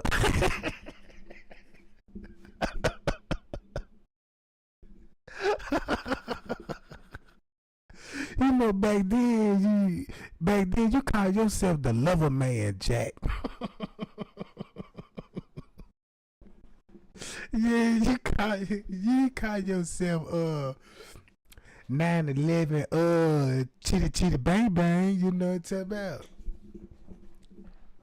But you know how they used to introduce themselves, you know what I'm saying?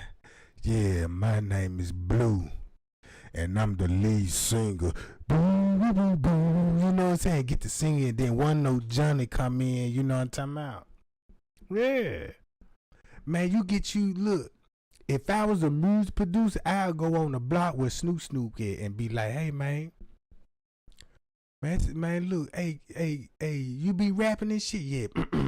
Motherfucker this, and I'm like, look, I get you on. You got a voice on you, bro. Say shoot, shoot, shoot, shoot, and got a vibrator and had them niggas singing like a motherfucker. Man, I changed them nigga whole motherfucking life. Man, you gonna want to show, look, you not then look. You come back in the hood, everybody like, damn, he been missing for a while. Then you come back, goddamn, you grow your hair out, got some puncharellas on, you got your whole funk collection with you. Cause you know that funk music, y'all know about that funk. Look, check this out. Let me ask you this, do you what does look, if you, and I bet you, these niggas, bro, look, they got talent. Let me pick one. 1960 high selling artist. Hold on, wait a minute. I just watched him. Yeah, you know these niggas call themselves, yeah, I'm the real Bojangles, you know what I'm saying? Yeah, oh, here go the Temptation. You know I got to click on the Temptation. He wanna be just like them folks. Bam. See that? There he go. And these niggas can have talent. Look, when they started off, they were teens and shit. And then this shit was all in Chicago. That's where Motown Records come from. That nigga still, man, Motown. I gotta go to Motown. Cause he looked like that Motown ass nigga too. You know what I'm saying? You go to Motown, right? No wonder. Man, that nigga signed to Motown, bro.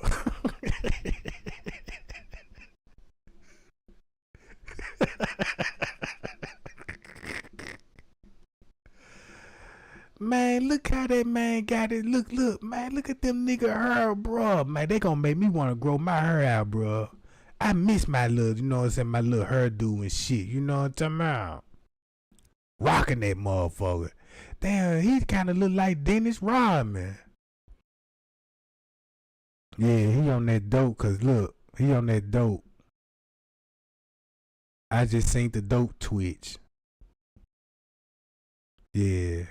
We getting there, gang. We getting there a little bit. And these women were going crazy over these men too.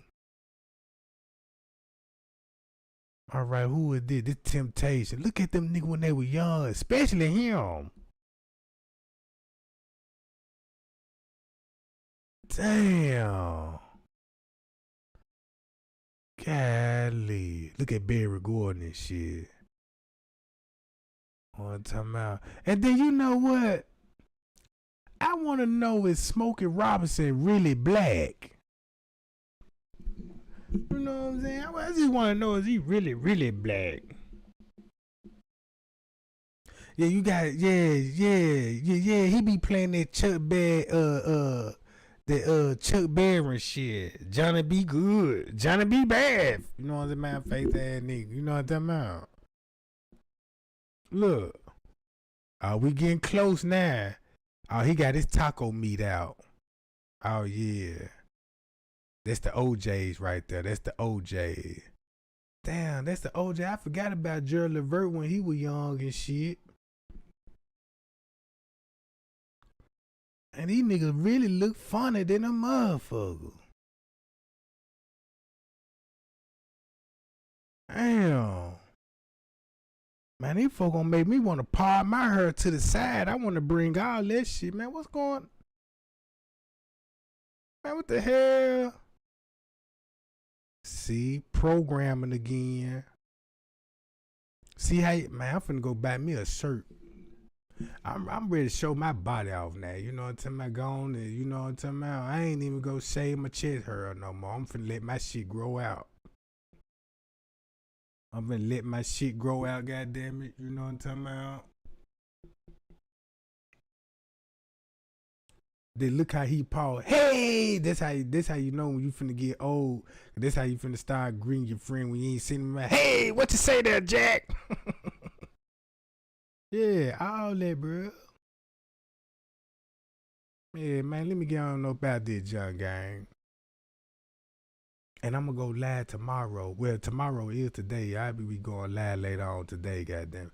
Then why they got David Ruffin taking a picture like this? See, I don't like that old feminine ass shit. You know what I'm saying? You'll never get me to take a picture like that, bro. On them out. Oh, this got to be that Mexican stuff. Searching for my love, James Brown. I remember Brentwood, me and you, baby. You know what I'm saying? They got that Don Julio and the Laws in that motherfucker. Cowboys, Two Girls, The Intruders. All right. Now, let me get on up out of here. Man, Trey Gang love y'all, man. Y'all be cool and y'all be safe. Until then, I'll be back. Bye, y'all.